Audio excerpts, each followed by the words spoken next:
Welcome, ladies and gentlemen, to tonight's episode of the ZodWriter Show. I am ZodWriter, and with me tonight is my co-host Johnny Alpha, and we are here just with an open panel, free-for-all discussion tonight. I figured, I guess Johnny, you and I'll just chop it up about some random topics tonight. I really didn't have a whole lot pre-planned because I I got proven to be a liar last week when we're supposed to have our big, classic anime discussion, Yeah. and we didn't, and it didn't really pan out to be that way because we kind of set things up a certain way, and you know, um, it didn't pan out. So I figured this week we would just do an open panel chat, man. Word. So how's Yeah. things been going with you, man? What have you been up to lately? Oh, I've been good. Still I've been drawing a lot. I've been really doing all that art stuff since, catching the Rona in January. So that kind of my limited mobility really forced me into, kind of getting back into that. So it's been a lot of that. And then, yeah, just, shooting this shit with you guys. Like you said, we were supposed to talk about something else last episode, but I really enjoyed the callers we had, man. Those kids were awesome. And they're more than welcome to call in tonight too, because Oh yeah. It's this is open. It's podcasting. open This is panel. seat of your pants radio right here, man. You Right. can play for whatever, but somebody's gonna bring something up and it'll start an argument. You know what I mean? I've seen Oh, episodes. you know that, Yeah. man. Every episode, things get like that. And I want to give a special shout out to Die For, my good friend Bobby, clean like a mother. Yeah, to Die For. He is awesome. I'm actually going to be interviewing Bobby on this coming Sunday when we do when I do another episode of my other live show that I do, which is just a one-on-one kind of interview show that I do, and it's just called Q&A with ZodWriter, and this is what I'm kind of building towards, because Q&A with ZodWriter is basically just, you could almost look at this, like this episode tonight, as like a Q&A with ZodWriter, because just you and I are here, Johnny. It's you and I, so it's a one-on-one kind of a thing. And Well, I got a question for you, man. Would you be open if I started bringing you like Kickstarter talent? Because I know a lot of these guys that are starting their comic book careers, and they would love any exposure. Oh my God, So we if could you- do, bro. We could do that. I mean, for your, I'm terrified of interviewing people, especially if I Dude, know we could them. do that. I could do that every week. That'd be fine. Man, I love interviewing people, and I honestly, and one of the things that I truly miss about like the early days of the ZodWriter show, man, is going in and interviewing different people. And like I've got a lot of stuff lined up, particularly for this show for us. Like I said, I'm trying to get things together for certain types of interviews and talent and things that we're going to be bringing on here. So there's a lot of stuff planned. There's a lot of things in the works. And so this week is just kind of this week was just kind of a kind of a bottle episode. I know normally, lately, the show's kind of been dominated by Snyder Cut chat and that kind of stuff. And I kind of wanted to veer away from that and get into talking about other things, since we don't have a lot of information as to what the future holds for the Snyderverse and for that Army kind of the stuff. Dead, man. And beside, well, I mean, we did talk a little bit about Army of the Dead last week, and Army of the Dead is a great topic, but until the movie comes out, although that trailer was awesome, until the movie actually comes out, we're kind of at a standstill. And I think over the weekend there was this little convention called Justice Con. It was a fan convention where Zack Snyder and a couple of other celebrities associated with the movie, Dave Bautista and from Army of the Dead, and a few of the Justice League cast members interviewed and that kind of stuff. And I will confess I didn't really watch a lot of Justice Con this year because I was kind of a little bit. I've been kind of disillusioned with the way that the entire Snyder Cut movement has kind of changed from what it was and from how we kind of got things going and got things started when it was the release the Snyder Cut movement, as opposed to what it's become now. Well, what I think is weird is a lot of people involved in the movement think that because you got one thing, you're entitled to everything you want now, and that's just simply not going to happen. I try to bring that up when I hear. I was talking to Prime about it. I think it was after the show, and I was just like, "But you guys already scored the world's biggest nerd victory. Your thing got released. That never happens. I mean, that's goddamn unicorn." So the whole idea that now, I don't know. It's just. Yeah, some of you guys should be a little more happy with what you got instead of just. That's where I am. That's where I am, Johnny. I'm happy 1,000% for the Snyder Cut, and I've gone on record before and have said that if this is all we get, I'll be completely content. I'm not someone who feels like, because I'm thinking about it from the perspective of, the filmmaker himself. I mean, I would feel bad for Zack Snyder having to come back and work in that crappy Warner Brothers environment again, man. Even though I know that he really does want to complete the vision. I mean, that much was clear from his interview with the Nerd Queens on this past Sunday. And we also have somebody else here in the chat, a guy who's become a good friend of mine, man. We've been chatting a lot. This is Zohar. Sup, Zod? Can't wait for Bobby this Sunday. I just have to take a break from the super chats for a while. I have to save up for an MK cab. Hope that's okay. Hey, man, dude. I'm all about you coming to the chat, man. You know how I feel about you, Zohar. You are awesome, man. And Thank Mortal you Kombat so much for being here. That's always an admirable thing to be striving for, my friend. That is, yeah, I want one. Zod has a couple. I'm like so super jelly. Well, yeah, I'll never be tired of Mortal Kombat 1 cabinets. I'm actually looking forward to acquiring another one. So I'm sort of this super, Zohar and I are kind of like the super Mortal Kombat cabinet nerds of the arcade scene. So it's sort of the home arcade market. So that's kind of the market that I'm kind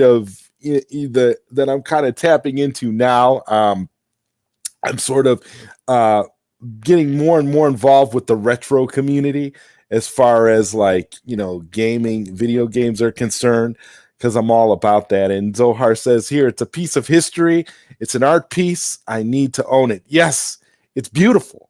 It's all beautiful. And I've got this, little tiny Mortal Kombat Play Minimal cabinet.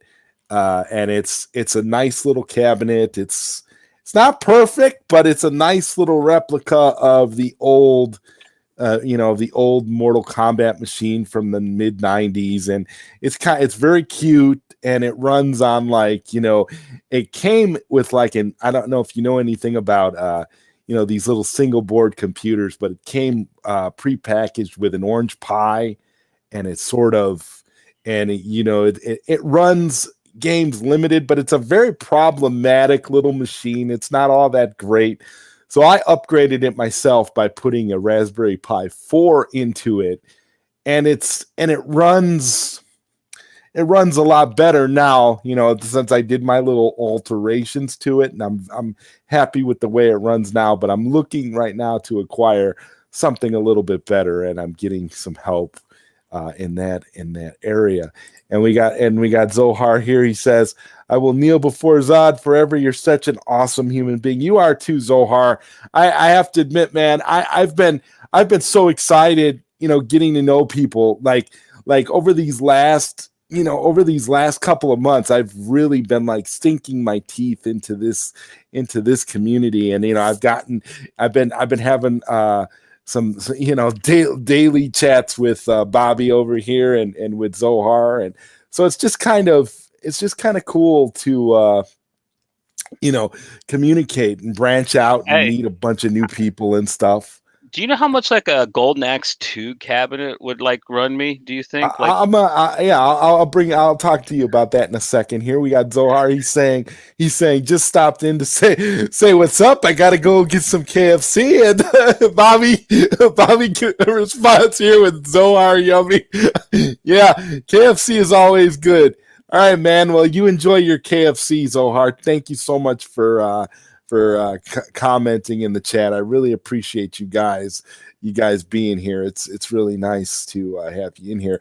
As far as Golden Axe is concerned, Bob, I don't, Johnny, there is a Golden Axe cabinet that was released, a home Golden Axe cabinet, which was released by Arcade One Up, and it actually contains, I think it contains Golden Axe, and it contains, well, the original Golden Axe, and it also contains a rare Golden Axe arcade game called oh Revenge of Death Adder.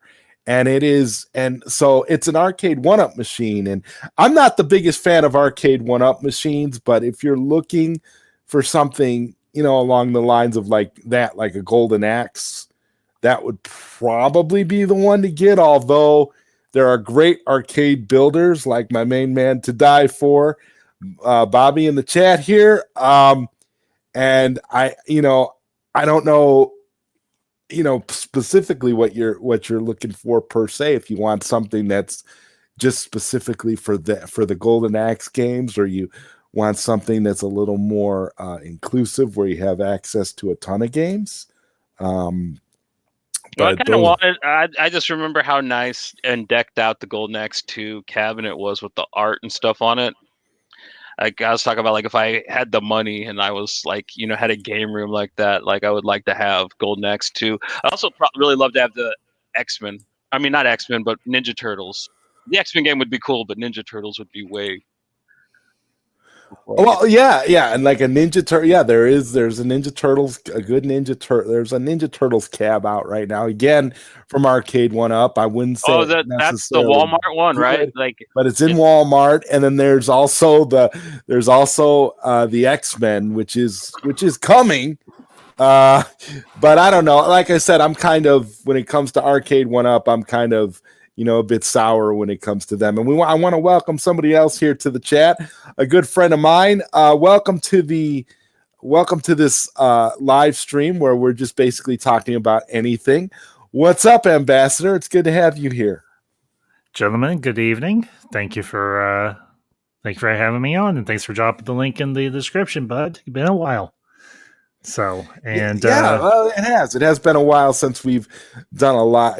Done kind of an open panel, but I thought it was appropriate to kind of return to that, especially since we didn't really have any pre-planned specific topic for today. Yeah. So, what have you been up to? Tell us a little bit about what's going on in your neck of the woods right now. Well, in terms of like non-geek related stuff,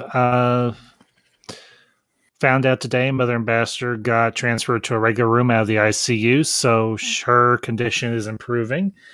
And very good, very good. Improving is always a good thing. Yes.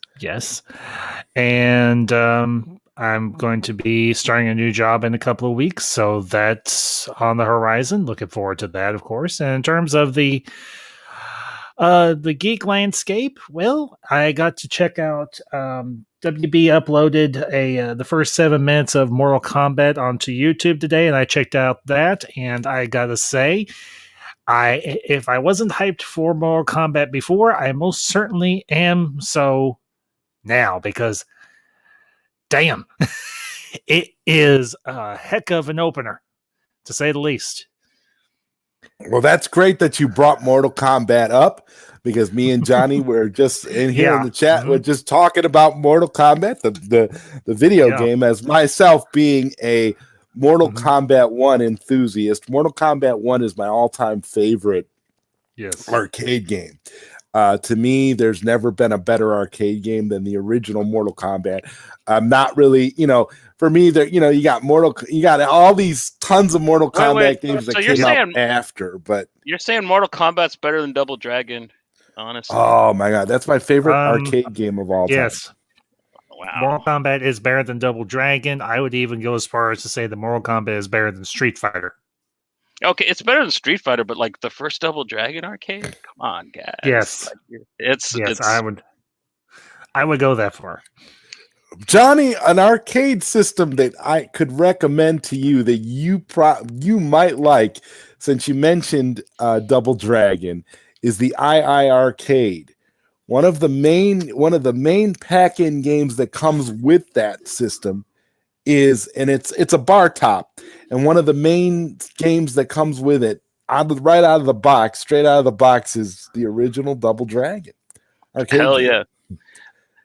You might love. I mean, just give it a look. Check it out online. You might actually want to buy one of those. That system is getting more and more games. The guy that came up with it, his name is Jong, and Jong has, I mean, he is like a pillar of the home arcade community. He's full of passion and love, and he's just building, he's getting these arcade units out, and people are super excited for him because the game library is just getting bigger and bigger. And I don't know, that might be one that you might want to look into, man, if you're looking to get a home arcade machine.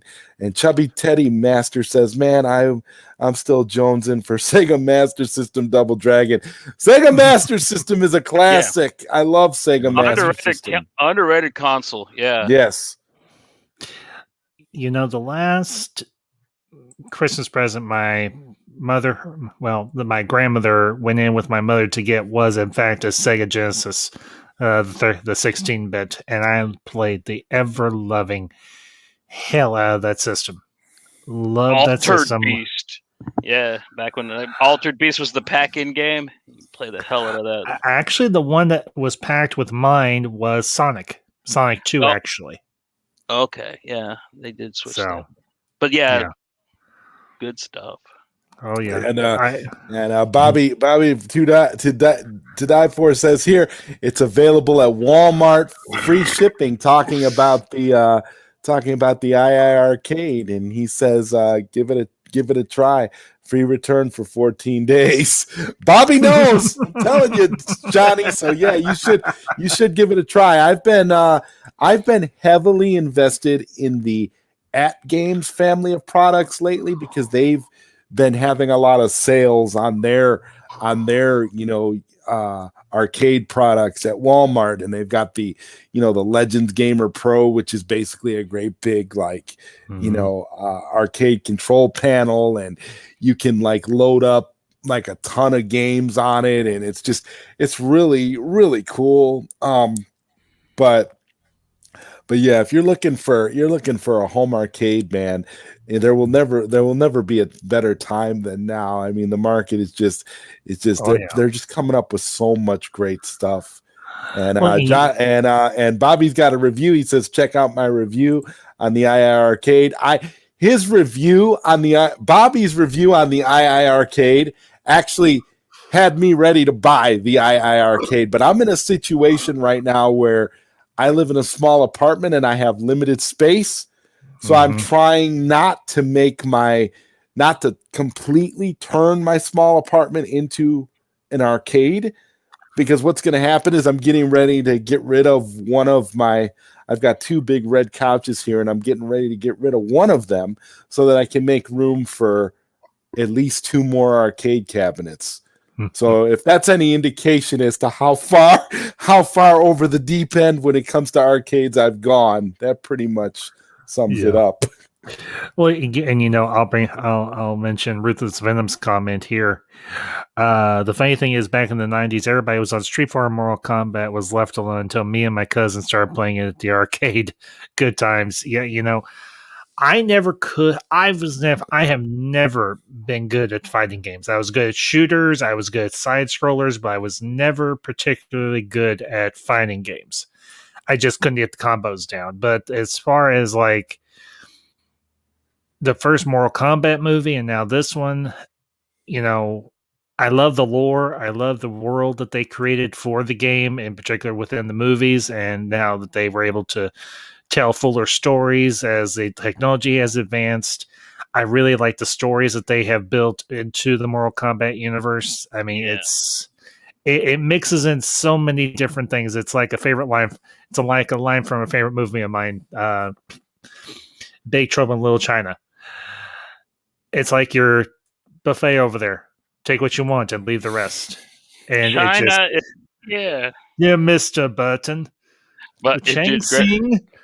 I agree. I'm actually I'm really excited for the new movie. It kind of looks to me like a really big budget version of the movie Jiu-Jitsu, which I absolutely adore. Yeah, I'm so happy. I'm so happy you brought that up. That is hilarious. Okay. Like Jiu-Jitsu though, right? I mean, okay. And then Bobby says here, he says, I'm a diehard Street Fighter fan, and he says I won 2 tournaments in the 90s. This is what I'm talking about. Bobby is on point, man. I listen. I watch his videos. Honestly, his channel, and I'm going to post the link right here to Bobby's channel, because you guys should go over there and subscribe to his channel and just check out some of his videos, because he is just, his enthusiasm for these games and building these machines is just infectious. I mean, I watch his stuff, and it's like if I'm not hyped or excited for like an arcade cabinet that's coming out, or something that's something new in terms of like video games, or like the software for these things or whatever, if I'm not like hyped ahead of time, when I go on his channel, it totally makes me hyped up and totally gets me excited, because he's so passionate about all this stuff. And so this is the link for those watching this live or watching it on the replay. If you're not subscribed to Bobby Wu, definitely do it, because Bobby Wu is on point. I mean, he really knows his stuff. And Chubby Teddy says here, oh man, you guys remember the last battle on Sega Genesis? Is it me, or was that a Fist of the North Star inspired game? One little fact, Chubby, is that the last battle was the North American localization of Fist of the North Star on the Sega Genesis. It actually is a Sega Genesis game. If you Fist of the North Star game. So if you look at for the Mega Drive version of the game, you will find that the Mega Drive version of the last battle is actually a Fist of the North Star game. And the difference between the American localization and the Japanese original is that the Japanese original Fist of the North Star, when last battle, you hit a guy and the guy just flies off the screen. When with the Fist of the North Star version, you would hit the guy and you would see blood spurt out. You would see his body would explode and blood would just spew out, just like with Fist of the North Star. So it's actually, and you play the main character you play in the last battle in Fist of the North Star is of course Ken, but I think it's like a futuristic version. I think it takes place like after the first or second arc of the manga, and it's because it's futuristic. Is even because I think even Bat and Lin are grown up in the Sega Genesis version. But yes, yeah, that's a good eye on that, Chubby. Yeah, and the only reason I know this is because I'm such a super uber Fist of the North Star fan that I seek out video games and any type of media connected to Fist of the North Star. And yes, you are absolutely correct. Last Battle is a Fist of the North Star game. There was also a Sega Master System Fist of the North Star game as well, which was localized. I had one on the Game Boy. It was like a fighting game, though. Yeah, that was actually Fist of the North Star for Game Boy, but on Sega Master System, Sega did the same thing. The localization was called Black Belt, and it was just a generic. Yeah, you were just a generic guy in a white gi fighting goofy people. And you know what it is? What it is that, like, the Sega Master System version, for which was called Mark III in Japan, the Mark III version in Japan is Fist of the North Star, and it actually follows Ken, and you actually look like Ken from the anime with the blue and the blue jacket with the red T-shirt, and you actually go around kicking and punching enemies and they explode. Whereas Black Belt is so generic, it's ridiculous. You guys gotta check it out. It is a hilariously funny localization. Now let me ask you, Zod, do you remember, and Johnny, and To Die For? Oh, and by the way, To Die For, why have I not heard of you before now? Because I just checked out your channel and I just hit that little red button that said sub something. Where have you been, man? YouTube does it on purpose. They make it so you can't find the good people for some reason, man. I grew up in the arcades in the 80s and 90s, and that was my stomping grounds for a long, long time. And I'm happy to say that actually in my area, arcades are starting to make a comeback, and I'm happy, and that's a great thing to see. But Bobby, or To Die For, whichever you prefer to go by, I'm eventually going to do some streams talking about gaming from the 80s and 90s, because that's one of the focuses of my channel. And I would love to have you on if you're willing and everything. I'm not trying to pigeonhole you. I'm not trying to peg you down and everything. So I'm at work on and off. And Bobby's he's at work. And you can definitely this Sunday, Ambassador, check out my interview with Bobby. I'm interviewing him this Sunday. Good. Excellent. Yes, Bobby and I are gonna be talking about a whole bunch of stuff like this. I'm so excited to be interviewing Bobby because, like I said, I've been watching his channel for a while, and it was like the first time I checked out a video of his, I was an instant fan. I was like, oh my God, this guy is just on point. He knows his stuff. He's just fantastic. I'm like, I couldn't be more excited. I mean, it's one of the greatest things, when you can find somebody that you want to interview that's just as passionate about stuff as you are, especially if it's something that you really, really enjoy and things like that. So yeah, it's definitely, he's definitely somebody you got to check out all his videos, and you'll know exactly what I'm talking about. Like, and if you like the fact that you want to talk to him now, you'll see by the end of it, you'll be like, yep, this guy is, he knows his stuff, and he says, I have lots of stuff to talk about. So it's going to be great. Well, the amazing thing is, it's like that old phrase, everything old is new again. And, arcades went away for a long time, and now you're starting to see a resurgence in them.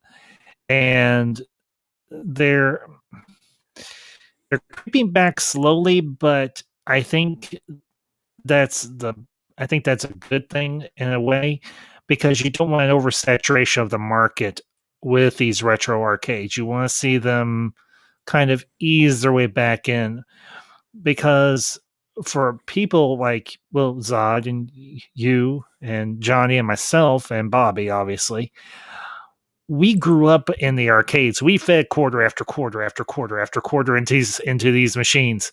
We were like those kids in the arcade in the beginning of Tron, and that were just quarter in every machine. And then you had the aces, who were just like the best of the best on some of these machines. And it's a great thing to introduce to the younger generations. And Yes. I think gaming is one of those things that can be really a great thing to build community around, because you can talk about your favorite games, you can talk about the art within the games, and so many other things. High scores, your best fights, your best matches. Bobby says yes. Bobby says yes. So much memories. I ditched school just to play Street Fighter. You were like so you were like the two boys in Mars Attacks that ditched school, and your mom and dad were Pam Grier and Jim Brown. I know that's a really obscure reference, a really deep cut, but it's one I know well. I have to say though too, like for me, like when we I had interviewed Josh, who directed Insert Coin, the documentary about the Midway arcades. And I just remember, for me, going back thinking about those old Midway games, and you get super excited, because it's like, man, all those classics, because now the home arcade market has blown up to the point where now it's possible to actually have these machines in your home. And honestly, when you got people out there that build custom machines, people out there that are legendary, like Bobby and a few others, you can kind of get excited, because that there's a way to make this, to get this stuff, to make it accessible to you, and to be excited about it again. I mean, because there's nothing more exciting to me when it comes to playing video games than being able to go and play the actual arcade machine. I mean, personally, I prefer arcades to any like home console or computer game or whatever. To me, arcades were always more interesting. And the whole idea of people gathering together in one big place just to play video games, Yeah. Well, and if you really want a good snapshot of what the arcade experience was like in the 80s, especially, and into the 90s, Tron is a great snapshot of that. Just those two little scenes that you see in Tron. One where that is such a great snapshot of the arcade experience at almost not quite at its peak, but it was starting to peak. And you had all those great machines. You had Space Invaders, you had Missile Command, you had, well, obviously Tron, because they actually did do a Tron game off of the movie. You had Pac-Man, Miss Pac-Man. You had there was Centipede Asteroid. You name it, they had it. And of course, even then, back in the arcades, you still had pinball machines. You had those great pinball machines. And for myself, I loved playing a pinball machine almost as much as I did a video game. But that was the great thing; you could have both, and it was a beautiful experience. So I think one of the things that is standing out here. This is a good comment here by Ruthless Venom. He says, "Yes, the arcade was the internet back then, but you at least know who you are playing with in person." And that's an interesting point, because every time I used to go to the arcade, I had a friend that I grew up with that, his favorite thing to do was to watch anime and to go to the arcade. So him and I used to hang out, and we'd go to a local arcade, and a lot of times there were a lot of my arcade experiences came from like bowling alleys and amusement parks. Mm-hmm. Because you go to an amusement park, particularly if you go to like a Six Flags, they always had like a great big arcade you could go to, and you'd really enjoy. You'd really enjoy yourself in that instance. But yes, there's so many people that you would see, and yeah, you would at least see what people are doing, and you get a feel for who they were through the way that they played their video game. And Bobby, thank you, man. Thank you so much for stopping in here, man. It's great to see you, and I'm looking forward again to interviewing you on Sunday, man. That's going to be great. That's going to be great, man. So I hope you have a fantastic rest of your night, my friend. Man, it was a pleasure. He's a top dude, man. I'm looking forward to that so much, that interview. I'll definitely, if I don't catch it live, I will definitely catch the replay. Count on it. You'll love it. He's amazing. And so I guess now would be the time to kind of transition into that Mortal Kombat movie that's coming out now that they released the 7 minutes. I personally did not watch the 7 minutes because I do not want anything spoiled for me. I want to actually watch the movie cold and just enjoy it. I've seen the first trailer that they put out a while ago, and I thought it looked cool. But to me, I really just want to go in cold. I feel like I know too much about the movie already, and that kind of irritates me because I really don't want to know. We're living in an age now where if you go on the internet long enough, you can find out everything about a movie before it comes out. Yes, Johnny. But Johnny, did you get a chance to check out that 7 minutes, or did you stay away from it? I'm like you, man. I like to wait and watch the movie, but I did watch the first trailer, and one thing has me really excited. My favorite actor in the entire world, Tobunado Asano, is going to be playing Raiden. He played Kakamura in Ichi the Killer. He's in so many movies. He is such a great actor, and the fact he's going to be playing Lord Raiden is just gangster. So that alone has me uber hyped for the film. You know what has me uber hyped for the film? I've seen a couple of promotional shots of Kung Lao and Liu Kang together. Oh, and I was reminded of a PlayStation 2 game I used to play for Mortal Kombat Shaolin Monks. Yeah, man. And I'm kind of getting Mortal Kombat Shaolin Monks vibes from this movie. I'm kind of getting setting myself up in my mind thinking, okay, is this going to be a Shaolin Monks type of thing where they just sort of tell a story here that's not necessarily the story that we know, but it's going to feel familiar and it's going to set things up, because from what I'm hearing, they want to do, they're planning, this is essentially a full-on reboot of the franchise as far as the films go, and they want to basically, branch off and keep doing movies. So there's definitely going to be a sequel from what I've heard, and they've got plans for other things. So I'm wondering if that's going to be the case. I don't know for sure, but I'm definitely looking forward to the movie. I mean, here's the thing. If you think about the Mortal Kombat universe, the MK verse, if you prefer, if this movie does well and they do another movie, HBO Max could potentially, I'm not saying do like a TV series, because they actually tried to do like a prequel TV series back in the 90s. It didn't do particularly well. Yeah, it was terrible. Yeah, it wasn't. I didn't mind it. I still kind of have a soft spot in my heart for that Mortal Kombat 90s TV show, because one thing that I'll always remember about Mortal Kombat Conquest, is what it was called, is the fact that all of the women in the show were super hot.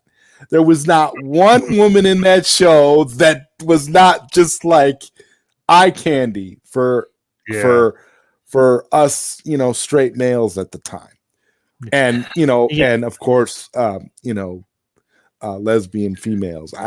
All I'm saying is that this was a Yeah, the show was, as you know, if you watched the show back in the day, you know what I'm talking about. It just was completely ridiculous as far as what you got on the screen.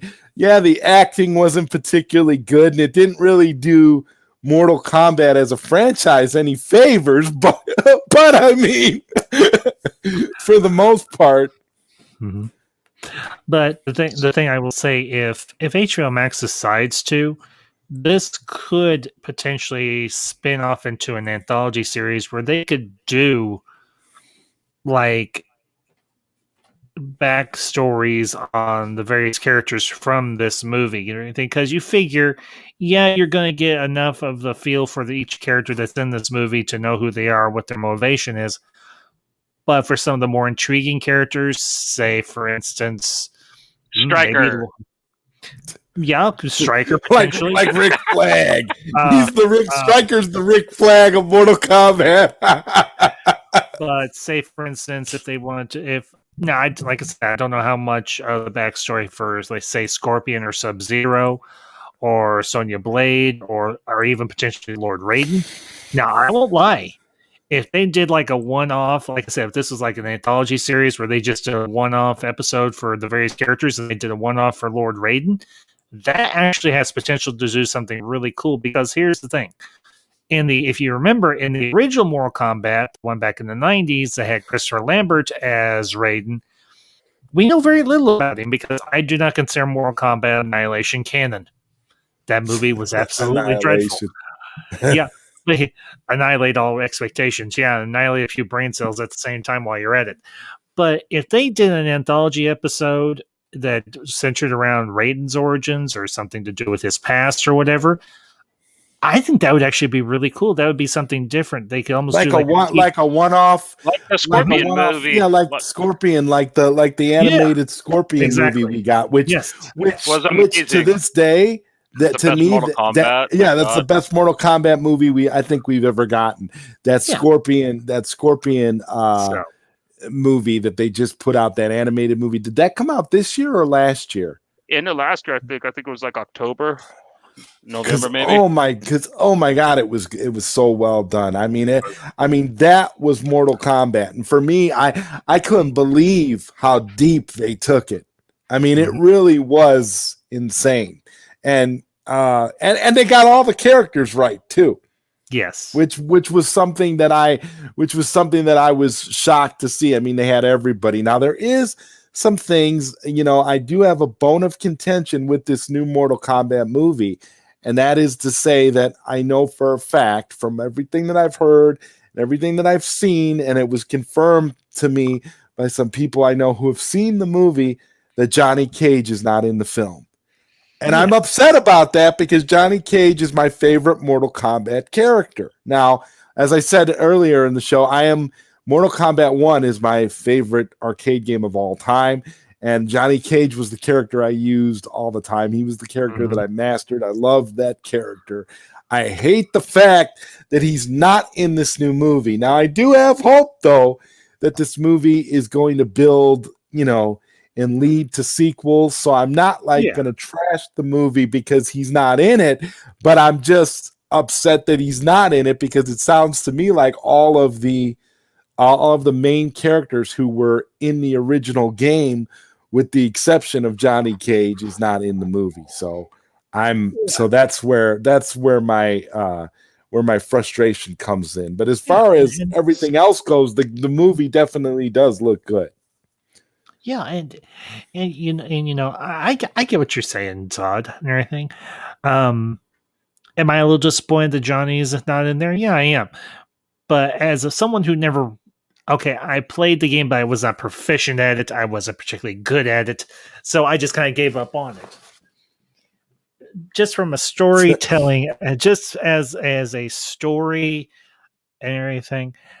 And I think an interesting and intriguing story that they've, like I said, that I mentioned before, that they built through the games as the technology allowed them to do more complex graphics, do cutscenes and so on, building the universe that they have and all the different characters that now exist in this universe.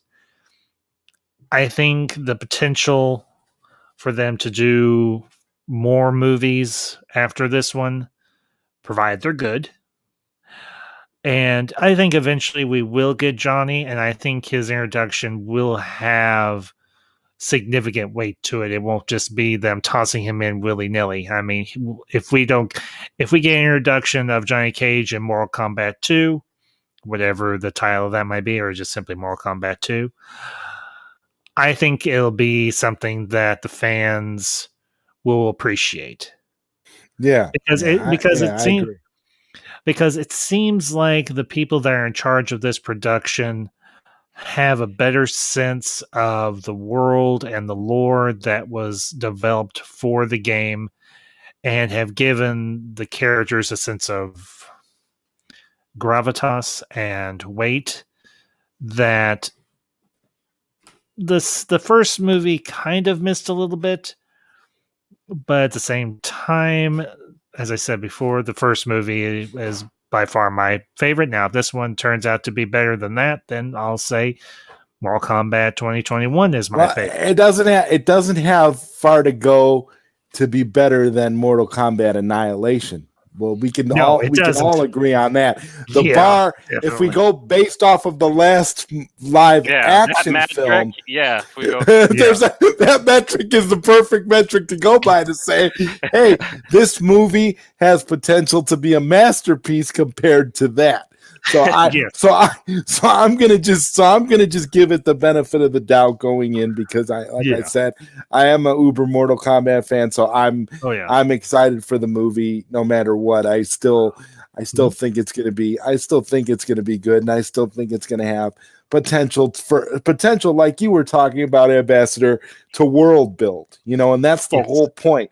When you have an idea to like basically the inception of like a new reinvigorated franchise, and you can and you have opportunities to build and build and build and make it last and make it thrive, that's something to be celebrated. So I'm definitely looking forward to it. Now, I do remember we did have those Mortal Kombat Legacy straight to video little I don't know if you guys seen those. Those were live action. They did a thing on YouTube that was pretty good too. It had I think that's what it was. I think that's what they were. I think it started on YouTube. Okay. It was on some YouTube thing, and then they actually released it officially. It was called Mortal Kombat Legacy, and it was like a reimagining. And like you were right, it had Michael J. White as Jax, and it had Jerry Ryan, 7 of 9 from Star Trek, as Sonya Blade. Interesting.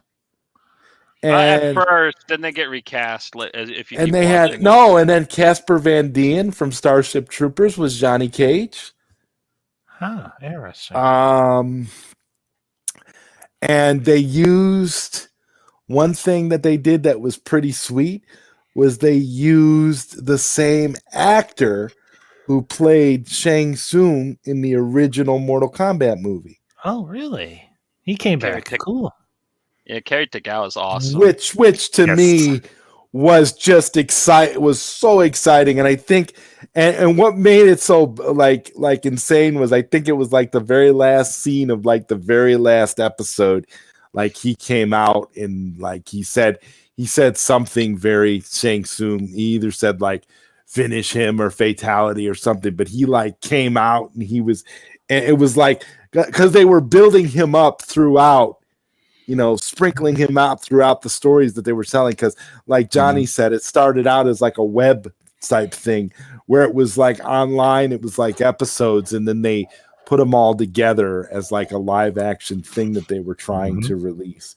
And it basically, and they did it in I think they ended up doing it in like releasing it as like 2 seasons, and then it came out as like two separate seasons, like an official release. I think they did a similar live action stunt with Street Fighter. Yeah, that they did the live action version of the Alpha movie. Yeah, basically is what it was, where they fight Akuma the first time. Yeah.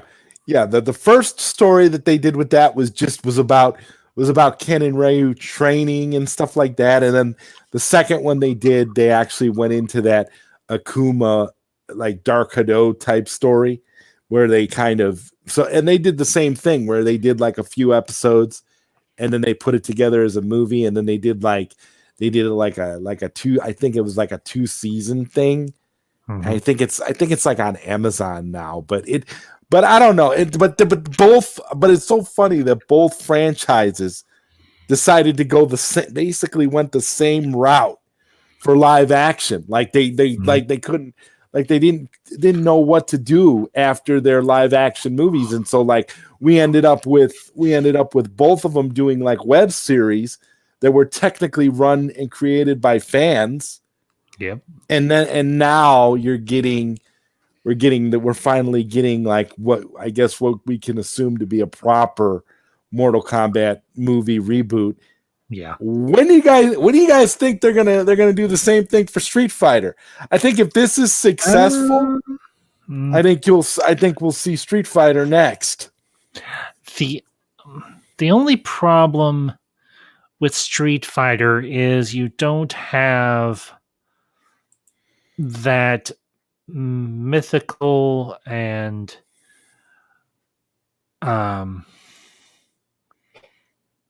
semi-historical aspect to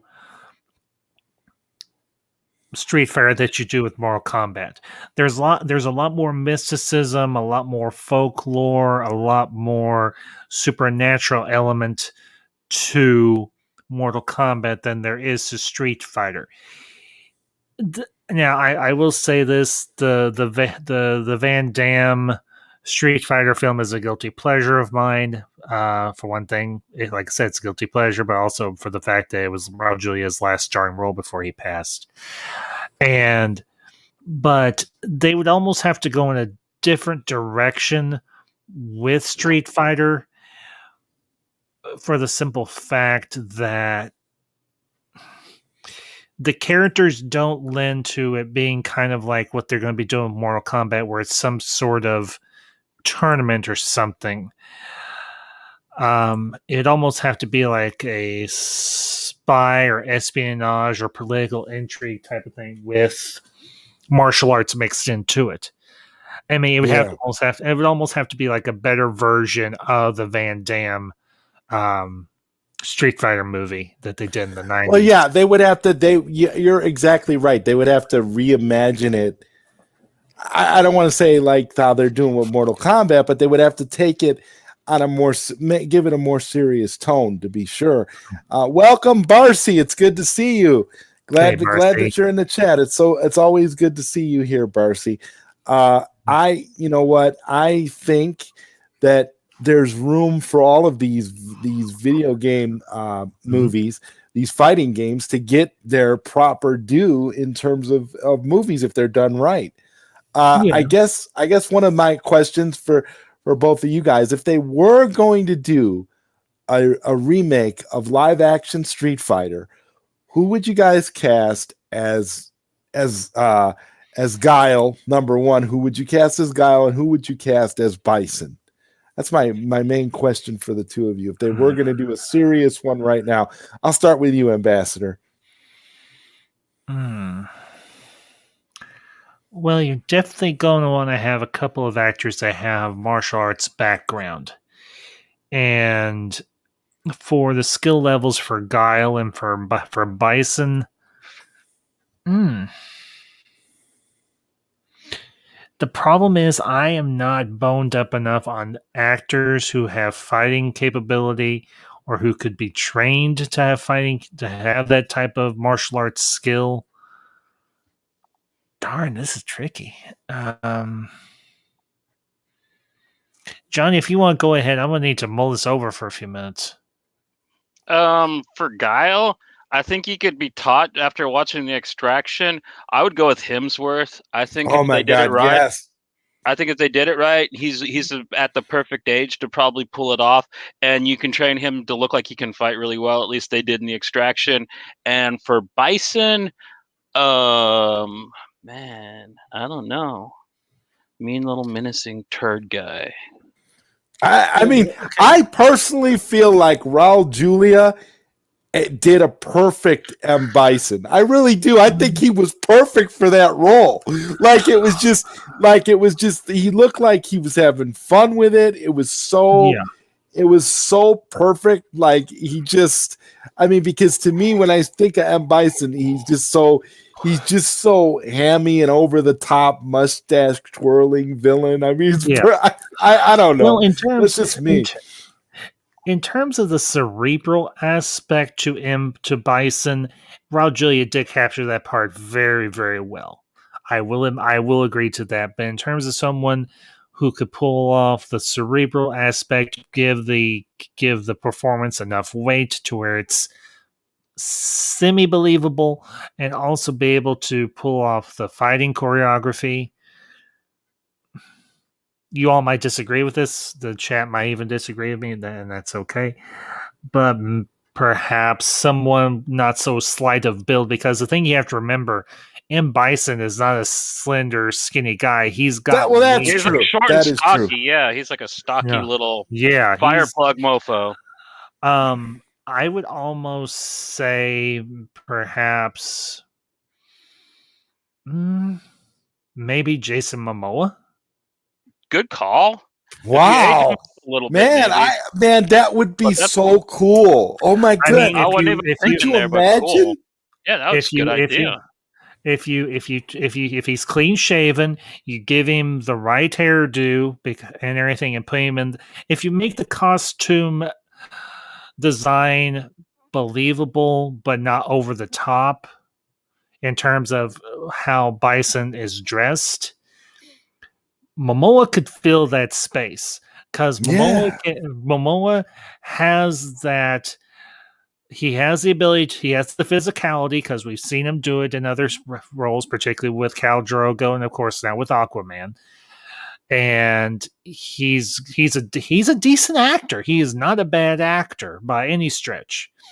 But also he has the capacity to learn the fight choreography and pull it off convincingly. And then if they have to bring in somebody for some of the more complex stunt choreography or fight choreography, you just have to get a good stunt double for him, or even just do like what they do with Christopher Lee in Attack of the Clones or Revenge of the Sith and do a digital face replace. And nowadays that looks much better than it did. Even though back when those two movies were made, it looked pretty good, but now it is much, much better. They could do a digital face replace for his stunt double and put Jason Momoa's face onto the stunt double's body for the more complex. Because let's be honest here, in terms of the Street Fighter universe and how these characters move and how they fight and their abilities and so on, we're dealing with a lot of wires. You're going to need some people. You're going to need some people that can do the wire work and who can do the martial arts combat convincingly. That's the big thing. Now, the thing I'll be really interested to see in terms of Mortal Kombat is how well the actors pull off the fight choreography, because I'm expecting good level choreography for these fights between these characters. Now, I'll say it, the fight choreography for the first Mortal Kombat was very well done. Very, very well done. And they wrote around the fact that Christopher Lambert really couldn't fight, but the fact that Raiden is such a menacing and imposing character, no one's really going to want to go up against him. So that worked well in Christopher Lambert's favor in his role as Raiden. But all the other actors and actresses, minus a few here or there, they could pull off the stunt work, they could pull off the fight choreography, and they did it well. So that's going to be, for me, the thing I'm really going to watch and everything in terms of this movie, because I love martial art movies.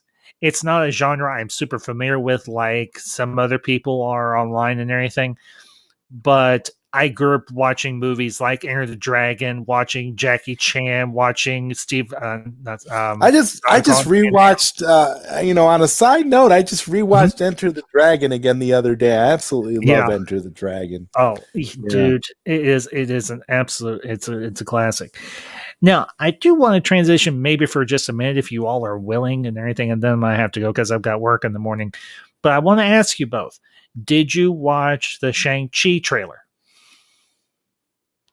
Is that out already? No, I saw a picture of him in his outfit. Yeah. He looks cool. Yeah, it came out, I think, yesterday.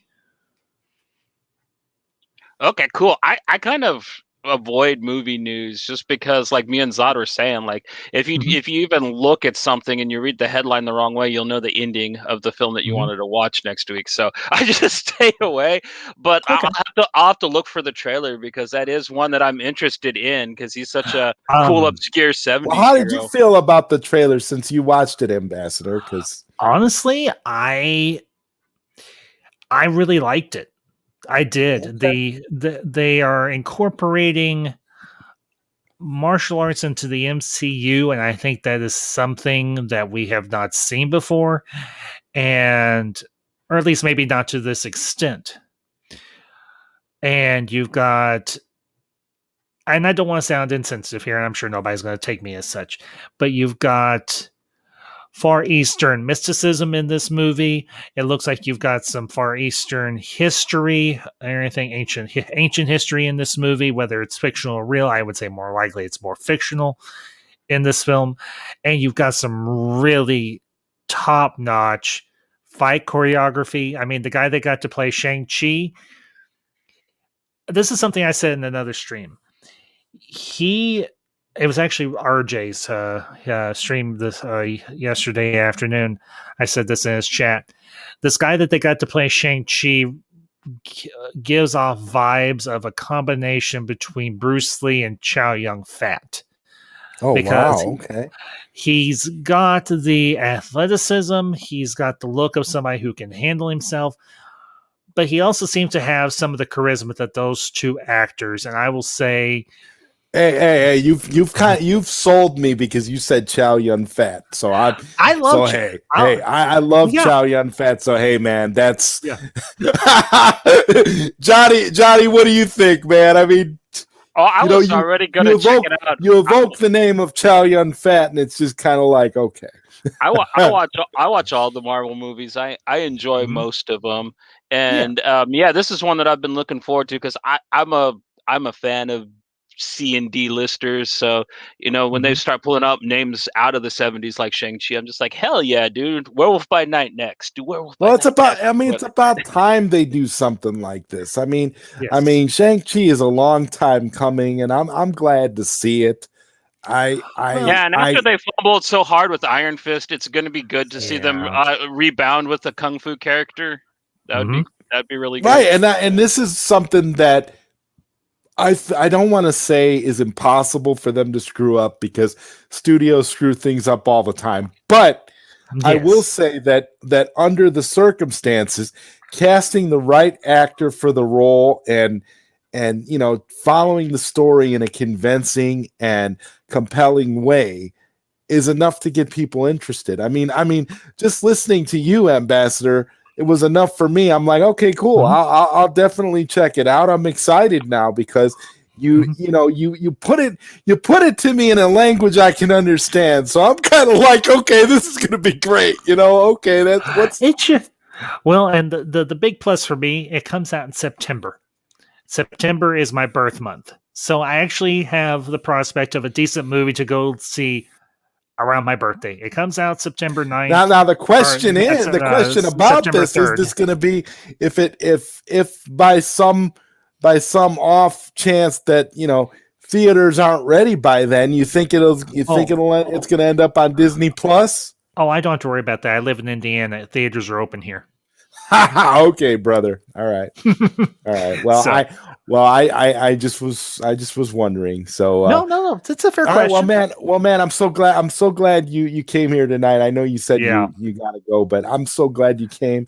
Thank you so much for joining the panel, Ambassador. You're always welcome, bro. I do, and likewise. And as always, Zod, Johnny, it's been a pleasure and it's been a blast. And to everybody in the chat, good to interact with you all, and hope to see y'all tomorrow night over in my neck of the woods. So, All right, man. all Take right, it easy, y'all. G. You too, bud. Y'all have a good night. Peace. All right. Peace. Yeah. So yeah, man, he sold me there. He sold me on that. I'm cool, man. I'm gonna actually check out the trailer. I wasn't going to, but Yeah, I mean, dude, having fanboy rage wars, it's so passe at our I'm age, sick dude. of it. I'm sick of it. I'm to the point where I don't want to complain about anything anymore. I want to just see it, and then if I don't like it, I just won't talk about it anymore. Well, I mean, the thing is I go to the comic book store every week, and I buy Marvel and DC books. Everybody I know who reads buys Marvel and DC books. Sure, we'll like one more than the other, but there's no like secret handshake hatred that, if you read one, you have to dislike the other type mentality that some people try to perpetuate. That I just think it's hilarious, to tell you the truth, because Yeah, it is pretty hilarious. And Ruthless Venom is talking here. I believe when we were talking about casting Guile for Street Fighter, he was saying Scott Adkins. Now, here's the thing, though. For me, I've heard rumor, and I don't know if this is true, but I heard rumor that that's who they're looking to cast as Johnny Cage in the sequel to this Mortal Kombat reboot that they just did. I don't know if that's true, but from what I heard, it looks like, Scott Adkins could end up being Johnny Cage. And I would be 1000% okay with that, because I'm a big Scott Adkins fan. Did you watch his movie Max Cloud? That was just so awesome. I didn't see Max Cloud yet. I got it on my queue of movies to watch, but everything that I've seen Scott Adkins in, whether it's cheesy or it's awesome or it's whatever, he's always good in it. So I would be 1000% down with him playing Johnny Cage. I mean, he was up for Batman a few times. Yeah. I mean, to me, I think he's the right white dude for the job. I don't know. He's definitely good. I mean, anybody that doubts his chops, check out Ip Man 4, his fight against Donnie Yen. Like, I kind of was like, because that fight! Oh my god, he was the Marine. He was the Marine guy. Yeah, dude. It was just so gangster watching those two throw down, because you got that mentality if you're a kung fu movie fan. Like, the white guys can never hold their own against the best of the Chinese guys. It's just, but dude, Scott was legit right there with Donnie through most of that fight, and it was really, really good. Oh, really well shot. Yeah, that's a great movie to bring up, in relation to Scott Adkins as well, because for all the fanboy complaining that movie gets, I thought that movie was pretty well done, to be honest. What, the people didn't like part 4? Yeah, there was a lot of whining about part 4, and I thought it was pretty good. I mean, listen, I've enjoyed all the Ip Man movies. I really have. Yeah, I think amazing. I think they've all been amazing. I think Scott Adkins was great in that one. I mean, Donnie Yen is phenomenal in all of them. And I even like the dude that they keep. Part 3 and Mike Tyson in part 3. You know what I mean? How can you really hold Scott Adkins to a different standard than you hold Mike Tyson? That's a good point. I mean, let's think about this for a second. When we look at Mike Tyson, I mean, he was absolutely horrible, but he was still entertaining in that movie. Right. He actually, he actually kind of reminded me a little bit of, not in terms of stature by no means, but in terms of the kind of character he played. He kind of reminded me a little bit of Kareem Abdul-Jabbar's character in Bruce Lee's Game of Death. Yeah. Where the character was just meant to be just an imposing villain with not much depth, but the depth that you get out of it is just his fighting Is It's that just he's his big and fighting scary. prowess. Yeah, Yeah, yeah, he has a scary fighting prowess. So you're meant to. It's all in the body language, and that's what I kind of got from Mike Tyson. I mean, I cringed every time Mike Tyson opened his mouth because I couldn't tell if they actually let Mike Tyson talk or if they let somebody dub him. But the reality for me was just the idea of him playing this imposing villain in Ip Man 4, and it worked. It worked for me. I was Yeah. convinced. I had no problem whatsoever with the role that he played. It worked out so perfect. And I even I'm like a super fan of the kid from Shaolin Soccer that they keep using to play Bruce Lee in every single one of these movies, because he's like on point. Like he's getting a little bit older now, but he definitely still has that Bruce Lee aesthetic. I mean, Yeah. I think that, I remember when the first one came out, I didn't know that originally that that's who Ip Man was. I just thought it was a very gripping film. And then part 2 is the one that really blew me away. That was the first time I saw Sammo at his age yeah, move that fast, dude. Him and Donnie's fight at the end of that is just so incredible. I cannot believe a man that old and that big can move as fast as Sammo Hung can. Like, it is incredible to see a old fat man fly like that, dude. He is unreal. old. That'll be the subtitle for tonight's episode. Old fat man fly. I can't geek out enough when it comes to these martial arts films, and that's why I'm super happy about the Mortal Kombat movie coming out. I mean, the reality is that we're actually going to get something that looks pretty legit, on par with what Mortal Kombat is about, and the fighting choreography. I'm expecting it to be off the chart. And as far as from what I've heard, it's supposed to be extremely gory and brutal, just like the games. So that's going to be something to behold as well. The trailer I saw, it had showed Sub-Zero make an ice knife and like kind of just fillet a fool. So yeah, and it was pretty bloody. So I think I saw a red band maybe, but that's going to be great. And I also really like some of the looks they gone for with the characters. Like Scorpion almost kind of has like this more like organic, like tribal look to him, more than like having like kind of like a bio suit like they give him in some of the games, where it looks like he's almost like, here he almost looks like he's a medicine man of some kind that's just murder crazy. And I'm just like, that is a great look for him, though. It looks pretty bitchin' for a live action version. Yeah. It's something that it's about time that they get right, because really, for me, like what you and I were saying earlier, it's like that animated Scorpion movie that they did so far has been the best, movie depiction that they've ever had for Mortal Kombat, as far as, depicting the characters and the lore correctly. So, the idea that the movies would finally step in that direction and try to give us something more akin to that is something to be excited about. I mean, we've got, I'll always have a special place in my heart for the first Mortal Kombat movie that came out.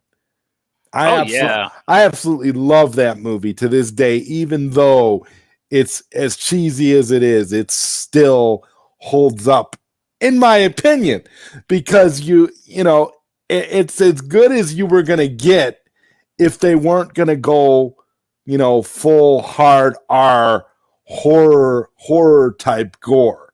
For Mortal Kombat, you have to go into like horror movie level gore to get it right, if you're gonna go in that direction. Wouldn't you agree there? I mean, I don't think you can do Mortal Kombat without that. And if you can do Mortal Kombat without that, you get the 1990s original film. They kind of did. They really, really tried their hearts out around, because remember the animated series where like they were the good guy warriors were like the light side, and they never hurt nobody, like the Liu Kang Are you characters. talking about The old Mortal Kombat Defenders? You're talking about Defenders of the Realm, Mortal Yeah, Kombat? yeah, That Saturday morning cartoon that had the Sub-Zero with the Sting wrestler mask. Where yeah. like They tried that shit where they were like, okay, we're going to do hippie Mortal Kombat, and I'm just like, I don't know if you guys understand the property you're working with, but it seemed to catch on. I think that show had a couple seasons. They had toy lines and stuff for it, maybe just because it was Mortal Kombat, but I agree with you. If you were going to try to do like what fans want and do the video game, yeah, you're going to have to dip your toes into at least dark fantasy territory, which tinges on horror just because of the graphic brutality that you would usually get out of a dark fantasy story. So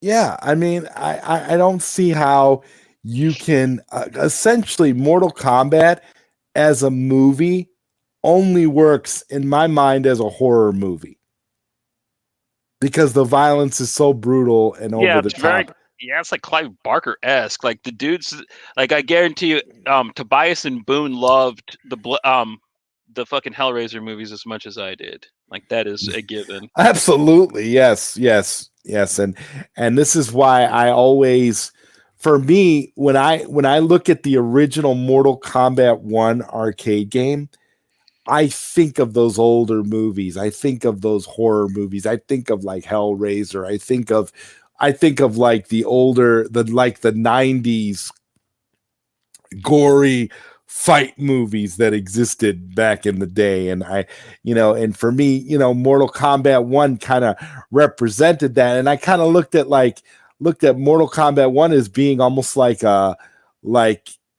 kind of thing that Bruce Lee envisioned when he created Game of Death, where the fights would get progressively tougher and would get gorier and more brutal. And as you would go through, as you would work your way up the ladder, like in Game of Death, it was the pagoda, and he would go from level to level, fighter to fighter. And so it's interesting. It's like Bruce Lee was the originator for Mortal Kombat, totally. And then the Mortal Kombat movie is essentially the one from the 90s. Yeah, is essentially a remake of Enter the Dragon. Yeah, exactly. They just reskinned Enter the Dragon with Mortal Kombat characters. I mean, it just right down to every character. I mean, they literally had Johnny Cage was like kind of like the John Saxon character, and you had you had all these different. You could almost take Sonya, I guess, was the Jim Kelly character. I guess Jim Kelly was a mix between Art Lang and Sonya. Then right, and you had and of course Liu Kang is obviously the Bruce It is Lee. like a finger pointing towards the moon. Right, you concentrate on the moon, or you will miss all the heavenly glories. Even did not Liu Kang's brother, who was killed by Shang Tsung in the beginning of the film, didn't he kind of look a lot like the student that Bruce Lee was training at the beginning of Enter the Dragon? I'm telling you, I'm like, see, this is just a remake, just a repurpose of Enter the Dragon. And so it's from time to time, you hear things, you see things online where they start talking about remaking Enter the Dragon. And the funny thing is, whenever I see that, I always shake my head and say, well, they remade it in 95 when they did Mortal Kombat. Yeah. Well, I mean, in all honesty, Paul W.S. Anderson did want to make the movie more brutal, but like the whole thing with the video game was still going on, so like they made them tone the film down. I'm not sure how much more brutal it could have possibly been, though. Like, would that come out 93, 95, 96, something like that? 90, I think it was. I think it was 93? 95. I want to say it was Yeah. 95 for the movie, but I could see. I could just see them. But see, it would have had to have been a hard R-rated movie if it was going to be true to what Mortal Kombat lore is, and that's the thing. And yeah, you would think that that's probably the movie that they intended to make, but there was no You, way the studio at that time was going to allow that. No you way. went and saw it in the theater, right? Uh-huh. What was the atmosphere like there for you? Because for me, when I went and saw it, it was like going to a sporting event. I'd never been. I mean, not even at sporting events was it like this, dude. The entire audience was just one happy unit sitting there watching this thing together. They I would went with stop my and give I each went other. with my best friend. I went with my best friend, and I've never had a more positive theatrical experience in my Everyone entire was giving each other high fives and Right, shit, right, like yeah. cheering. And People it were was, cheering at the screen. I mean, it was just almost like the whole. I mean, everybody, and like you said, when you talk about unity around a fan base, that movie had it. I'm actually yeah, surprised that that movie wasn't bigger than it was, because at that point, it was like a collective. It was like a collective thumbs up. If you were a Mortal Kombat fan at the time, you loved that movie. And I will say, and that's what I'm saying, even though it didn't have, the gore, it didn't have the serious depth of, like, the stakes of, like, the games. It was still pretty awesome, and it still holds up to this day. I still love well, watching it. the truth is that movie came out at the perfect time because there really wasn't the story and the lore yet. Like, that movie came out between 2 and 3, and 3 is when they basically really kind of started making the lore and explaining, like, Shao Kahn and all that stuff. Because Yeah. before then, all we had is like, okay, there's Shang Tsung, and then there's a guy above him now, Shao Kahn, and you could just make up whatever you wanted about that. And I think that's what. Right. Right. It's like there was everything. There was comic books, there was there was the games, and then of course, as we move on, we end up with the cartoons, and they even made this. I don't know if you remember this, but I remember they did like a straight to video animated cartoon, Oh, the CGI cartoon movie. and it was kind of like, yeah, it was part Just like reboot, like looking right. cartoon. It was Oh, part cartoon, part CGI. I think it was called Mortal Kombat: The Journey Begins, if I'm not mistaken. And it was like, it kind of like tried to tell this story about the lore, but you didn't see anybody fight. Nobody raised a fist or fought or whatever. It talked about the characters, it talked about the lore, and then it got to the beginning. And I remember watching it, sitting on the couch watching it with my mother. And I remember it being, we watched the whole video. It was 30 minutes. I think we rented it or something. And it was a 30-minute video. And at the end of the video, they were like, the fight's about to begin or something. And then they ended it. They ended it. There was no fighting. It was just a freaking cutscene. like infomercial for Mortal Kombat. And my mother looked at me and was like, so there's not going to be any fighting? I'm like, I guess not. It was just the most disappointing thing. And I think it's a testament to what you and I were talking about. Like, at the time, they were going through so many issues with, video games at the time, with video game violence. There was this whole, stigma attached to it. And Mortal Kombat was one of the video games that was getting blamed for everything. So yeah, everything that they were doing, they were like trying to water it down, trying to make it more accessible to everyone. And in that regard, you kind of lose a little bit of what Mortal Kombat is. And it goes all the way over up to today, where we finally got a proper Mortal Kombat movie, in my opinion, with that animated Scorpion movie that just came out last year. Yeah, that thing was just so good, man. Like, I mean, it was they so could just brutal. make more of those, and I'd be happy. Point. Yeah, yeah. And there we have the Truth. What's up, Truth? How you doing, man? Good to see you. I'm glad you're here, brother. We're just talking about Mortal Kombat, man. Strolling down memory lane, going over all the great good and bad, the good, the bad, and the cheesy about Mortal Kombat. That's where we are right now. I really have to say though, man, I can't say enough of positive stuff about that Scorpion movie. I've probably seen the Scorpion animated film about 4 or 5 times because it's really well done. I mean, they even I like the cast, the voice acting was like spot on, and they really did a great job with that. That's what I'm saying. I'm hoping if this movie that's coming out this Friday is half as good as that cartoon, or even a little bit, on the level of the cartoon, I think we'll be good.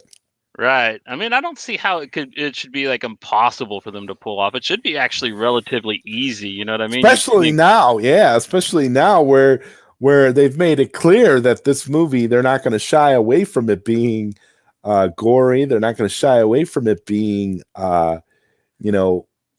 true to the roots of Mortal Kombat as a whole. Well, that's the thing that I find the funniest, especially when we watch that documentary that your buddy made, and when we go back to the video, all the outrage and the parents and the codes and all that shit, it didn't change anything.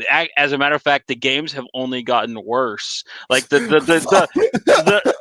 like, have you seen the fatalities in the newest one, 11? Like, oh my God. So like, I'm just like.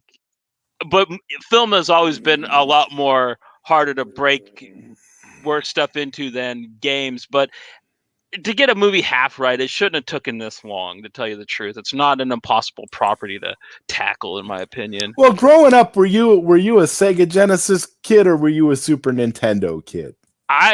My parents wouldn't buy me one after the Nintendo Entertainment System. They were pissed that backwards capability didn't exist. So I played mostly Sega Genesis at my friend Andre's house, and I liked the Genesis. I had a few friends that had Super Nintendos, didn't like the games as much. In my house, with me and my brother and sister, we had Super Nintendo, and I would go over to friends' houses after school, and a lot of my friends, they had Sega Genesis, and Mortal Kombat was always a bone of contention because people were always arguing over, the watered down Super Nintendo version and the uncensored Sega Genesis version.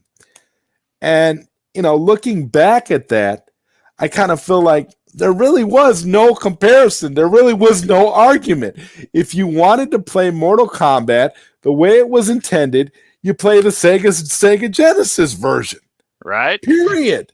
The Super Nintendo version, as far as graphics, looked more like the arcade, but that's as far as it goes. Super Nintendo had these watered down fatalities. They weren't even called fatalities. They were called finishing moves. And it was just ridiculous. Like for me, my favorite character, I'm just going to use myself here as an example. My favorite character was always Johnny Cage. So what did I like to do? I used to love to do the fatality, which was the decapitation. At the end of it, he would do this uppercut and he would decapitate the opponent. On the Super Nintendo, you would do the same move that you would do to decapitate the opponent. And what he would do is he would do like a super kick to the chest of the opponent. And it was so stupid because it would be like his foot would be stuck in the chest of the opponent. And it made no sense. There was no blood. But it was just like, I get what they were going for. It was just like a super kick to the chest. And I guess it was supposed to represent, death, but it was supposed to be a less brutal death than say like Sega Genesis, where you were straight up decapitating folks. But my thing was, if you're going to do, death and violence, and you're going to still have finishing moves as it was, you're still having a violent finish to a fight. It's still not, just because it's not as gory, just because it's not as, gory and violent as, like, say, the original uncut version. I mean, there were still some pretty brutal endings. Like, for example, Raiden would still electrocute you at the end. Sub-Zero wouldn't rip out your spine for Super Nintendo, but he would freeze you, and then he would punch your frozen carcass, and you would like break apart. So you would basically die as like an ice cube. And then Sonya would still do her kiss of death, where she did her kiss, and then you would turn to like cinder, to ash. And then Kano, it was weird because Kano would do the same thing that he did in the arcade, where he would rip out the heart, but you just wouldn't see the heart. He would grab your chest, and you would just see, it would be like black and whited out, so you wouldn't see the heart when he ripped it out. But he would actually hold his hand up the same way, so it was essentially the same fatality. So I don't understand why they just didn't go all the way. And then I think the final one that I didn't mention was who didn't I mention? I think it was Scorpion. Scorpion was the same with where he would he would have the fire come out of his mouth, and you would turn into a skeleton, just like in the arcade. So, I mean, Super Nintendo made changes, but the changes weren't that, crazy to where it was a completely different experience. But it just made no sense that they could still depict death in certain ways, but not just go all the way. So to me, it kind of just felt hypocritical on Nintendo's part. Yeah, it's just like bleeping out cuss words. Killing people. You're still killing people. Yeah, you're still killing people. You may not be doing it in a way that is, you may not be doing it in as graphic of a way as like Sega Genesis, but you're still doing it. So you might as well just show the blood and go all the way. Why go through all that trouble of, trying to water down the fatalities? And the other thing that Super Nintendo had going for it, because I had a Super Nintendo, so this was the version that I played, was the music. The music was really, really good on the Super Nintendo. And one of the things that Super Nintendo used very well was the fact that the processor for the music was super high fidelity. So it was like the music was super eerie and super scary for Mortal Kombat. So when it came to doing a fatality or a finishing move, it was more eerie and foreboding than it was even on Sega Genesis, because the music was used so effectively that when you were killing, it was almost scary. Like, it was almost like, it would make my skin crawl. Like when you would do like the Scorpion fatality and you'd burn the person on fire. I mean, the sound effects and the music were just insane. So again, it wasn't like Nintendo was necessarily innocent, but that was okay. I mean, that was okay. And when Nintendo didn't have to put a warning label on their version of Mortal Kombat just because they didn't have any blood, but they were still killing people. I just don't understand it, Johnny. Yeah, it's like I was saying, it's like bleeping the cuss words out in rap songs. It's like kids still know that. Oh yeah, the Walmart versions of the rap CDs. You'd go and you'd get a if you bought like a rap CD and it was like, for example, like NWA or Eazy-E, you could get the clean version at Walmart, and all it would just be like, you'd still have it all in there, but they would just be bleeped out, but you knew what was going on. It'd be like Why? Why buy this? Might as well just let them say it. I don't know. Yeah. Yeah, Mortal Kombat to me, the whole controversy over it is like it's just a video game. Just stick a warning label on it and let the parents decide. I always thought the fatalities looked cheesy and over the top and not realistic. Well, it's like what we talk about when you and I talk about Fist of the North Star. I mean, it was so over the top. Why bother to censor it?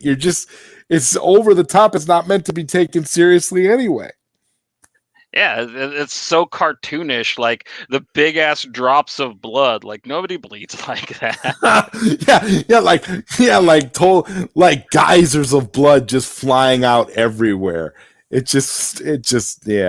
Yeah, I agree with you. Like one of the things that I always think is funny, like for the Super Nintendo version of Mortal Kombat 2 in Japan, the Super Nintendo version of Mortal Kombat 2 they didn't get rid of the fatalities.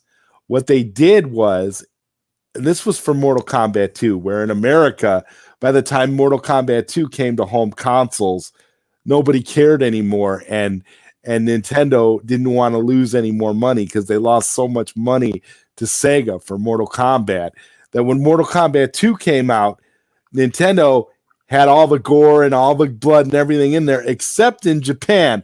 If you got the Japanese version of Mortal Kombat 2, it had green blood, and the fatalities. When you do a fatality, it's the same as any other fatality, but they grayscaled it out so it would be in black and white.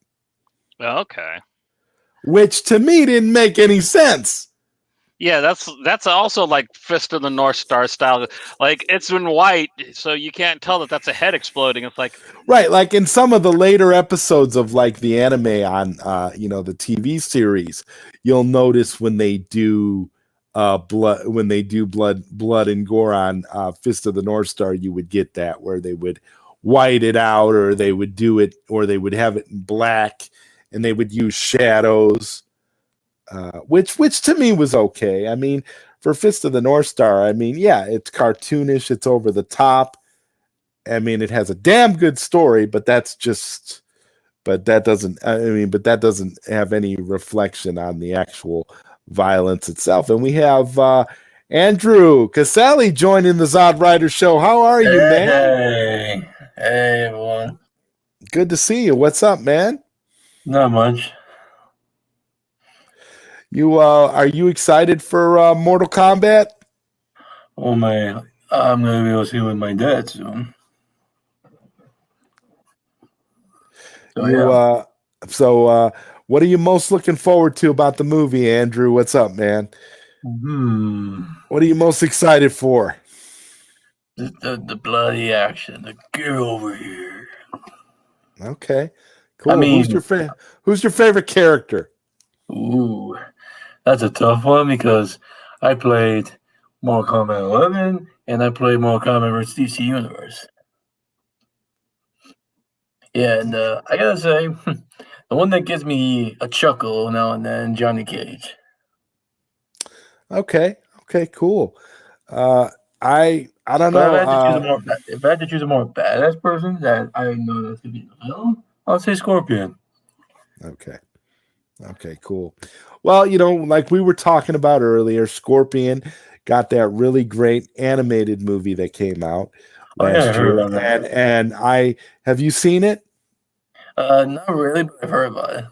Okay, man. Yeah, you definitely got to check it out. It's really good. It's really, in terms of Mortal Kombat, I mean, it really captures the lore, and all the characters, get a lot of fair screen time, and each character is properly represented. And especially if you like Johnny Cage, you got to check out this Scorpion movie, because he's got a lot of great scenes in it. Yeah, because the reason why I say it is because I like when I play Mortal Kombat 11, I like hearing the special dialogue he does for the certain characters. I mean, I mostly play the DLC characters because they brought in other IP characters like the Joker, Terminator, or RoboCop. Well, yeah, that's the thing. For me, Mortal Kombat 11 is so over the top. I mean, when they brought in like RoboCop and Hey, that was not Rambo, badass. I think it's awesome, but at the same time, I'm like, where does it stop? Who are we gonna see in the next DLC? Ash from Evil Dead. Yeah, I don't know, Johnny. What do you think? Do you think we're at a point where Mortal Kombat is just going to try to get every 80s and 90s character from every movie franchise and just throw them in as DLC? Action heroes. Right. Yeah, I mean, I enjoy playing as Leatherface, though. I mean, that was awesome. An X1. Because I think we had Jason Voorhees, we had Freddy Krueger, we had the Predator. Yeah. I mean, literally anything you could think of, Even cool thing is they got Stallone back to do Rambo. That was impressive. But they had the Terminator as well. So to me, that Stallone trailer for Mortal Kombat 11 when they decided they were going to bring in Rambo, that was amazing. Nightmare.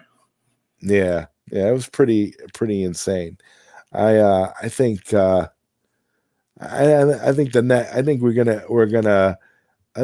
about to get even more amazing DLC. And Rel McMillan says here in the next DLC, we'll probably see Homelander. What do you think, Johnny? You think we're gonna get Homelander next? That'll be pretty funny. In fact, you can have the Joker go, "You remind me of a certain Cape do-gooder." In fact, since that's the Joker, bring in Batman. Yeah, they got that Injustice game, which has awesome DLC too. I love playing. Yeah, Injustice has everybody. I mean, in Injustice 2, you even got the Ninja Turtles. I mean, yeah, that was pretty funny. And also in Mortal Kombat X, you had a certain DLC costume where Jax was voiced by Apollo Creed. Oh wow! I see. Now that I didn't know. That's pretty cool. Yeah, Carl Weathers. Did he have like the Apollo Creed? Not really. It's just that he was a different kind of outfit for Jax, but voiced by Carl Weathers. Oh, that's cool. That's awesome. Yeah, no, I didn't know that. I actually, with me, I'm like, with each of these games, it's like it gets a little bit overwhelming after a while because they throw in so many different characters that you never know. Like I don't know who's one character. I guess this will be a good question for you, Andrew. Who's one character in Mortal Kombat that you would like to see in a Mortal Kombat game that hasn't been in Mortal Kombat yet? Does this have to be a character from the Mortal Kombat universe? No. Just a character that they would throw in as DLC. The Joker, Terminator, RoboCop, Rambo were great ones. But that is a tough question because I can think of lots. I'm going to go with Red from Mandy. I want to play as Nicolas. Either that or Nicolas Cage's character from Wally's Wonderland. Oh my God, that'd be great. How about since Stallone, maybe like have one of the other characters Arnold or Stallone play. Maybe have Stallone's Judge Dredd. I am the law. See, Judge Dredd would be a good one. I'd like to see Hulk Hogan in Mortal Kombat. Brother. I'd like to see Hulk Hogan in Mortal Kombat. That'd be insane. I want to bring in some more Marvel and DC characters. Now, I'd like to see some Marvel characters in Mortal Kombat. I want Captain Marvel in Mortal Kombat so we can beat up Brie Larson. I think that'd be fun.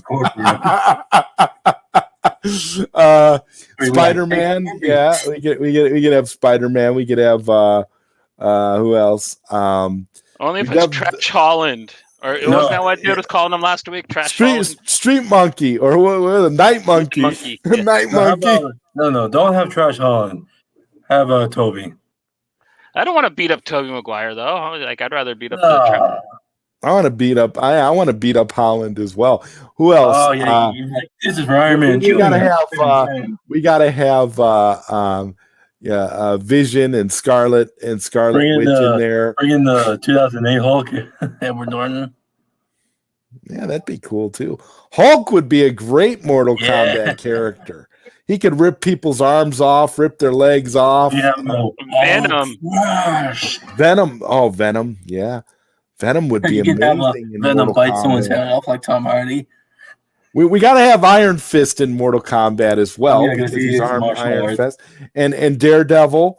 You can have Iron Man with his proton cannon. Yeah, that'd be cool too.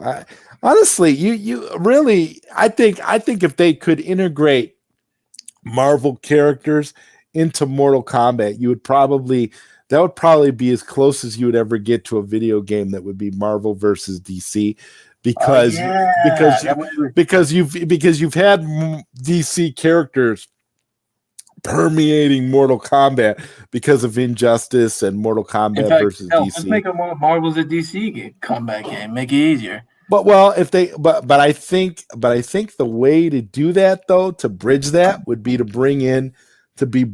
to start by bringing in Marvel characters into Mortal Kombat. I think that would would be how it would start. Because if you could do that, Spider-Man versus Batman. But I don't know. We're talking about Warner Brothers here, so I don't know. That would be. Hey! I mean, there's Jam sequels bringing every IP. Yeah, well, if Mortal Kombat, if they treat Mortal Kombat the way that they do like Super Smash Brothers and all that kind of stuff, as just a franchise that brings in everything, then yeah, I guess you could have that. You could have Marvel, DC, and like Rel said, if they brought in Homelander, that would be interesting, because that's another totally different comic book character. So you would have, what is that? Is that Johnny? Is that Image? Dynamite. Okay. It was originally a Wildstorm book, but when Jim Lee sold to DC, it got kicked loose and Dynamite picked up the boys. Okay. Well, yeah. So that's. I almost forgot to ask. When we were talking about the DC characters, when they brought in Rambo, they actually had Sylvester Stallone to voice him, but when the Terminator came in, they couldn't even get Arnold. Yeah. Well, I mean, that's not surprising. I mean, Arnold Schwarzenegger, maybe he was too busy. Maybe they couldn't. They even got Peter Weller back for RoboCop. Yeah.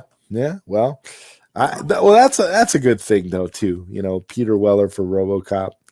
I don't know. I want to see Rick Flag in Mortal Kombat. What about you, Johnny? Hell yeah, Rick Flag in everything. Rick Flag in Mortal Kombat. We get the Suicide Squad up in Mortal Kombat. Have them all in there. That would be pretty funny. That would be pretty cool. And we want David Ayer's Suicide Squad characters in Mortal Kombat. Yeah. Oh, and that'd be awesome. Speaking of DC related, I heard that Ray Fisher had some pretty interesting things today, especially after the trial. I saw that. I was like, holy crap! Ray has got this ongoing thing going with Warner Media. I got to give Ray Fisher a lot of credit, because he is. He's like the little guy going up against, how they say, you can't fight City Hall. This is the guy that keeps fighting. This is the guy that keeps fighting City Hall. Like he keeps. Yeah, it's like that. It's like that one guy that fought when he was still skinny, going, "I can do this all day." Yeah, like Little Mac in Punch Out, going up against all these like massive. Yeah, it's a dancer.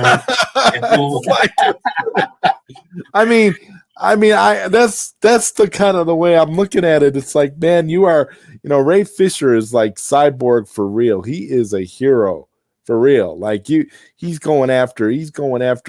taking on Warner Media by himself. I mean, this guy is just, Dude. Of course, Real saying the annoying planet is already making a live video about Ray. Am I not surprised? Well, yeah, they tend to side with the studio because they hate the Snyderverse so much. If Hogan Yeah. was a DLC, his fatality would be the famous leg drop, crushing your head and exploding. Yeah, that's what I want to see. And they need to bring in Randy Savage too, so you can have like the mega powers. If Ash from Evil Dead came in, you can just have him like chop, use his hand to chop him in half and have him go groovy. Yeah, that'd be awesome. That would be awesome. I agree with you. I agree with you there, Andrew. I think that'd be cool. I don't know. I'm not against any. I'm not against any DLC from Mortal Kombat. The more characters, the better. I mean, hell, get anybody you could think of from any franchise.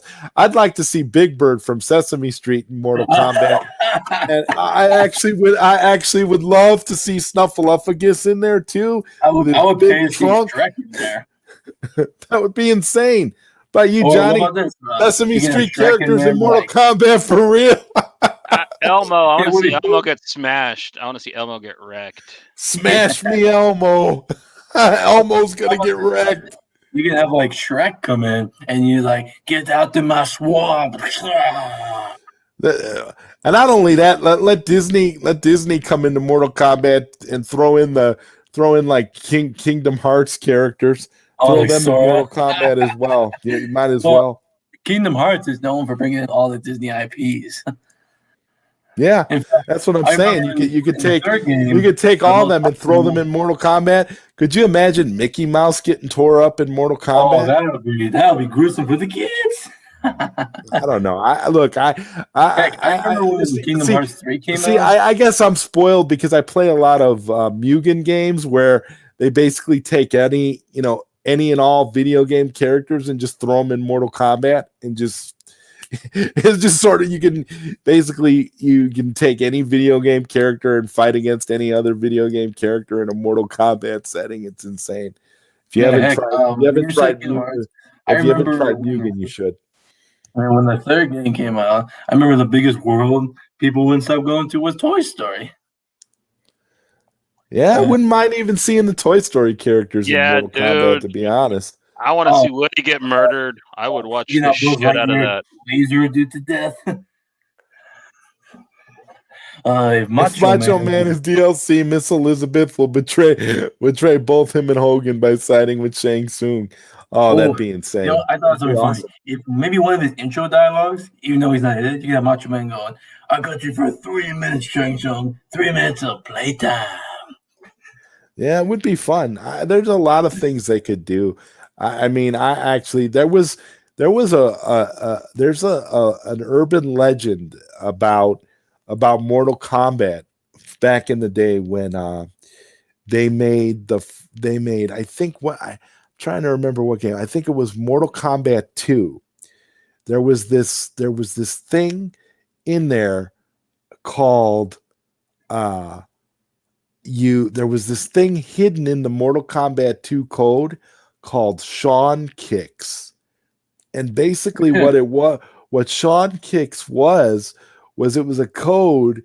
It was unused code by Midway at the time for Mortal Kombat 2 because there were plans in the lore to bring in Shawn Michaels from WWE. He was going to be in Mortal Kombat 2 as a hidden character.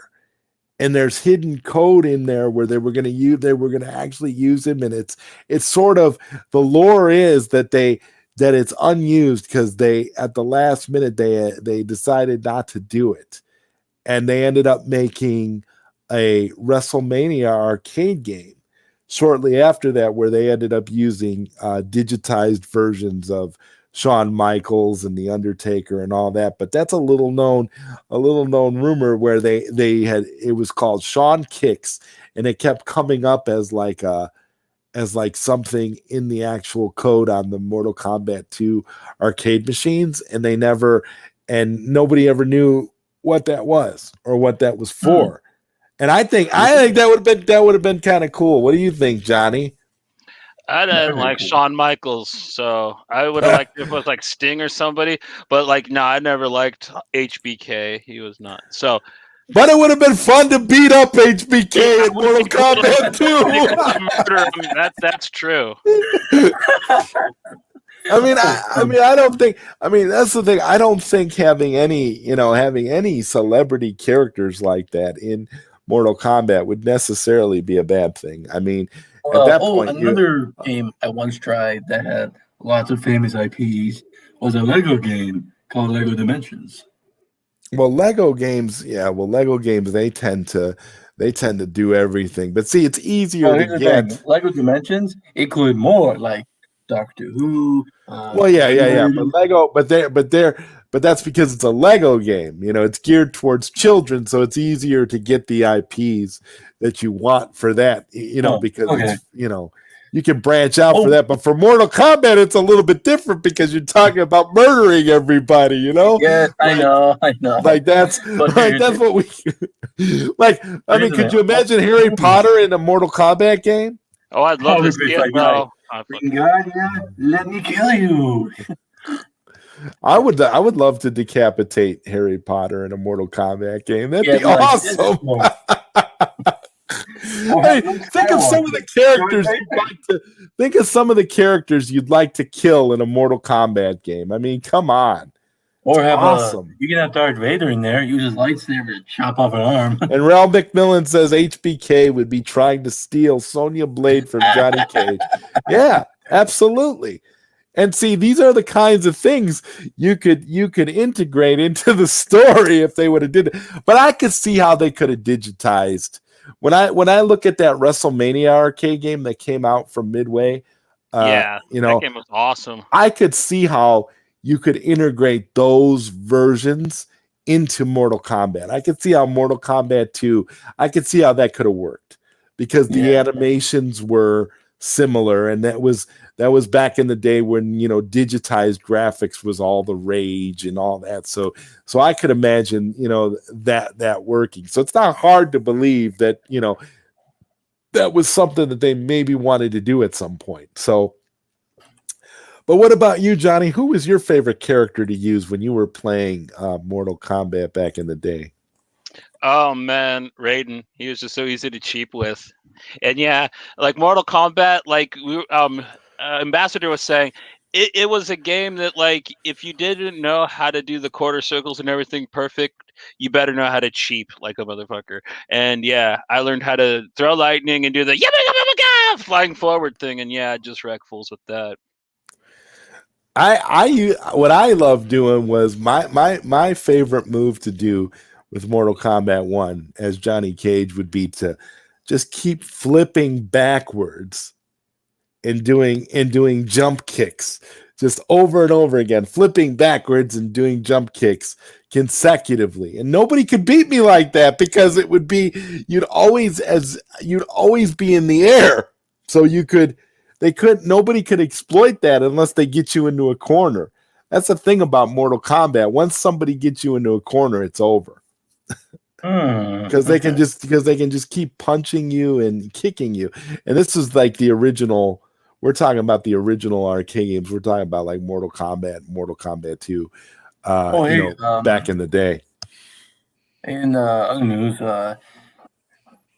the Flash movie just confirmed Michael Keaton will be in there as Batman. I've been losing sleep over that one. Yeah, I'm really not. I'm gonna be honest with you, Andrew. I'm gonna be honest with you, man. At this point, I could care less about the Flash movie. I have no interest in the Flash. I have no interest in DC. To me, I'm so over it. I really am. At this point, you're not wrong, man. I know that Warner Brothers is not interested in doing. I know that Warner Brothers doesn't care about us as a fan base, so I don't care about them as far as what they're doing for DC. But I'm not one of those people that's gonna just keep trashing them like a lot of people are doing. I'm not gonna trash them, but I'm not gonna hype up their stuff either. I'm not going to promote them. I'm not going to talk about it. I just don't care anymore. I'm so over it. I don't know how you Yeah. feel, Johnny, but that's where I am. I just don't give a damn anymore. It's to the point where we I feel happy, Andrew, that we got the Snyder Cut. I love it. I'm You're not wrong. happy that You're not wrong. that we got it. It's a great movie. Wherever they go from here, could be good, could be bad. I don't You have care. to go along. Yeah, it's to the point where I mean, I'm at the point where it's like, I don't want to fight. I shouldn't have to fight the studio to give the studio my money. Am I right or wrong? Yeah, you don't have to. If they have a product that I'm interested in and I'm willing to pay for that product, why do they keep spitting in my face? That's just my mentality when it comes to dealing with WB and their stupidity about the direction that they want to take things. And that's why I refuse to even give that Flash movie even another thought, because unless Ezra Miller is choking out Iris West in this movie, I have no interest in seeing it. It's just gonna be garbage. I know it's not gonna be good, and people are just setting themselves up to be disappointed. Ralph McMillan says fighting people in corners used to cause arguments and telling your opponent that he's cheating. Yeah, I agree with you, Rel, especially, in an arcade setting. Especially in an arcade setting. And truth, brah. Yeah, man. I mean, this is where we are. I'm tired of it. I'm tired of Warner Brothers. I'm tired of their shenanigans. We talk they talk a lot about cancel culture and all this stuff. Why can't we cancel Warner Brothers? Why can't we just cancel them all together? Why won't AT&T? Why won't AT&T just take them and just push them out? Period, and just run the film division themselves. You'd be like this: go have your little cookie, have your little kitty Marvel stuff. Go play in the playground. I don't understand. I don't understand how a big company like AT&T, a big media conglomerate like AT&T, cares so much about what Warner Brothers executives want. They own the company now, so they could tell Warner Brothers what to do. They could tell Warner Brothers, look, why haven't they done anything? Yeah, it's unnecessary to me. And Ralph McMillan, if Barry chokes out Iris, he will just say it's fake and they were playing around. Yeah, that's true. That's true, Rel. I want to see Barry choke out Iris West. What's funny? Barry, that I could see that. You know what? And hey, in this new Flash movie, anything is possible.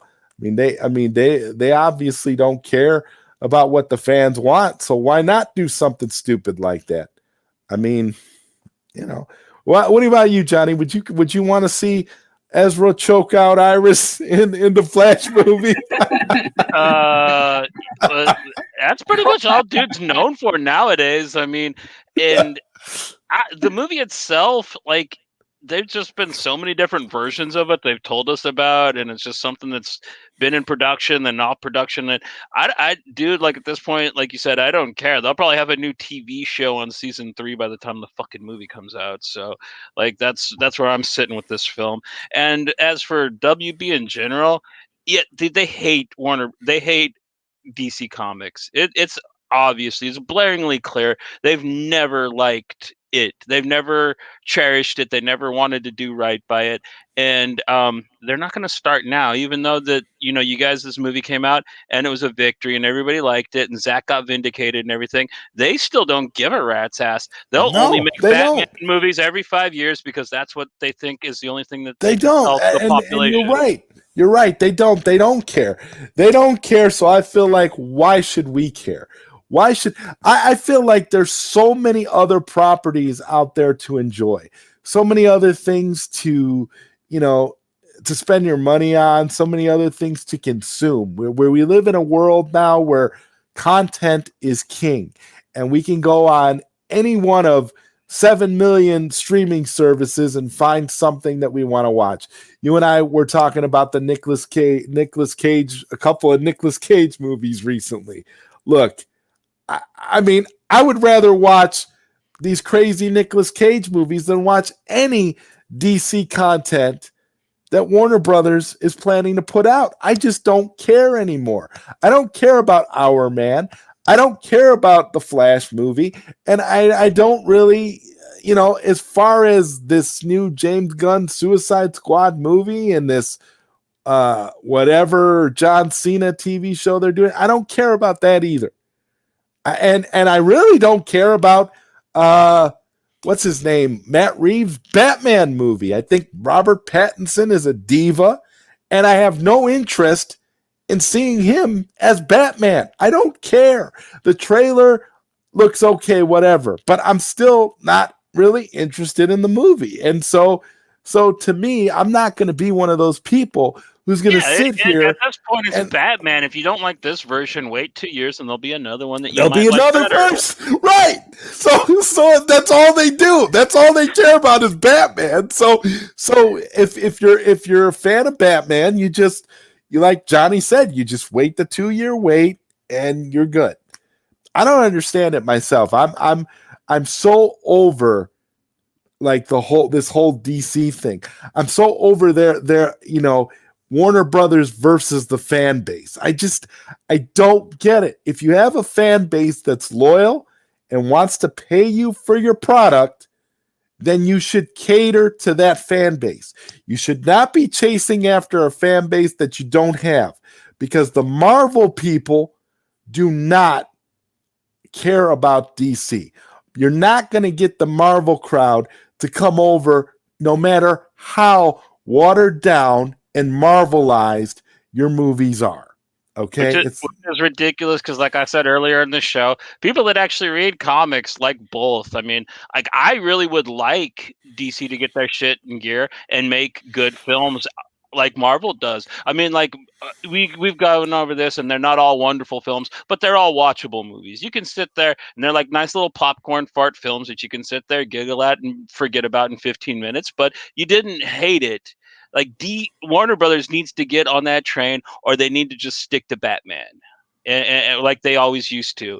Because if they're going to tempt people with, because people like me who read DC, eventually we want to see characters that are underneath the A-list, and they just do not seem capable of even giving us the full A-list. Look at how long you guys had to fight to get Wonder Woman on the goddamn screen. It's Wonder Woman.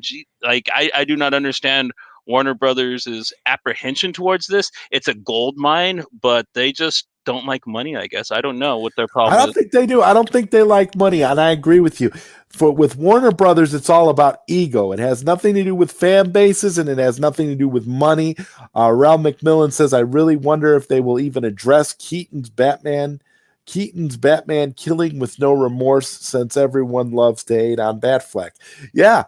I mean, Keaton's Batman killed people with impunity. He blew up an entire fucking chemical factory. He nuked it. He took a grenade and blew up an entire factory. Keaton's Batman was the most psycho Batman, and that's one of the things that people, if you're looking forward to anything in this Flash movie, it should be Michael Keaton's Batman, because they should, well, as long as they allow Michael Keaton's Batman to be Michael Keaton's Batman and they don't try to water him down and make him and tailor him to 2021 optics, because if they do that, then it's going to be worthless. But like I said, I don't really care about the Flash movie anyway, so it doesn't really matter to me what they do.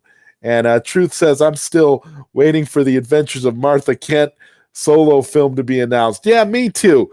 I want a Martha Kent solo film, just like I wanted I want an Aunt May solo film for Marvel for Peter Parker. I want that too. Because they didn't make it when they had Sally Field working for them. That would have been the perfect time to do it.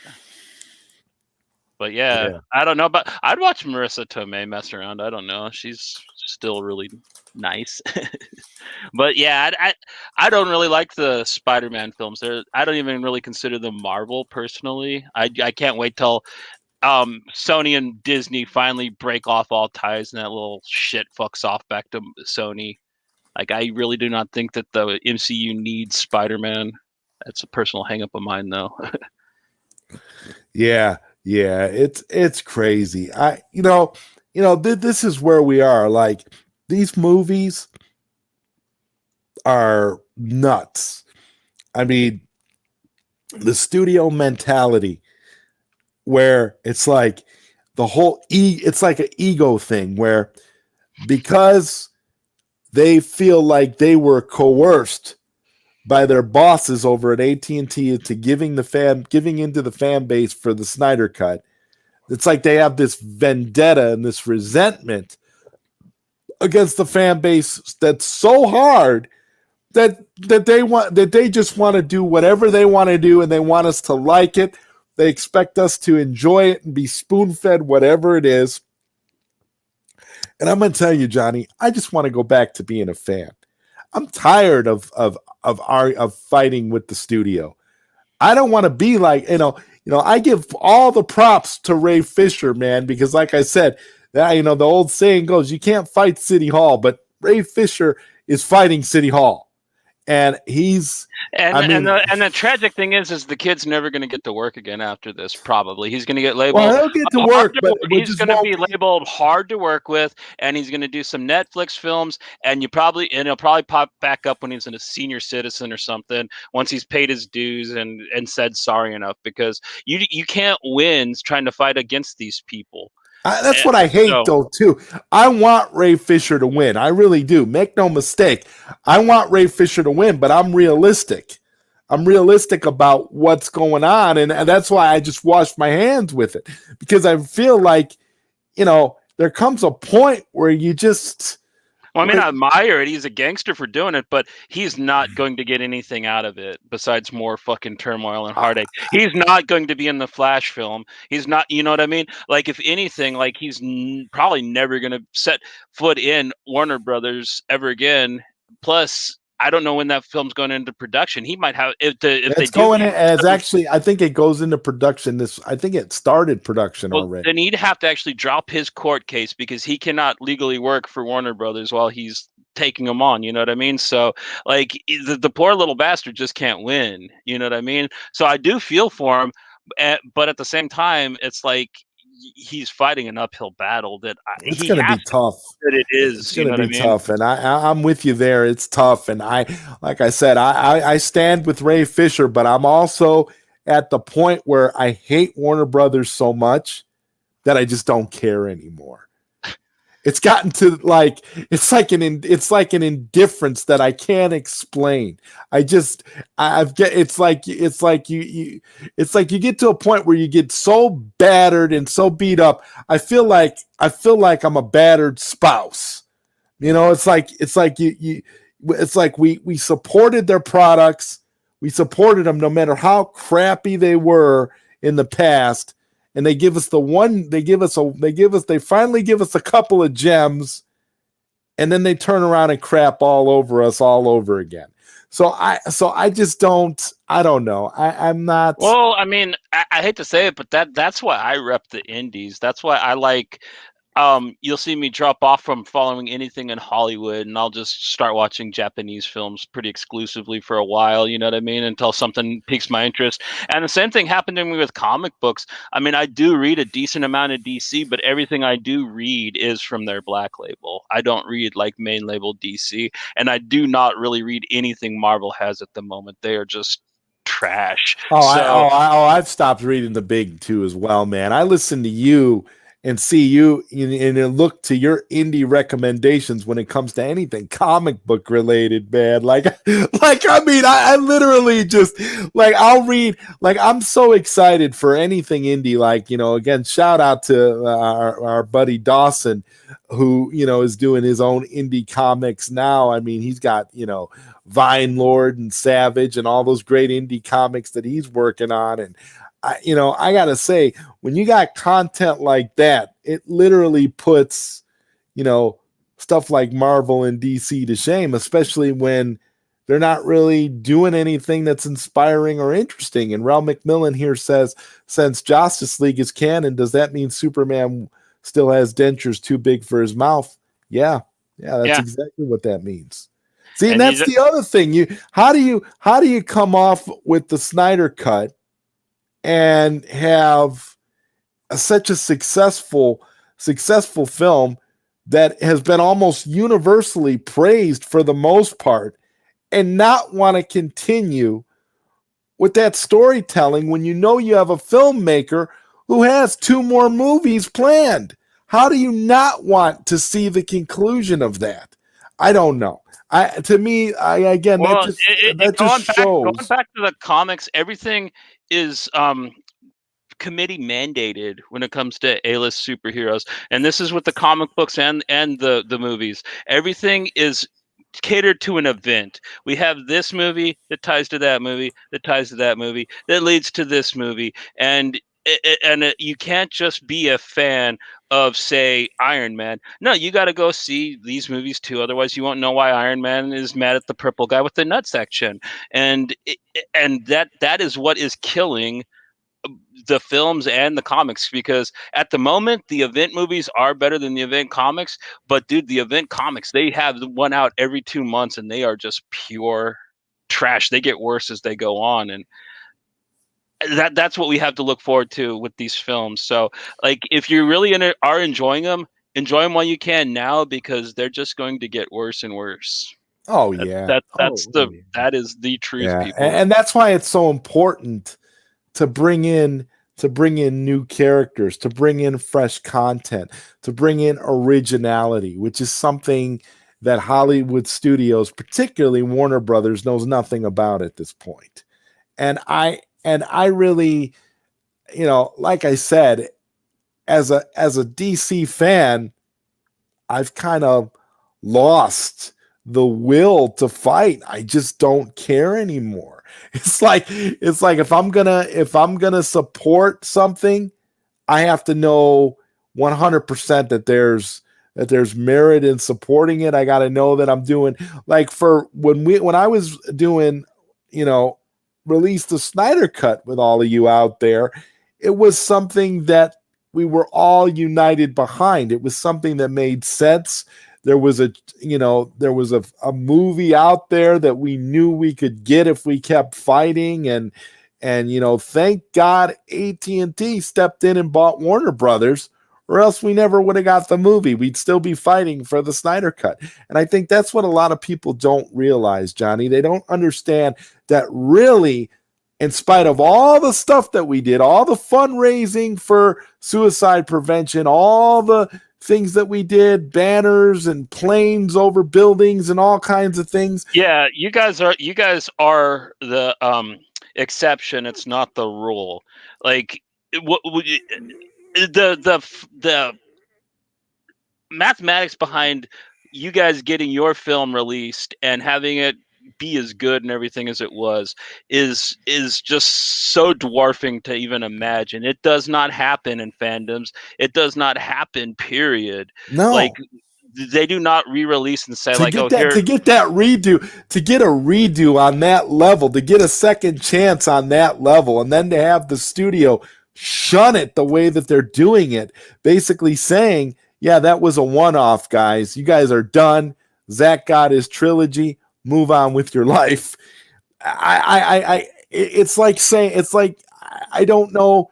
I feel like we would, and this is what people need to understand. Like what you said is 100% right, but I'm going to take it one step further. We never would have got the Snyder Cut if AT&T didn't buy Warner Brothers and step in and mandate that they release this movie. It never would have happened. I don't care how many banners we put out. I don't care how many tweets we put out. I don't care how many trending events. This is real talk. We never would have got the movie. The movie was never going to happen because, as a good friend of mine earlier today, Sil Abdul said on his stream, Warner Brothers doesn't care about social media. Warner Brothers doesn't care about what's trending. They don't care about any of that. So there's no way that we would have, in spite of all the good we did as a fandom, that we would have got that movie unless AT&T did what they did, which was step in and mandate. And the only way the Snyderverse is going to ever continue, that there's ever a chance for us to get any continuation to Zack Snyder's Justice League, is if AT&T steps in again and says, Warner Brothers, we're doing this. That's the only way it happens. And honestly, it'll be such a sticky war, and it'll be just such a terrible atmosphere for like Zach and the people going in to that's make what that I'm film saying. that I wouldn't even recommend. That's what I'm saying. I'm at the point where, like, look, I am so hyped for Army of the Dead right now that I think Zach is better off just focusing on his own creative endeavors that don't involve Warner Brothers. Amen. Stay as far away from Warner Brothers as you can for your sanity, for your well-being as a human, and just do your own thing. I would say if you guys ever had a chance of getting the Snyderverse as you want it, Warner Brothers would have to sell DC Comics to somebody that gave a shit. Like if Netflix bought it and Zach's already there, then you guys would get your movies that you want. But otherwise, man, it's not plausible, and it wouldn't be fair to like ask Zach to subject himself to go back to that culture. I mean, that's what I don't understand. I mean, Zach has been, the thing is, Zach has been saying, basically Zach has kind of been, Zach has been very supportive to the Restore the Snyderverse movement. He's been very active, in promoting the idea of basically, yes, there's more story to be told, and that he would, and he never says never. But this is one thing that Zach has also said that I think people are not understanding and people are not comprehending. He's pretty much said that the chances of anything like that happening are very, very, very, very slim. And he even, I think at one point said, I don't know if he exactly used the word non-existent or not. I don't know, but he really downplayed it quite a bit. Now, I don't know if that's necessarily a negotiating tactic or if he's really, seriously saying, I mean, with the people who are running Warner Brothers right now, there's really no chance of this happening. And I don't know, but I'm with you, Johnny. I think as a filmmaker, as an artist who wants to, expand his horizons and who has other stories to tell, he's better off, somewhere else where he can be in an environment where he can be a creative and not have to struggle so hard. This goes back to what I was saying about the committee appointed storylines and everything having to run down a thing. Like Zack Snyder and his cut, like what HBO let him do was amazing. But like if Warner Brothers did take him back to do a sequel, we're talking about a movie that would probably cost somewhere around $400 million to make. Easily. So unless he focused it in the nightmare world, like he's saying, and it was more where it could be done more low budget, perhaps. But I don't know. Yeah, we're still talking about a huge production, and the studio is not just going to let him do it. I don't understand what problem they had with him in the first place, that because they appointed him this job and then all of a sudden they decided that they didn't trust him, didn't like him, and because Rotten Tomatoes gave him a bad score or something. And now it's all, you know what it is now? A non grata after they gave him this dream job. And so I don't understand. Like they would have him come back and like it would just be the same thing over again. It would get to the point where they'd be like, okay, here's some more money, but now you're going to have to put this in and you're going to have to do this part in the end. Right. And I've said this before. Zack Snyder came back to finish the Snyder Cut for free. He didn't take a paycheck. Why? Because he wanted creative control. If he took a paycheck from them, he would have been subjected again to whatever demands they wanted him to make. He would have had to take their demands and inject the stupid stuff that they want in the movie. The reason we got his vision is because he didn't take a paycheck and they just let him finish the movie he wanted to make.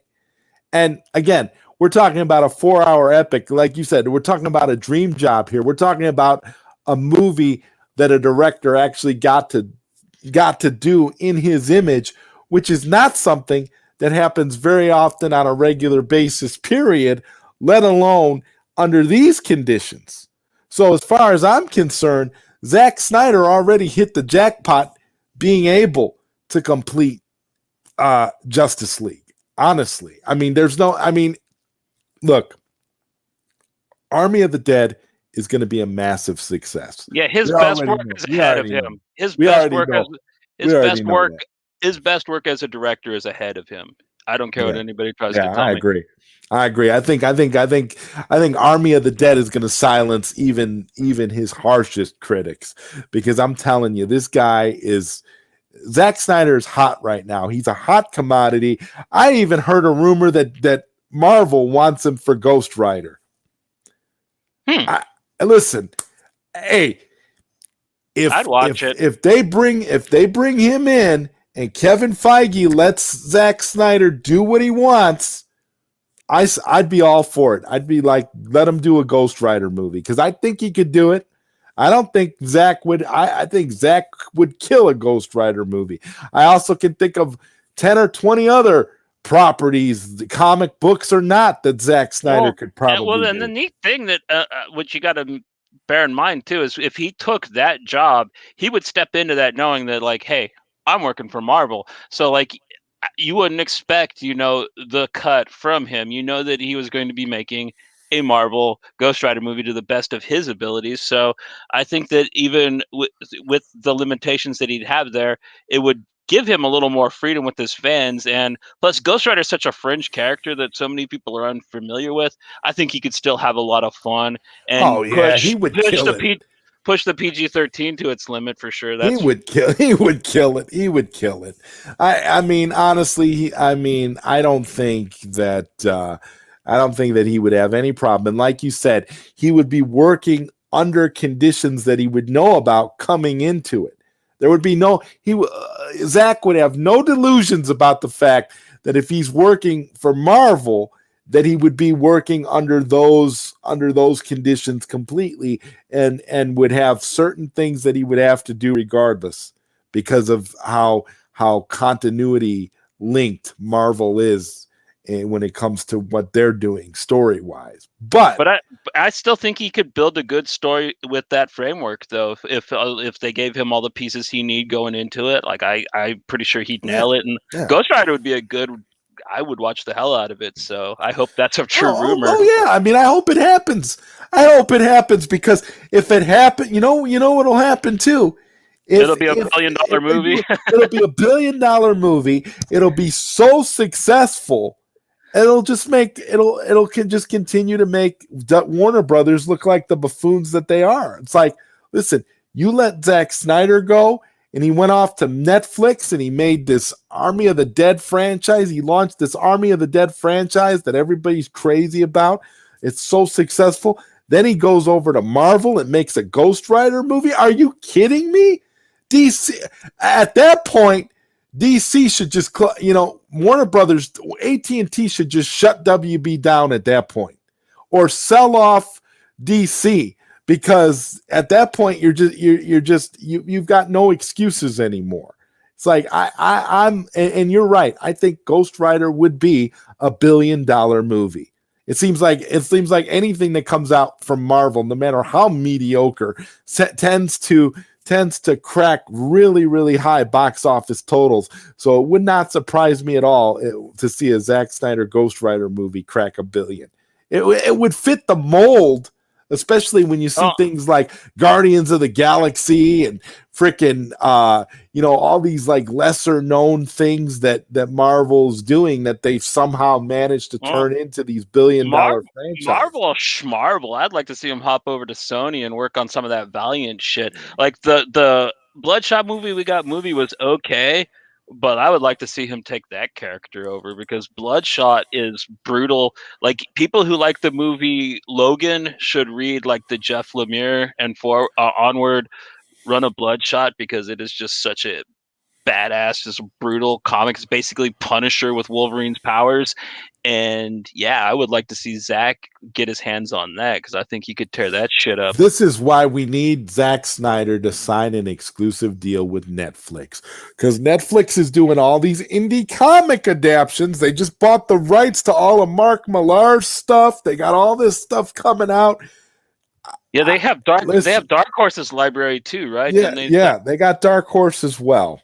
So, I mean, Zach would be any property that he wanted. Netflix would be like, if they owned it, they'd be like, go ahead, Zach, you can do what you want. What's up, Lord Koj? Good to see you, man. If you want to, you can jump on. Link is in the description, man. I'd love to get some of your takes on what we're talking about right now. So if you want to jump on, dude, you're more than welcome. Anybody in the chat who wants to jump on, you're more than welcome to do so. I was having some technical difficulties earlier. We had Andrew Casalian here, and for some reason, he was stuck backstage, and I couldn't pull him back in. I don't know what was going on, but maybe he was having internet problems like I used to with the StreamYard. I don't know what it was. I don't know if it was an issue on his end or it was on my end, but for some reason it wouldn't let me bring him back into the chat. I don't know what happened. So, but I mean, he left. But I'm just saying. I mean, it's sometimes you get weird technical glitches like that in StreamYard, as you know, Johnny. And this is why, we just try to do the best that we can here. Rel McMillan says the reason why WB got rid of Zach was because they tried to appease the not my Superman Batman gatekeepers. Exactly.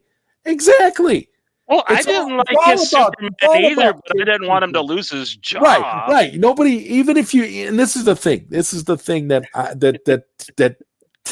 tears me up inside as a human being. Even if you don't like what Zack Snyder was doing with these characters, okay? If you didn't like what he did with Batman and Superman, okay. But you still should understand that this is a filmmaker. This is his vision. Every filmmaker gets, their vision. They can do what they want for the movies that they're there. The thing about Superman and Batman, though, is like Johnny was pointing out earlier, if you're not happy with one iteration, just wait a few years. They'll come out with another iteration that maybe you'll be happy with. Hence what we're getting with Robert Pattinson. Now, I've gone on record many times and said straight up, I'm not a fan of Robert Pattinson. I don't like him. I think he's a scumbag, diva, piece of crap. I don't want to see him as Batman. I'm not interested in this Batman movie. I'm not falling for all the hype. I just want to see him have a girl fight with Jared Leto's Joker. That would be great. Literally hate the fact that this Robert Pattinson Batman movie exists. I hate that it exists because I feel like, and I could be wrong on this, and this is probably a hot take on my part, but I feel like if this Robert Pattinson, Matt Reeves debacle didn't exist, I think that they would be more open to the idea of continuing the Snyderverse. But because this goofy Robert Pattinson Batman movie exists and it's done and ready to go, now AT&T has to wait on Walter Hamada's vision and has to wait and see how well this Batman movie does and see where the franchise goes and give it a chance. Basically, they have to give this a chance to fail before they can, before they can do anything else. And I think the reason why is because they've already committed to the Robert Pattinson that's movie. the thing. Well, they've committed to more than that. This is going to be kind of the third or fourth little film following this little tale. trail that they're doing, and yeah, it's definitely a factor. But I think that they've kind of see that they've started this road, and I don't know. I still think that even though the Snyderverse is something that we all want, especially after seeing the film. All right, Manny V. I want to address this. You say, why do you hate Pattinson? He's a great actor. Look, here's my problem with Pattinson. The guy is an absolute diva. He thinks, honestly, it's horrible. I've seen him in so many films, and I'm not impressed. Okay, I gave him a chance. The only movie I like him in is Cosmopolis. All the rest of the films I've seen him in, he's just meh. I don't know how anybody can see Robert Pattinson and be like, that's Batman. Really? That's who you see as Batman. That's who you believe is going to embody the role, especially for people. And the thing that irritates me is you got all these people that love Ben Affleck as Batman. Oh, he embodies the role. He's Batman. But then you got these same people that say that how much they love Ben Affleck in the role and think he comes straight out of the comics, but they are praising Robert Pattinson and think Robert Pattinson is going to be great just because they saw him stole on a guy in one trailer. I mean, give me a break. That trailer was okay, but it's like completely overrated. I went back and rewatched it a couple of times, and I thought, what did Robert Pattinson actually do in that trailer that was so awesome? All he did was stole on a guy and say, I'm vengeance. And that is enough for people to be all like in a tizzy, like, oh, he's going to be so great. He's going to be Batman. Like, really? That's all you needed? I think it's people trying to make up for past sins, because over the years, people said, which character would you hate to adapt the most? And I always said Batman, just because the fact that no matter who you cast, everybody's going to hate it for some reason. I absolutely hate it. I'm going to tell you, I didn't hate Ben Affleck when he was announced. I thought he'll do a good job. I didn't have a problem with. Hated Keaton. People hated Bale. People hated Keaton. Yeah, I remember back in the day. People hate everybody. People hated everybody. So. Anybody who was Batman gets hate. But I'm going to tell you, to me, I feel like the Robert Pattinson. I think my biggest problem, more so than the fact that Robert Pattinson is a known diva, my biggest problem is how quickly people have jumped on the Robert Pattinson bandwagon. That, to me, bothers me more than anything else. Pattinson hasn't done anything to prove that he's going to be good in the role. There's nothing that shows that he's going to be good in the role. You've seen him in one trailer, and you think he's going to be God's gift to Gotham. I don't understand the massive praise that this guy has gotten. That's the thing that gets me. With Ben Affleck, you either love him or you hate him, but at least you have material to base your opinion off. Robert Pattinson, you really don't. He's been a sniveling diva punk his whole career, and you see him in one trailer, and all of a sudden he's like this Batman. It's like everybody thinks he's great. That's my problem with it. I can understand people being excited for the trailer and wanting to see this movie, sure. But to be comparing Pattinson to Affleck, to be comparing Pattinson to Keaton and other people that have played the role, when you've only seen him in a trailer and you already think he's like the greatest Batman ever. That's what I have a problem with. That's where my issue is, because from what I've seen in that trailer, it just looks gothic and it looks indie to me. Yeah, it doesn't look Batman-ish to me. Well, it looks like it's got a gorgeous visual style. You got it's got a grungy. It's got a grungy 90s. It looks badass. You look at the atmosphere of the film, and it looks great. I got to give it that, dude. It really reminds me of a fan film that was made a few years ago by a guy. Who played in the punk rock band and went out and beat up people in the park or whatever. That was that you showed me. Yeah. The movie was called Suffocator of Sins, and it had the exact same atmosphere that you're speaking of right now when you talk about the Robert Pattinson movie. Like I feel like, well, how can you sit here and love Ben Affleck as Batman and think that Ben Affleck is like comic book accurate and Ben Affleck is good as Batman, but then you see Robert Pattinson in a trailer and you're just like, oh no, never mind, that's Batman. Like, how do you jump on board so quickly? It's like, I've never seen this with Batman. Even Ben Affleck got tons. I'm about ready for them to do a silly Batman again, man, because they just keep making it more and more serious. Like, I want somebody to even out Schumacher at this point with the next one. Like, okay, I say, okay, bring back George Clooney, right? Could George Clooney play like an Adam Westy type Batman? I would have him be like Dark Knight Returns. He's got that perfect shape, and like I think he'd probably be the actor that could do it the best. It's still mobile, so yeah, I would watch like if they did a Dark Knight Returns Miller style thing with Clooney. That's also got nipples. I'd watch it. And Cisco says they dodged a bullet by not losing Keaton. Still, though, Warner Media and WB Pictures exec have a big PR issue. Oh, yeah. Yeah, and Cisco, if you want to jump on too, man, the link is in the description.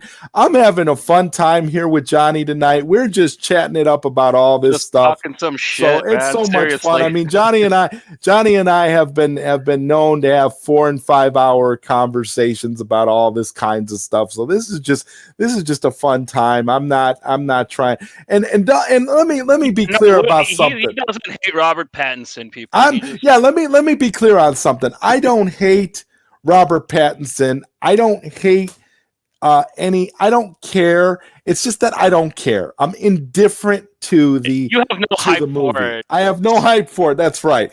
And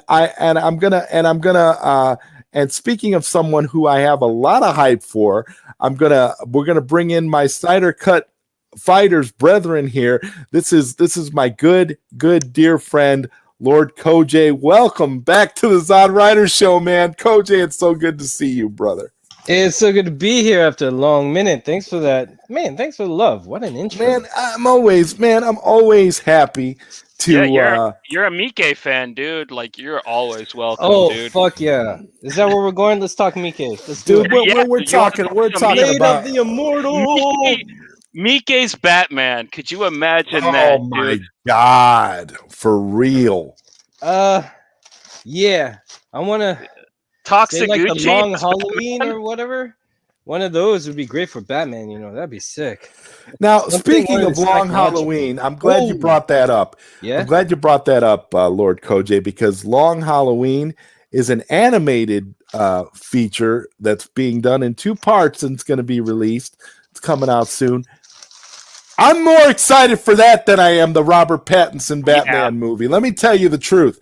Long Halloween's the shit. Dude. Long Halloween is one of my favorite Batman graphic novels. After a good minute, he hasn't had a really good one for a while. I like the Kung Fu 70s one they put out a couple months ago. Oh, you mean movies? Oh, I was thinking about the books. Oh, yeah, no, Batman, I think the last really good one that I liked, it wasn't even his. It was called The Killer That Smiles. Jeff Lemire and Andrea Sorrentino did it. It's about like this psychiatrist that the Joker convinces to turn into a serial killer. Really cool comic. But yeah, that's like the last good Batman thing I read. That's right. Yeah, it's really dope. Yeah, with Batman, where Cisco says Keaton killed in '89 and Batman Returns, and the hypocrites, Ben Affleck haters are just terrible hypocrites. I don't follow fans like that. Yeah, I'm with you 100%. We've got to understand, and this is the thing. I love all these people that have jumped on the Pattinson bandwagon and think he's going to be the answer to their Batman no killing rule. And I laugh at those fools because I sit here and say, You just saw Pattinson stole on a dude so brutally in a trailer. What makes you think that Pattinson's Batman is not going to kill a bunch of people? ZodWriter. Not just that, but he has guns too on his suit. Batman doesn't kill until he does. Yeah. Yeah. Batman's like, I didn't kill him. Death. He has guns, and I'm glad you mentioned that. He has guns, just like the Batman fan film that I was talking about that came out a few years back, Suffocator of Sins. That Batman carried guns. He carried 2 pistols. Well, originally he did, but he was originally like a Shadow and Spider ripoff, and Bill Finger and them wrote that out, but it's a point of contention that I find moot at best, because it is an amicable goal, but a lot of other heroes in his same line, street level, don't adhere to it. Like, people think that Spider-Man has like a hard one too. He will not actually murder you, but if you die while he's beating the shit out of you, he's just kind of like, a cop, like, hey, it happened, sorry, bye. Like, it was so It happened, sorry. And this so-called like hard rule that he does not kill. I could understand, like, yeah, he doesn't actively murder is like a thing to be, but like Daredevil kills people, Captain America kills people. They show it proudly in the Cap movies. They have him dropping fools off bridges and out of airplanes and shit. So I don't understand how those same people would be like, but Batman doesn't do it. It's like, he doesn't until he does. Like, you know what I mean? It's just how them guys roll. I grew up with the impression that he does in certain universes and in iterations, because ever since the '89 one, I thought he killed whenever he wanted. Just depending. Not in mainline comics. Like, in the comics, they have him like he is the Knight. He will go out and like he will find the Joker and break his spine several times in a row, but he won't murder the guy. He will just keep him in traction for decades. Which I at that point I'm like, dude, just kill me. I don't want to be crippled. Like, that is so terrible. So I don't know what you would actually consider worse at that point too. You know what I mean? But yeah, mostly. Technically, in the comics, he doesn't kill, and a lot of people are touchy about it. But I think in the films, especially if they make it as entertaining as it was in, say, The Cut, when he rolls in with the Batmobile and he's just like shooting the little flying monkey guys all over the place, that was badass. I enjoyed the hell out of that, and I wouldn't, be like, oh, I didn't want guns on the Batmobile, because that scene was dope. And it is what it is. It's just a whiny fan thing.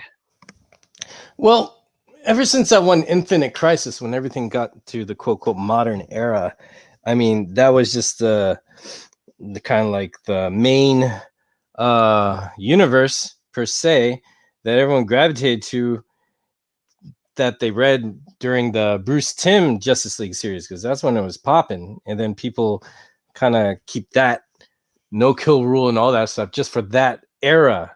Because different eras, they've been lenient, even in the beginning and all that. So I'm just like, why does one era trump others in other universes? That's a good point, Red, because Superman does not have really like that same super code written down like that he adheres to, like Batman does, kind of really no killing in his shit. But Superman doesn't really rock that same idealism. Like, he has been known to have to put a dude down when it has to be done. Yeah, especially when it comes to like creatures or other metas. Right. But it's like a very, very last resort. That's why I like Superman, Yeah, it wasn't like he tried to resort thing. He wasn't really just going around left and right. That's what people trip when they see him being forced to do something and then think he does it casually. It's like, no. Exactly. Yeah. It's not like him and Doomsday tickled each other to death. No. Tickle me, Doomsday. Tickle me, Doomsday. That sounds like a horrible toy. I mean, I just cannot understand the hype, man, for where we are with this upcoming Matt Reeves Batman movie. It looks fantastic. And that's all I can say about it, because they, like you said, they don't really show you nothing in the trailer. They show you like crime scene shots of like people putting shit in bags, and you see like there Batman was like a car. Catwoman doing a capoeira kick, and he ducks and comes up in a stance, and he's like flexing. He's like, whoa. That's all I got for that. Yeah, and I like the casting for Catwoman, so that has me a little amped. I'm always, I am I'm a big honestly, Catwoman fan, so I'm a Catwoman fan too. I'm she's my favorite DC character. So yeah, hell, cool. Well, fuck you know, yeah. hey, if the rumors are true, Pattinson was banging Catwoman on the Batmobile, so in between takes. So, you know, that's That doesn't- one positive, I Because guess. he sparkles in the sunlight, man. We will never do that, so that's why it doesn't happen for us. Well, at least But- it's not Batgirl. And Yeah. and Jacob Ludi says, I want a scene with Keaton's Batman and Cage's Superman together so bad.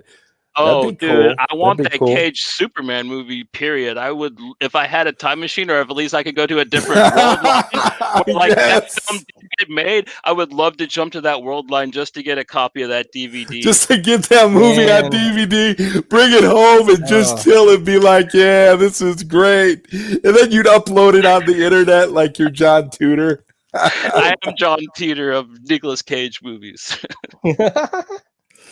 And Chubby Teddy Master, he says, Oh, my man, boy, you guys are still at it, Lord Koj up in the hizzle. Yeah, hey, Chubby, man, link is in the description if you want to jump in, man. It's an open panel night, man. We're just chilling, talking about all these crazy movies, man. It's awesome. Have they put out another trailer for that Pattinson movie? Because I've only seen the No. one. No. Okay, so I mean, like, I think it looks interesting. There are certain things Dude, I've heard that make me wanna some see creative fan did an animated version of that trailer, Oh, and it that is- looks mhm. incredible. Now, Mhm. let me be clear here. I would rather see that iteration of Batman done as an animated movie. I agree. Because that trailer would was that so- good as an animated trailer. It looked amazing. I'm like, now that is I know something you're gonna hate I'd like me, to Zod, see. but I think his car is awesome too. So that's another thing. Eh, like the no, I don't. I'm Batmobile, not man. gonna hate you. I'm not gonna hate you if you like the car. The car's cool. I mean, It like, just doesn't. It's all good, bro.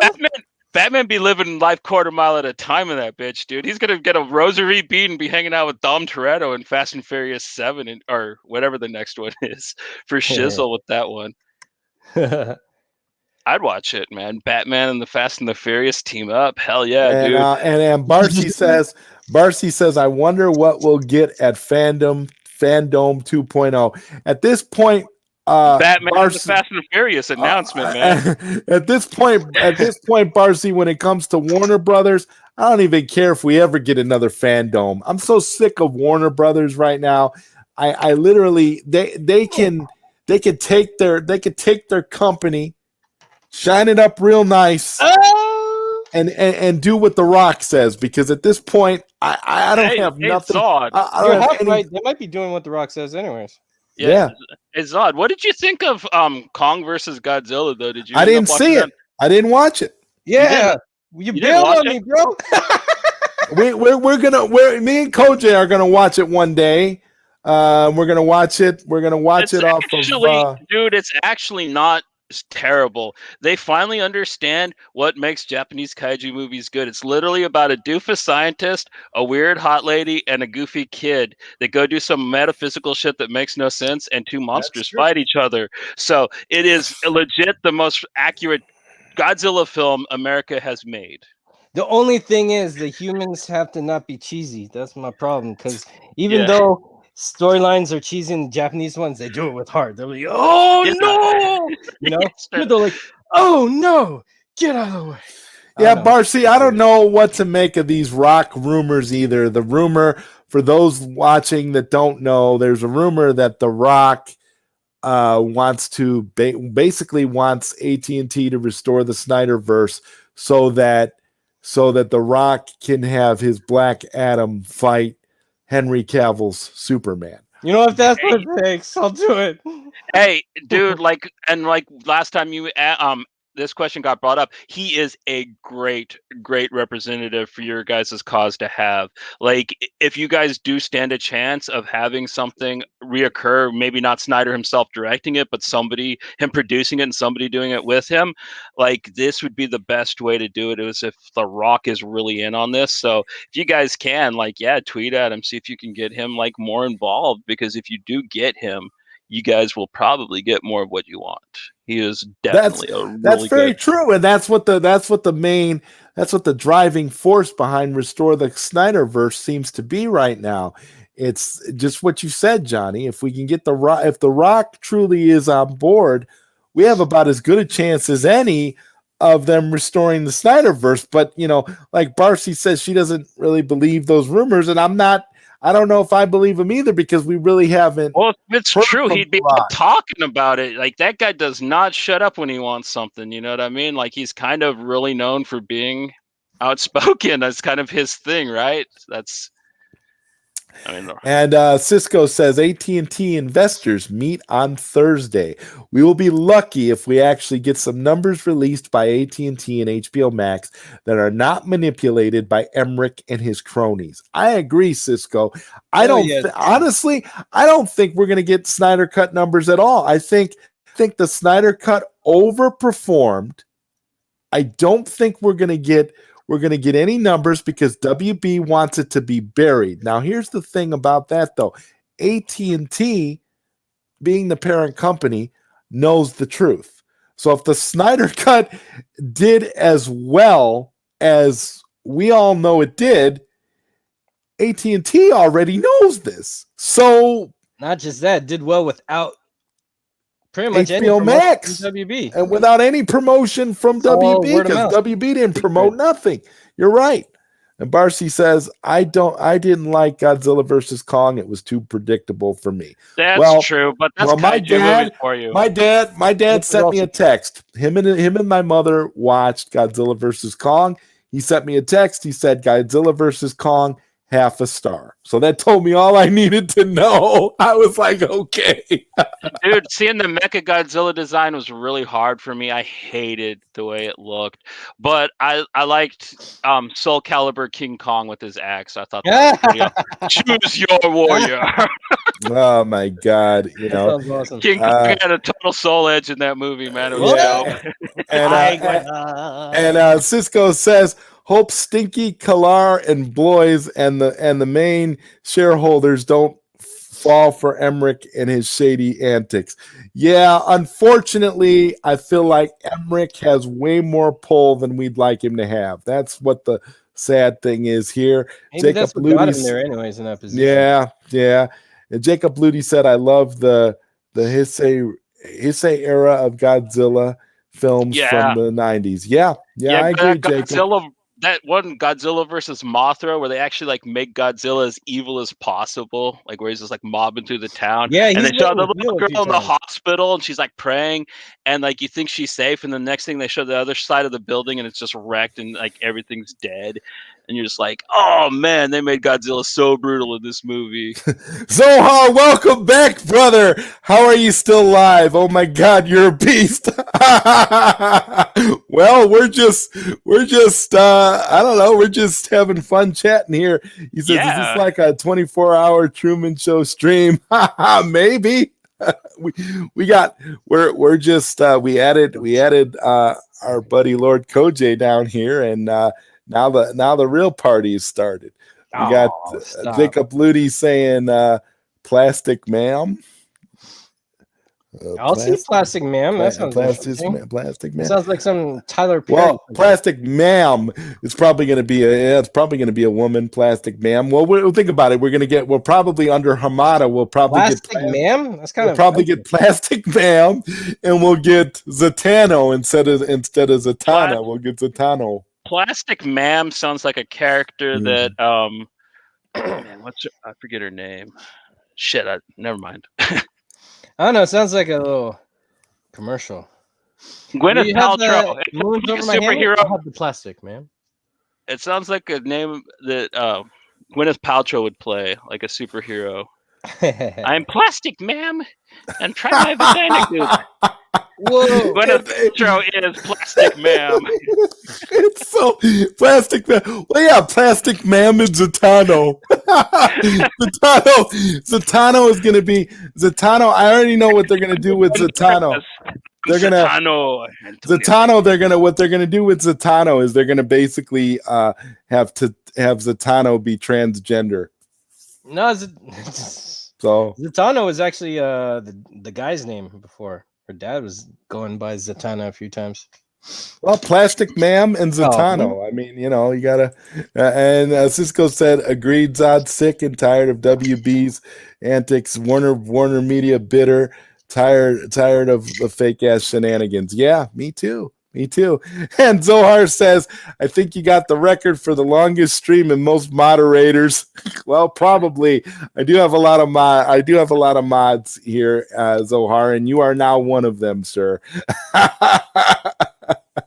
Let's see. Barcy says WB is going to find a way to ruin Batgirl and Zatanna, which are some of my favorite DC characters. Yeah, Barcy, I feel for you. I don't think we're gonna. I don't think they're gonna do right by those characters either. I really don't. I don't have much faith. I think we got a better chance of DC being a successful franchise if they are Batgirl should be a TV show. It'd be an awesome TV if show. if they're sold to some other company. But personally, I'd love to see AT&T get so fed up with WB that they finally just sell DC to Netflix. That's what I'm hoping happens, because to me, that's what needs to happen. We need to get some new blood in on DC so that the stuff will be better. Oh man, was great. It's great to see you, man. Zohar, you are welcome anytime. And you are not trapped, bro. It's kind of my moderator thing is just kind of a running joke, because if I consider you a friend and I love you guys, I make you mods. It's just the way that it goes. You're not trapped. Oh my god. Let's see. I really hope they don't do Batgirl Beyond. Barcy, I think you just came up with the title of the next Batgirl movie. I think you're right there. I think Batgirl Beyond is what we're gonna get. Well, I feel robbed, because I think for an actual Batman Beyond, I would actually love Robert Pattinson to play Terry. Kind of already looks like him, and he's slim. It would have been a decent casting for that. Yeah. You know what? Honestly, that's a role. You just did it. You just did it. You gave me an actual reason where I would actually appreciate Pattinson in a role. I can if see they him. switched the Batman, just made it all like neo techno. Yeah, and make it change it. They can keep the story the same.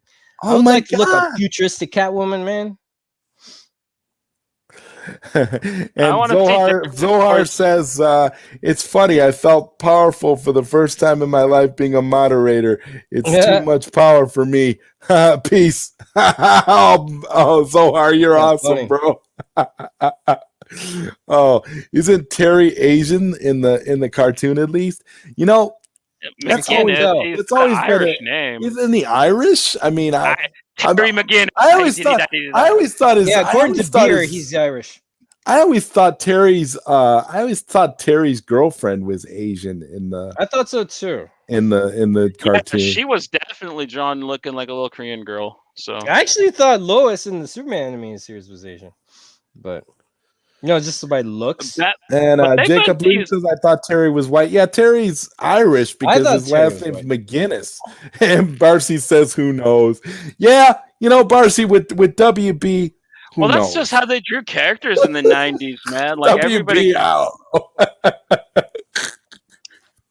He could be He could be a Korean Irishman, like what do they call it? Like when they do this wasn't it the Snickers commercial, the walking contradiction? Like I don't remember. I don't know, man. I don't know. I just on YouTube we can find it. With Warner Brothers, I don't put anything past them. I don't think we're gonna get Terry McGinnis. I think we're gonna get Tori McGinnis. We're gonna get a woman in that role, and it's gonna be Batgirl Beyond. I think. If they want to put women in roles, just pick the characters that are women. DC has a plethora of diverse Yeah, characters. dude, I feel for you, Koj, but I just know the studio that we're dealing with here. If they want to like the do studio- a Batman Beyond style Batgirl comic, My Justice Kingdom t-shirt. They just take the Cassandra Cain era Batgirl, adapt that for TV. It's got basically the same story as Batman Beyond, but it's about a badass little fucking Asian girl being Batgirl. You have Watchtower. You got what's her name? Barbara Gordon as Oracle. It's it writes itself.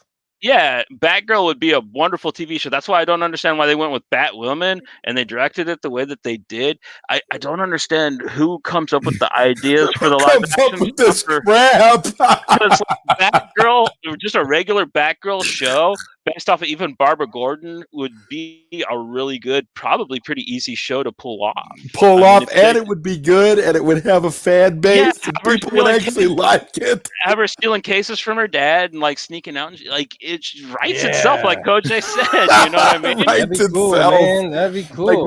We're just sitting here like, my God, the ideas that you guys just came up with for the Batgirl TV show would be, you've already like come up with a season's worth of ideas right there. Like people that work for Warner Brothers don't understand that there are literally decades worth of research material called comic books that they could go and read to like come up with the ideas for these shows and movies, and most of them are really good. People still talk about them 40 years after they came out for a reason. Warner Brothers, just saying. There's a little bit of a reason. And Rel McMillan says here, Lex Luthor looked like a light-skinned black dude in the animated series. Yeah, I'm not going to disagree with you. I'm not going to disagree with you. They got and it was Clancy Brown who who did the voice, and he actually did kind of emote it in a way where it was kind of like racially ambiguous. The bad guy from Highlander? The voice, because Maggie Q voices Wonder Woman on Young Justice. And I forgot this other actress voiced Wonder Woman too. She's African American. And Barcy has an amazing point here. I'm fine with them doing more women characters, but they need to do the original women characters. Yeah. Okay. I want to go back on a thought I had on that, if you don't mind. I think because it's like they're creating these characters and pitches, kind of like their heart. Is kind of in the right place, but they're kind of doing it ignorantly. It's like, oh, we got this. We have this this gay character who's a superhero. Let's use them. I was like, oh, but that's not a known hero. Why don't we take a known hero and make them that? It's kind of like they're taking cheap corners in the areas that really matter, and then they're kind of watering down the message that was originally placed when they invented that character to do that powerful message. So, because pro wrestling comics are like pro wrestling, where it's like social commentary, and if you don't utilize it, and the way that it's written for you or set up for you, then you actually start getting into playing with making your own kind of propaganda, and then you lose the message. And I don't like that. Right. Yeah. I agree. Great point. I agree. And then all for the sake of popularity. And then Barcy says here, Warner always does the woman characters dirty. Examples: Wonder Woman, Batwoman, Cassandra Cain. I don't trust them anymore. Yeah. I'm with you 100%. I wish on their TV shows they could make strong, independent women likable too. Like if you try to watch Arrow or Flash, like Iris and then what was her name, Laurel, man, they're just such evil demon women the whole time, and it's like you can make them strong and empowered and have them likable characters. That's one thing that we can give credit to Zack Snyder for 100%. He made Gal Gadot's Wonder Woman very, very likable, very, very interesting. And then Patty Jenkins just ruined her with Wonder Woman 84. So I'm with you 100%, Barcy. It's just ridiculous how Wonder Woman, Patty and Jeff Johns. Yeah, we have basically two diametrically opposed visions of Wonder Woman that exist concurrently now, with the Patty Jenkins Wonder Woman 84 one up against like the badass Wonder Woman in the Snyder cut. So that's essentially what you get. You get a character that's full of heart, full of passion and awesomeness in the Snyder cut, and you get basically a weak, pacifistic coward in Wonder Woman 84. I don't understand it. I don't understand how you could take that character and strip her of everything that makes her great and throw her in a movie and make her creepy with her body snatcher Steve Trevor love interest replacement. I don't understand how they do that. It's Jacob easy. It's Ludi- a Justice League prequel, bro. Yeah. Jacob Ludi says, WB, what is this comic book you speak of? Yeah, exactly. Exactly. Man, Barcy, you have like the greatest takes tonight. Thank you so much for chiming in with all of the stuff that you're saying. Oh yeah, they did make Killer Frost I'm a so good glad guy. you came in here. I hated how they made Killer Frost a good person when she's supposed to be a villain and she's more a badass as a villain. I stopped watching The Flash after that. You see what we're dealing with here? You see the bone of contention. Everybody has more than enough reason to have continued grievances with Warner Brothers as a studio with the way that they handle these characters. Warner Brothers is just too. I don't know what happened. They stopped being trailblazers and they started being thirsty, and they just followed They got the lead. scared. They get scared. They get scared and impatient. What happened with Warner Brothers, and instead of following the beat of their own drum, they just decided to start chasing somebody else. And that's never a good thing. It's like you're with somebody, you're dating somebody that's super hot and awesome, but that person isn't enough for you, and you're always looking for something else, chasing after what you're never going to get. And then you get all upset and hurt when you lose what you had because you went after what you couldn't attain. And I'll never understand why people do that. You know, if you've got something good, you go with it, you embrace it, you continue to nurture it and support it and be glad that you have it. You don't keep chasing after something that is someone that's never going to look at you anyway. That's what I've never understood. It's like, not just that, but they're also changing themselves to fit someone else's expectations who don't even have expectations for you. It's like a weird thing, man. It's like everything they tell you not to do when they're teaching you about self-love and confidence in like freaking Nickelodeon on daytime. And you're taking for granted that you have, like Warner Brothers is taking for granted that they have this massive loyal fan base that's willing to support them and willing to pay money for their existing product, but they're crapping all over them trying to appease the crowd that is already owned by Disney. And it's like they're trying to please people who hate them. Yeah. Disney, the Disney Marvel crowd is never going to support them. The reality is that because think about it. They still have a chance, dude. And this is a big one. It depends on how well they stick it when they re-release Green Lantern. And Green Lantern is their key to snagging the Marvel fans if they can fucking land it. Well, that remains to be seen, away from Earth. But let's be clear here. Let's be clear here. The Justice League movie that they released in 2017 was their big love letter to Marvel, and we see how that turned out.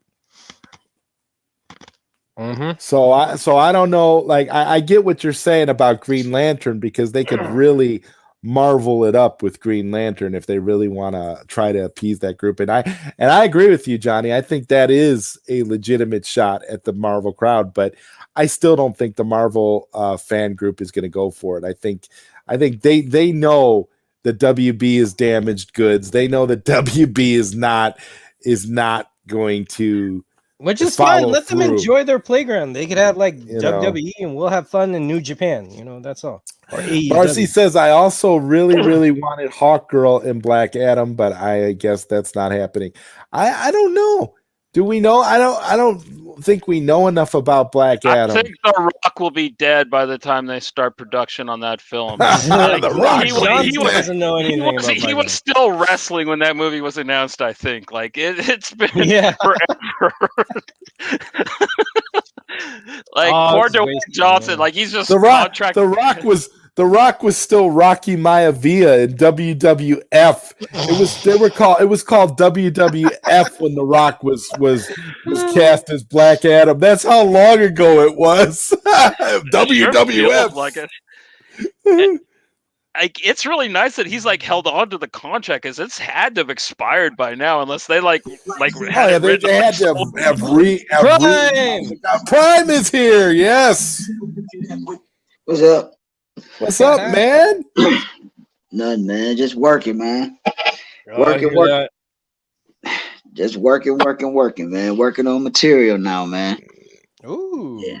Well, we know you're a hard working man. What's your take on all this craziness, Mr. Prime? I mean, I pretty much laid it out there to everybody, you know. I mean, I'm pretty much done with everything, but yeah, me too. That's what I say. It's I don't care anymore. I'm so indifferent that it's beyond me at this point. It's new era. I'm getting used to it. Yeah. I mean, pertaining to the I mean, everybody is talking about restore the Snyderverse and stuff like that. I mean, I said it numerous times. I ain't got to go across it, but I can tell the people that's actually still watching here is like this. You have to take it to. I said this. I said this to everybody. I deal with this on the daily. All right, I deal with it all the time. But with it being in the industry that is movies, a lot of people are not taking this into consideration at all. So what I'm saying is that you cannot trust executives. I don't know how many times I have to say that. Okay, when you have executives and they are on the board, see, everybody thinks Jason Kilar is just the Messiah and the Savior and all that stuff like that. You're right. You have to remember he is an executive, and I try to tell everybody is that, and a lot of people didn't listen to this key point is that the only reason why the Snyder Cut was even presented to us, we all knew as a fandom before it came out that we was going to get it eventually, because the movie was already filmed. It was just up for them just to put it out there and for them to put it out. The movie was filmed. For anything to move forward after that, there's nothing filmed. There's nothing. We don't have anything. The only thing that I could say to counter what you're saying, because you're on point 100%, but the only thing that I would say to counter that is that if they really wanted to restore the Snyderverse, what they're doing wrong, and I will say, and I've said this before, and nobody seems to listen to me. Stop telling people to release. Stop telling WB to hashtag release the Ayer cut, because what you're doing is you're creating a mixed message scenario. If you want them to restore the Snyderverse, that should be your primary goal, because here's the thing. If they restore the the Snyderverse, the first thing out of the gate that they have that's already filmed that they could present to us, like Prime has pointed out, is the Ayer cut. So if you want the Snyderverse restored, you have to keep that unified hashtag, restore the Snyderverse, and the Ayer cut will come, because that's the first thing that they have out of the gate that they can point to and say, here's finished material. Let's put this out, and now we can move forward. And then give the keys to Zach on HBO. Without the Ayer cut, if there was no Ayer cut, at all, I would be 100% in line with the idea that restoring the Snyder Cut is a pipe dream. It won't happen because nothing is filmed, nothing exists. They don't have anything to go off of to build. But since they got that Ayer cut, they could always use that as a linchpin to continue. Well, you got a point there, but the thing I would say here is that even if you say restore the Snyderverse, okay, either way it goes, it's going to be something. The Ayer cut is already sitting there. It's already done. Yeah, there ain't a lot of people like me that love the Suicide Squad like there is for you BVS fans that really wanted to see Justice League. I think that the Suicide Squad is not as big of a pool as, say, the original Snyder Cut was. I will actually have to disagree with you, because actually it is, because for what you don't know is that 30 to 35 minutes of Jared Leto's material was cut out. Well, I know And then all they, that, but and I love the original version of the film. I'm all for the director's cut coming out, but I don't really think that there's too much hype outside of it, like there was for the Snyder cut. I agree with you on that. But then when you think about it, is that I think I would put it to you like this: if they just go ahead and they get it done, because like I said, it's already filmed. David Ayer said there's really nothing really much for them to do. They pretty much just have to put it back to its original state, and just to add Steppenwolf, they can add him because he said Steppenwolf was only in it for like 2 minutes. So you add that, you put the story back to where it was. You add all that footage there. You do all the visual effects that need to be done, and the movie is done. He said, and because as I recall, before even before Justice League was even announced, David Ayer even said himself, and not only David Ayer, but a numerous amount of people said that that Suicide Squad would be a little bit faster than Justice League, because people failed to realize Justice League, even though it was filmed, there was no visual effects, there was no dialogue, everything wasn't complete. The movie was filmed, but they still had to complete it completely. David Ayer himself said the movie was filmed, is pretty much done. There's 3 different edited versions of it, right? There's the one that he edited, then there's the one that Trailer Park edited, and then there's the third one that that was the Trailer Park and his one that we got in theaters, right? So there's right. So I mean, I would just say this. I am content. I'm fine. And there's no point for people to just keep on doing this movement, because WB, Warner Media, they already got their slate. They already gave you the blueprint. They're already telling everybody what it is that they're going to do. If they put out Suicide Squad, they put the Ayer cut out there, I'll be happy. That way, you won't have it in the vault no more. Just get it on out there, and everybody will be done with it. Even though, Aaron Chernoff in the article said they're not going to release it, I think they probably will, because, like I said, HBO Max is going to want to have more content. It's a content game, yeah. Yeah, it's a content game. So for them to have more content, they may go ahead and flirt with it and do it. But for them to do anything else like Justice League 2 and Justice League 3, it ain't happening. Because first of all, it ain't filmed. And for people to understand, even when I watched Justice Con, and when Zack said that, yeah, Green Lantern was filmed, but Warner Brothers didn't want him to use it. So they had him take out the guy. So he confirmed who Green Lantern was.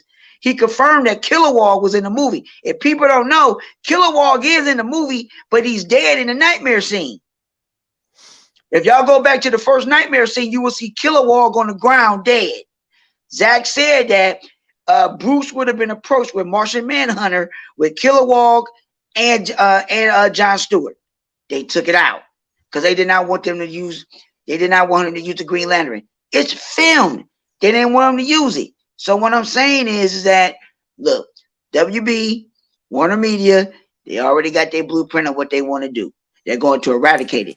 Speaking of that blueprint, this is my last part. When y'all looked at that flash, that little flash snippet, when y'all listened to it and y'all heard it, I was like, yup, Snyderverse is done. They're not using nothing. They're not going to use the theme. They're not going to use the date, and they're changing the suit. So I'm just letting people know. Hey, it's a wrap. It's over. So, hey, I'm content. I'm fine. We got Justice League. I'm happy. I'm good. So, hey, go ahead. What you gonna say, Zach? No, I was just gonna say, just to add to what you just said here. Chubby Teddy Monster has a good comment here. He says, Zod, you think that Matt Reeves' Batman was an attempt by Jeff Johns to course correct the Snyderverse? Yes.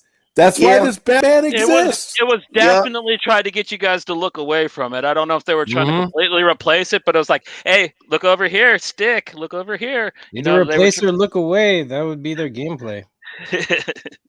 I don't want people to get discouraged, man. You gotta people out there, you just gotta think for what it is right now, man. It's like we did the fight. Everything was there.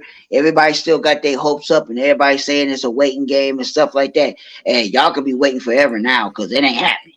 Well, Ray says here, Johns wanted young Batman in Court of Owls. Yeah, I agree with you. I think the idea is is all about that, bringing in that Court of Owls storyline and Oh, totally shafting the Snyderverse. I mean, if he put it like this, That's funny. He's shafting the Snyderverse to bring in the Snyderverse. Like he's going to be doing Scott Snyder's comic while booting Zack Snyder's movie. That's actually pretty fucking hilarious. I mean, a lot of people because a lot of people don't like Suicide Squad, and that's fine. That's absolutely fine. I liked it. I It is enjoyed a it. beautiful film. You know, I like the theatrical cut of Suicide Squad. I got the extended version, so if you watch it, you watch it. I mean, hey, some people didn't like it, but I would say this: if you watch it for what it's worth, for what you got, you know it's studio edited. I mean, you can see it through the whole thing. You can see it, but I mean, if you really look, there's a lot of good parts in Suicide Squad. I mean, there's a lot. We got Harley Quinn, we got Deadshot.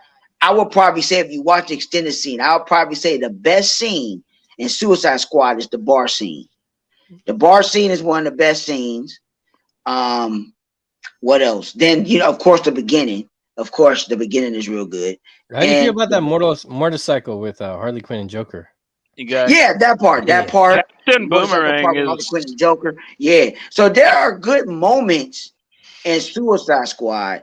It's just that the third act was messed up, which they completely changed, which is no doubt. They just explained the villain. If that there were scenes in there where you would get his motivation and what he was trying to do, but they cut all of that out of the film, and you just know big, bright, shiny, stompy guy mad for some reason. You don't know what the fuck he's doing. They took out Joker's involvement.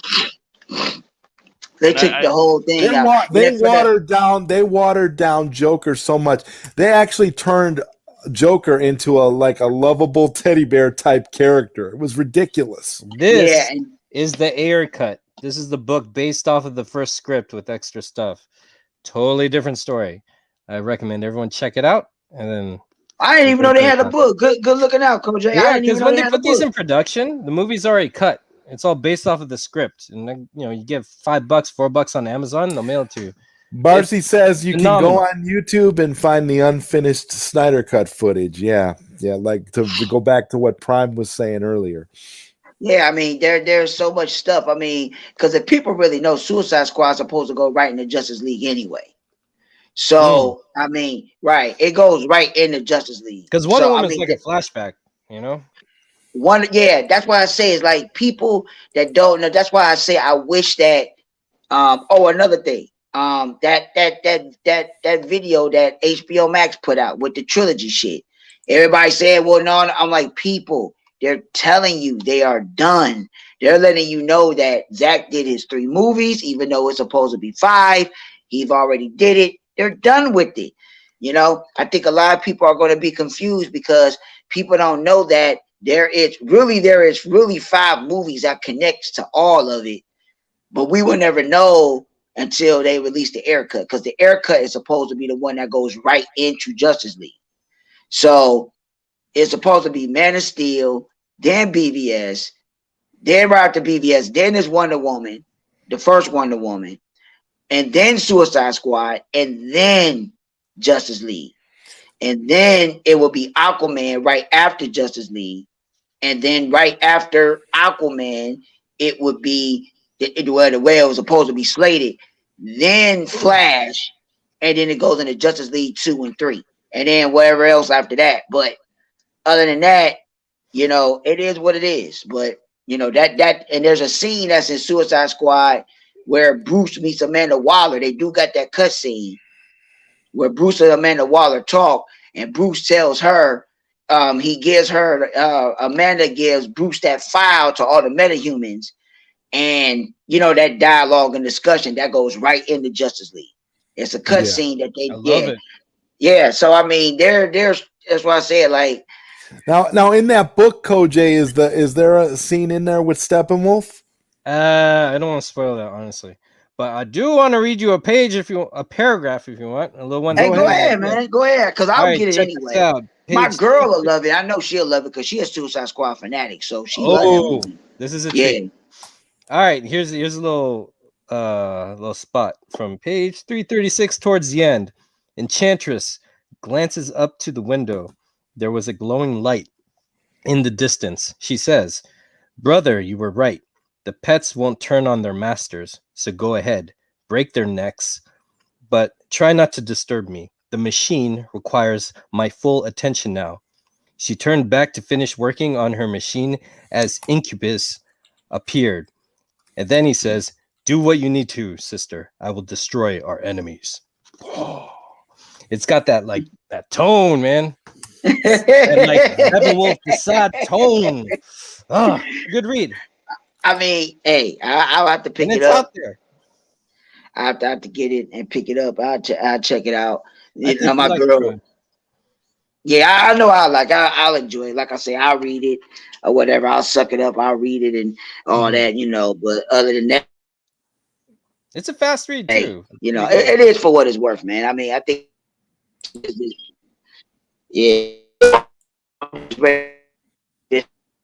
ready for May IPs pretty much. I mean, I'm pretty much ready for all the IPs and Mortal Kombat Friday, Army of the Dead on the 14th of May. So I'm pretty much ready for everything else. Like I said, I'm not, and then for Flash, the movie or whatever like that, I don't think it's gonna be good. I think they're gonna fuck it up. I really think they're gonna fuck it up. It feels like they're writing it as they go along. It feels weird. I don't know. Yeah, I don't know anybody who could have just ooh, I think that's going to go well, just knowing what you know about it going into it so far. Yeah, I kind of wish the guys did the Matrix in the Flash movie. Hey, the Flash movie is going to be, nah. I don't. You know what? It's like how can I say it? It's like the same feeling I had with Wonder Woman 84 once they announced it. with all the feeling. Yeah, it's the same thing, man. Because once they announced Wonder Woman 84, the first day, once I heard they said Wonder Woman 84, I was like, oh shit, this movie fucked up. So I knew it from the title. Once they announced it, they're going backwards. Yeah, once they announced the title, I was like, oh man, no. And I already know. And then once I already knew what was going on, I was just like, And I was right. So I know the Flash movie is going to have a lot of nostalgia, just for the simple fact they bring in all these other, the multiverse and all that. That'd be cool. I'll watch it because I'm a diehard DC fan. But at the same time, I know they're going to make it cheesy. Because if they got to do Elfman doing the soundtrack, it's a wrap. Yeah. So wait, Danny Elfman's doing the Flash soundtrack? Yeah, he's doing the soundtrack. Oh, that connects it. That automatically connects it to Justice League for me then. Yeah, forget it. Yeah, so that's what I'm saying. So that's why I said, that's why I say people didn't read between the lines is that, WB and Warner Media, whatever it is, they're moving past everything. The fact that they're allowing Danny Elfman to do the score is like the most damning thing for Snyderverse fans, because we already know what Danny Elfman's going to do. So yeah, that means any Batman themes will be all the Keaton Batman themes, and it'll be the same Batman theme for every Batman in the movie. And pretty. I mean, I'll probably say this. I'll say this. The only thing that I would probably say that'd be good in the Flash movie would be the Supergirl. That'd be it. Other than that, I don't see how they're going to do anything. Because, like I say, if Jeff Johns is the one that's going to be helping write this shit, it is what it is. I'm gonna see. The Flash has been. Yeah, once Fukumura, I can't pronounce his name, but when you got when they tried, because Flash back in then, because when they was trying to do Flash, they went through 4 directors before they even got them. Which is horrible in and of itself. Yeah, they went through 4 directors, and I was just like, I'm not even looking at this movie now, man. I'm not even anticipating it. I'm not even looking for it. At this point, I'm worried about everything else. I got to the point now where I didn't watch Justice League so much. I'm gonna take a time out from it because it's so epic. I'm gonna take a time out. I'm about to watch all the Marvel shit. I'm about to watch Falcon vs. Winter Soldier. I'm about It's to actually watch. pretty good. I actually really like that. Yeah, I didn't even watch it yet. I I wasn't gonna watch WandaVision. Me and my girl, we gonna watch WandaVision. We gonna watch it because my girl's a diehard DC too. But I'm a comic dude, so I'm gonna watch it. I don't hate on Marvel. I enjoy it. You know, I didn't watch WandaVision. I didn't hear nothing too much about it. I'm gonna go ahead and watch it. So, you know, that Hung Shi or whatever the fuck. I didn't even look at the preview yet. So I'm gonna, like I say, yeah, Hung Chi, I'm gonna check it out. So it's just like, you know, even when Black Widow come out in July, I'm not anticipating it on day one. Eventually, I'll watch it. But like I say, I'm gonna watch other shit. It's like all the DC stuff is like, I know Warner Brothers fucking it up. So I'm just gonna, you know, just look at other stuff now and just worry about all the other stuff. Like I say, we got the movie. It was a long fight. We just, you know, but other than that, hey, anything else, man, I would say the Eric Cut has a 50% chance of coming out. 50 to 60% chance of coming out. Anything else after that ain't happening. So and Ray has a really good point here. He's Warner's are fools. Disney already made Black and Asian led comic book movies before them, and Zach would have done it way earlier. That's a fact. That's a fact right there, because remember, Zach wanted to give us Cyborg and wanted to give us the Atom. Yep. That's another thing that is once people start really catching on after a while, they're not understanding is that we was going to get the Atom, because Zach even said, I think it wasn't in Justice Con or was it before that, he was like, he was going to have us have an Atom movie or have something where the Atom was going to be presented. He wanted to do that. So that was in a Grace Randolph video, I think. There was a Grace Randolph. Okay, so the Atom was going to have his thing. I'm like, Zach was putting up all these pillars for everybody, and they just wasn't allowing him to actually just put it out there. So I'm like, hey, it is what it is. Don't be surprised. I won't be surprised if Gal Gadot, after Wonder Woman 3, she's done playing Wonder Woman. She's done. She's not doing it no more. I will not be surprised if that is, you know, because she's pregnant right now. So after that pregnancy and after she's done, do not be surprised if Gal Gadot says she's done playing Wonder Woman. I will not be surprised if she's done playing her. I will not be surprised. If it ain't no more Zach, Patty Jenkins already said she's done, and she probably not even do, like I said. The only person I would say that I'll probably still be doing anything will probably be Miller and Momoa. And if Aquaman 2 is going to be the way that it's supposed to be, you know, hey, it is what it is. Yeah, if Aquaman 2 doesn't broach the $1 billion club like Aquaman 1, you can bet it's a wrap for Aquaman 2. Because, see, the thing is, Warner Brothers wants to scrub every last remnant of the Snyderverse. I said this before. I think that if they could get away with getting rid of Godot, getting rid of Momoa, getting rid of Miller, getting rid of everybody associated with the Snyderverse, and think that they could still be successful, they would do it. I think it's that bad, Prime. It's at the point where they don't want nothing to do. They want everything that Snyder created to be out of here. And that's just a fact.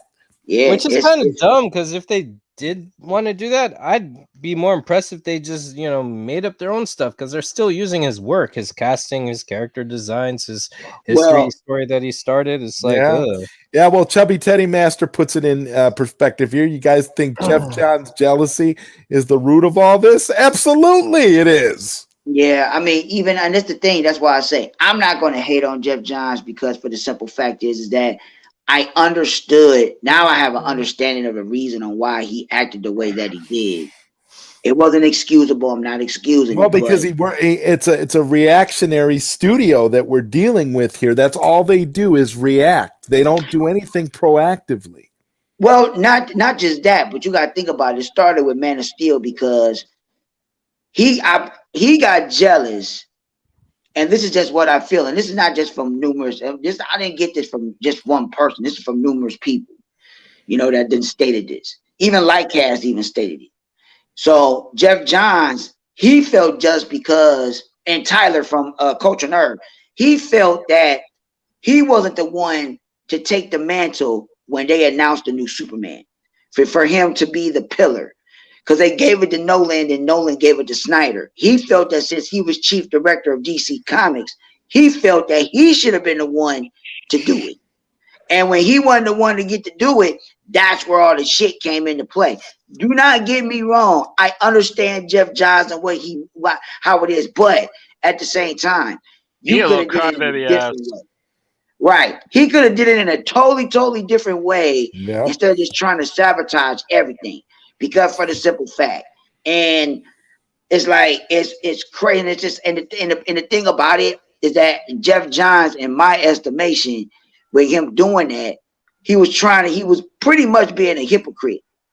Because if you read the books that he wrote, they're dark and mature as fuck. So I don't know what the world he was tripping over, thinking, about Man of Steel, which is, hey, I don't think there's not going to be another Superman movie that's going to top it.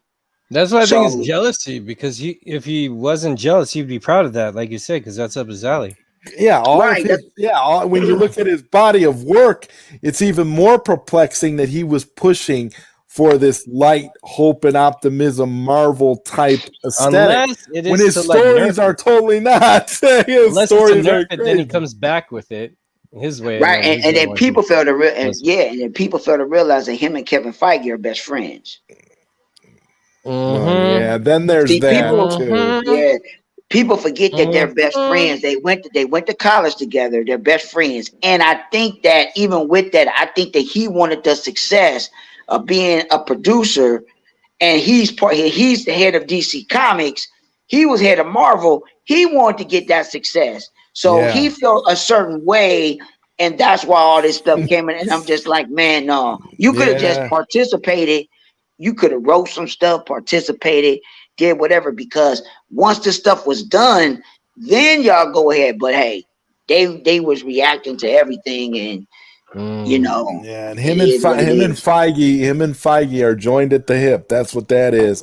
And Barcy says, I'm tempted to become a Marvel fan and leave DC entirely. Hey, and I mean, I'm going to Japan with the Japanese. I don't blame you. I mean, it's like I'm at the point where I'm more interested in indie films at this point anyway. I want to see other things and see what other companies do. Yeah, absolutely, man. Talk a little bit about that, Koj. To be continued. All right. Okay. Yeah, I would tell people this is like, still be your DC fan, but at the same time, love them from a distance.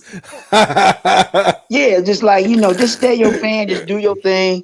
I'm into comics anyway, and I would say this: we're never going to get comic book movies like we just received. Yeah, it's just not going to happen. Rel McMillan puts it all in perspective here very well too. He says, Prime, not only are his books dark, Jeff Johns' books, but Titans, the TV show, is dark, so Johns confuses me. Yeah, Johns he's got a bit of an identity crisis going on there. It's like being a hypocrite. Talk about being a hypocrite. Yeah, it's like, geez, Johns, you're kind of for you to not like Snyder when he's kind of doing stuff that's like right up your alley. It saddens me because, like I said, who wrote the sequel to The Watchmen last year? That was a Jeff Johns book, right? Who was busy stroking himself off with the sequel to Watchmen last year? Yeah, that's. But look, hey, it is what it is, man. I mean, hey, you can't, and that's the thing that people. But like I say, I'm not going to hold Jeff Johns accountable for a lot of stuff. I will. His jealousy, my man. His jealousy just took its toll, and I think he ran with it. I guess all the rest of them got inside his head, and because I felt is that wasn't Jeff Johns, man. For him to be the part of DC as a whole, and for all the great stories that he wrote, I mean, that's just out of your character, bro. For you to be the way you was for DC, and you wrote like how many books did he write? Let me see. He wrote over 70 books. Yeah, dude. He's name a major he's written, and he's written Justice League. He's written Hawkman. He's written The Flash. He wrote the Green Lantern for like a decade. I mean, like, yeah, dude. Jeff Johns. He's put the work in, and he is a very well loved guy. And I like his Hawkman a bit. I will give him his due. So underrated. It is so underrated, man. I also think that he has thrown way too many bones, and he's made a couple bad decisions that people have given him passes on just because of supposed his work. And I don't know. I think that he gets away a little unfairly with some shit, to tell you the truth, from what I've noticed in the comic industry. Yeah, and Chubby points out here, I think Jeff Johns was bummed because he is a total protege of Donner. It sounded like that was what his version of a Superman reboot was going to be. We had that with Superman Returns. Yeah, and we got that with Superman Returns, and it didn't work out very well. It didn't work out.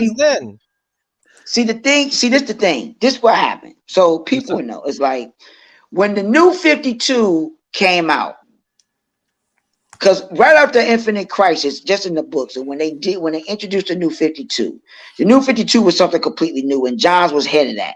Mm-hmm. And when Johns wrote Superman, Flash, Green Lantern, Hawkman, Justice League, so forth, he wrote a lot in the New 52. And people just didn't understand it. It was something to reboot the whole slate.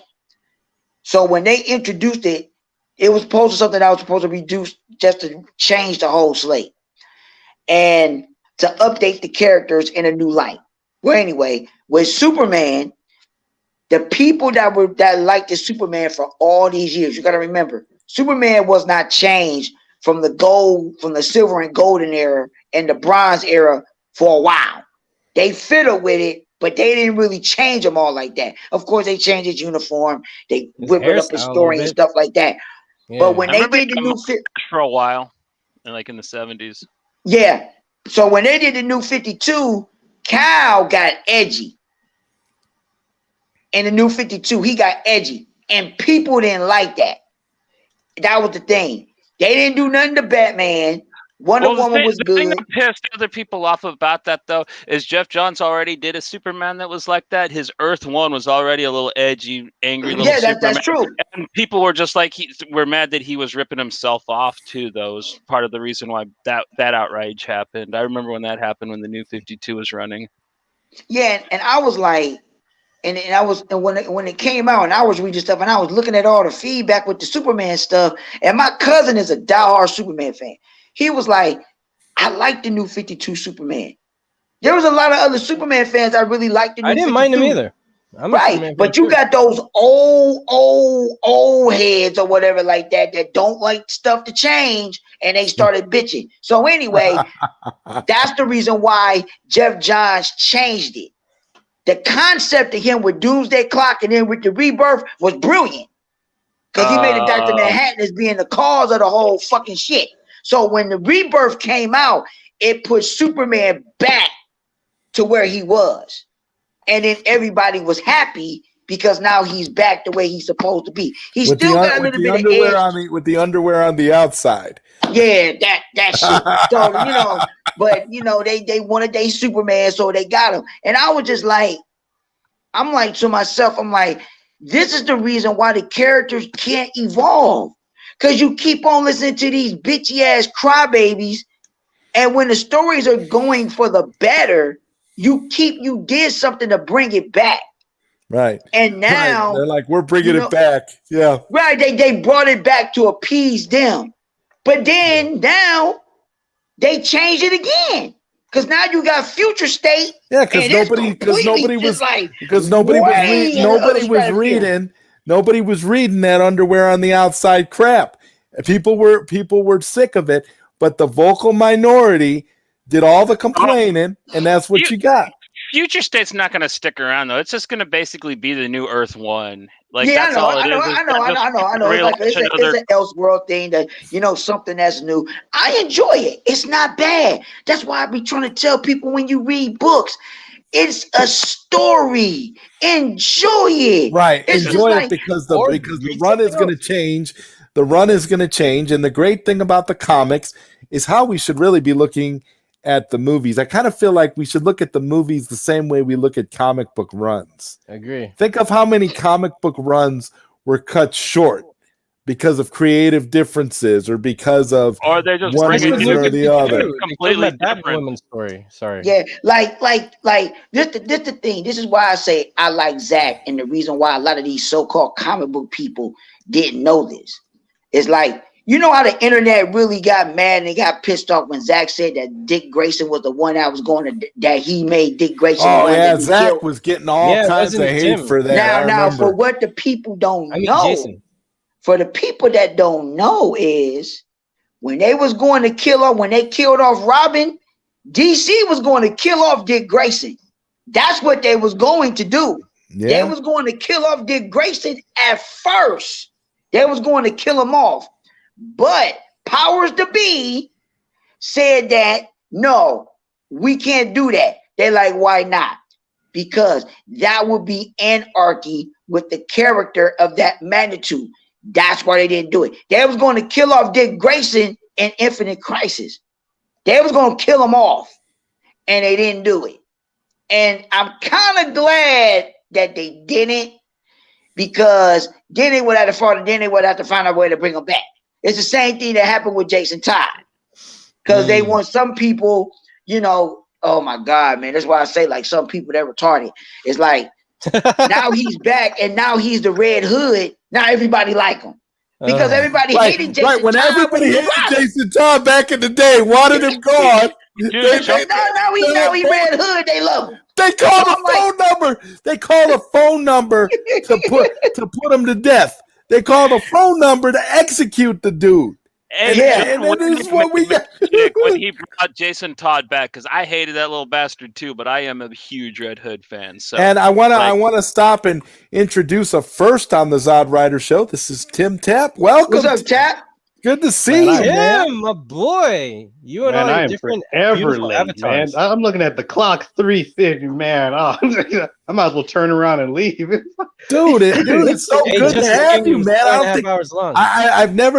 You've never graced me on one of my streams with your presence. I'm glad to have you here, bro. Probably because I'm always late, but thanks for allowing me on. Like, how y'all doing?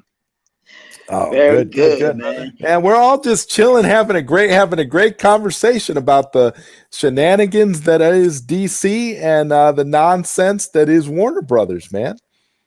Oh, okay. Yeah. Second verse, same as the first kind of thing. It's. I'm just immune. Like, nothing surprises me at that point.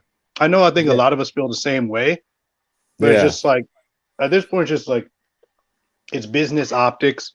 And they're going to steamroll ahead as if nothing is wrong. You know that meme with the dog? It's a comic strip and he's in the burning house. Yeah, that's it. And Jesse Allen says, so after today's drama, do we think Jason is going to say anything after being called out by Ray? And what is WB's announcement they will make soon to distract us? Jason Keelar's not going to say a damn thing because I don't think so either. He's an executive. No. Okay, I'm gonna put it like this. I'm gonna say this, and I said this before, but I'll repeat it. I'm gonna put it people like this. You have to take for what it's worth what executives are. Okay, executives are individuals that are going to be in the boardroom. They're trying to find a way to make a profit. They don't care about the audience. They don't care about fans. Mm-hmm. Their gods are shareholders. They gotta appease them. So whatever the shareholders do, when it come down to that money, they gotta find a way to appease those shareholders. Now, a lot of people get mad at me when I say this, but that's fine. You can be mad all you want to, but I'm putting a seed in your head so you can understand this. Let's just say Jason Keelar was on board with all the other executives. He was just the one to basically show good faith to the actual fans to say, well, this is a person that we can trust. No, you're not. You got to remember, HBO Max was a platform that needed to get off the ground. Think about it. If the pandemic never happened, what would have been a major IP to draw in people for HBO Max? If the pandemic never happened and you didn't have all the major 2021 IPs that Warner Brothers was coming out, which big IP that they had in their vault that they can do, they can put money towards it? Because you got to remember, Warner Media only had a budget for IPs for their platform, which they were funding, which is $81. That's the max. That's what they give their indie developers and all the newcomer developers to make IPs on that platform. Because they said they was trying to do it like for 8 IPs a year. So to start it off with something that they already have, they already had Justice League. And they're like, you know what? Well, we already have a fan base that's calling for it. Why don't we just put it out? Why don't we just put it out? We give them the money. We already, and that's the reason. And then when Zach and Deborah did the interview, it dawned on me. They was like, well, they don't have the money yet. Right after HBO Max was done, yes, they didn't have the funds and the money yet for the corporation. Once January and February came around, they had the funding. How much was Zack Snyder's Justice League, and how much did they give Zack to do what he had to do? $70 million. $70 million. Their budget to do IPs is 81. It wasn't hurting. So they gave him the $70 million. They did the visual effects. Zach already wanted to do it anyway to get it out. They got an IP. Look what happened. It would have generated so much buzz like it did. Just take away the pandemic and all the other movies. And look what happened with the free promotion, all the stuff that came out, all the subscriptions that they had or whatever. That was their kick to get HBO Max going with a lot of subscribers. Take the pandemic and all the movie IPs out the way. That was material that they had in the vault automatically to get people onto HBO Max. They were going to get people anyway, but that would have just boosted it. So now it's over with. Look at all the stuff that's going on now. It's already done. Yes, the marketing was fantastic. The merch, the merchandise selling off the shelves like hotcakes. Yes, they was like, you know what? They know they was going to make money. They already knew what was going to go on with it. They already had their agenda. They already had their motive. They already knew what they was going to do. They was already going away from Zach. They gave Zach what he wanted for the fans. They shut us up. Now they ain't got to worry about it. They're going to do what they do. We got what we want. They're going to let us bitch because they know. So that's why I said, you got to think about what the executives is. They was in that room. They're like, look, we got something that they want. Let's put it out there. We'll put the money to it. Once we give it to them, that's it. Yeah. That's it. And Kojay, thank you, man. Thank you so much for coming in here, man. I appreciate you being here tonight. No, thank you for going Snyder Cut length. I thought I would miss it. I just want to say hi to you guys, Zod, and all you guys. I'm glad you all came out. It's good to see you guys. No problem, Kojay. Man. I'm just glad whenever you could jump on. I mean, I don't usually go this long, but I mean, this was just one of those nights where the conversation was just flowing so well, and Zohar is saying here, this is inhumane. Please take me to your planet. I'm sick of Earth. Bye. Oh, hey. He just can't imagine how we're able to go for almost like a 4-hour stream. I completely understand. Yeah, we've been on for 4 hours. Almost. And you know what? Like that, on top of what you were saying, Prime. It's like, you know what? Last month and didn't say nothing. What they were banking on before it started, they were banking on Game of Thrones and Friends. That's where they were spending a ton of their money on. Mm-hmm. Yep. To try to have. So that's why I think they had like so little, because in one of the articles earlier in the year, Debbie or Zach mentioned they actually wanted a year to work on the VFX, and they were told you have 7 months. Yeah. And it's like this is like after like AT&T like overruled everyone, said you're putting this out. That's why I feel AT&T is still the wild card. Like they have shown they have no problem stepping over They stepped on Ava, then they stepped on the Trish, and they said, Walter, do the burgers in the back. All right. He's like they can do kind of what they want. So that's why I think it's like, if we do second verse same as the first, like they're not expecting us to do the same campaigning we did last year. I think they legitimately think it's all hyper reality. They're not expecting the billboards to return. They're not expecting the planes. They're literally expecting it all to go down. So if we do round 2, I'd be very curious. I think they're not going to be ready because basically we can freeze their advertising. They're poor marketers. We already see that every time something like the Flash, when that Flash thing came up, what was trending more than them was restore the Snyderverse. So it's like the blueprint's there. If we really want to hijack them again, the blueprint is really there. Like we can really make life miserable on a financial level for them. But it's all depending on if we have the second wind to go that round, because we're in Alita Army territory now. Now we're asking for it, like Prime said, for a movie that is not filmed. Now we're going for new stuff. And you know what? I want Alita 2. I want Alita the movie because it deserved to have a sequel, but this is a problem. And I don't think it's never going to happen. I would love to be in the movement, but I'm being realistic. People got to think about it. Fox owns Disney owns the rights. And Disney ain't going to do shit. And now, if Fox was never bought by Disney, I would be optimistic. I would be like, you know what? It might happen.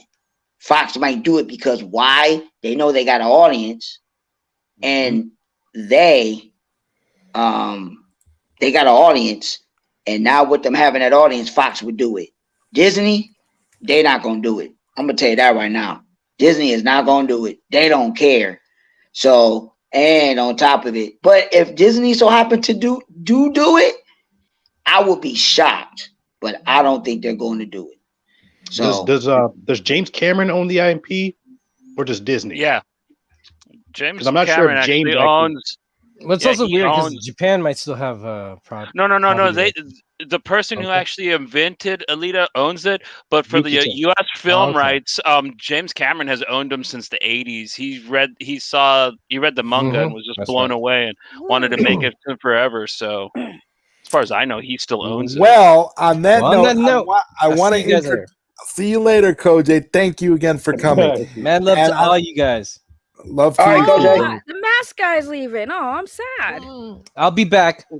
Later, sister. Oh, Saggy finally saw the Snyder Cut. So you finally so this is big. This is big. Saggy Mellons is joining the show, and she's seen the Snyder Cut. Welcome, Saggy. Thank you. I literally just like 2 minutes ago just finished the movie. I did a 5-hour stream on Twitch, and I did a watch party.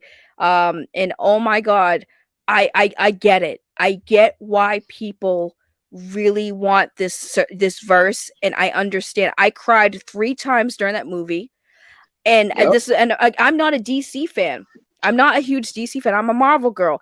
But listen, I think that it is tragic that they are not allowing this man to continue this movie, because what I saw was the Joss Whedon version, right? And I saw this just now. Let me tell you, Joss Whedon, this was a whole new movie. There was so much more context. I don't even care that I sat here, my back is hurting, I'm crying, I'm sniffling, and I watched it, and I loved every minute of it. There was so much more. Listen, I'll tell you the 3 parts I cried in, right? I cried when I first saw the scene with Cyborg when he was in the car with his mom, and you see him turn his head, and he was crying. I cried then. And then I cried when he lost his damn daddy. And then I cried at the end when I saw For Autumn. When I saw that, I broke down in tears because I'm going to start crying again. Sorry. Because it hit me, right? It hit me that what happened to this man, he was put on this to make a great movie. And it was a great movie. What we saw with that vision, it was an amazing movie. And what got me and stroking me up now is that he lost his daughter, and he wasn't able to finish his vision, and he had to fight for the chance to finish his work. And what I saw was fucking amazing. And it breaks my heart that his daughter wasn't around to see it. But not only that, I want more of it because he's amazing. And I think that this movie is proof of how his talent is, because he took a movie that he had started, but so much was changed. And then you see what his vision was, and it was immaculate. And I really broke down. As soon as I saw For Autumn, I started crying. And I'm still crying because, like, that's amazing. I understand now why all of these fans, these true fans, really feel passionately about this man and his work, because he has talent. And it really is amazing what he did to make this movie better, the way it was supposed to be. And I want to see more. I want to see this. I want to see what he was going with this. It's saggy. When you get the opportunity, you got to go and watch all the movies in their all context from the beginning. So you can actually understand all of it to that point. So but that's what I'm saying. Everything in that movie, like, I paused it a few times because I'm like, see this. Now everything makes sense. Everything makes sense in this movie. I'm sorry, because like I said, that For Autumn really got me. I'm very sensitive. I'm sorry. It's all good. Because like that's good. It pretty much got everybody. Don't feel bad. It was beautiful, Saggy. This is the reaction. This is the reaction that we all had. It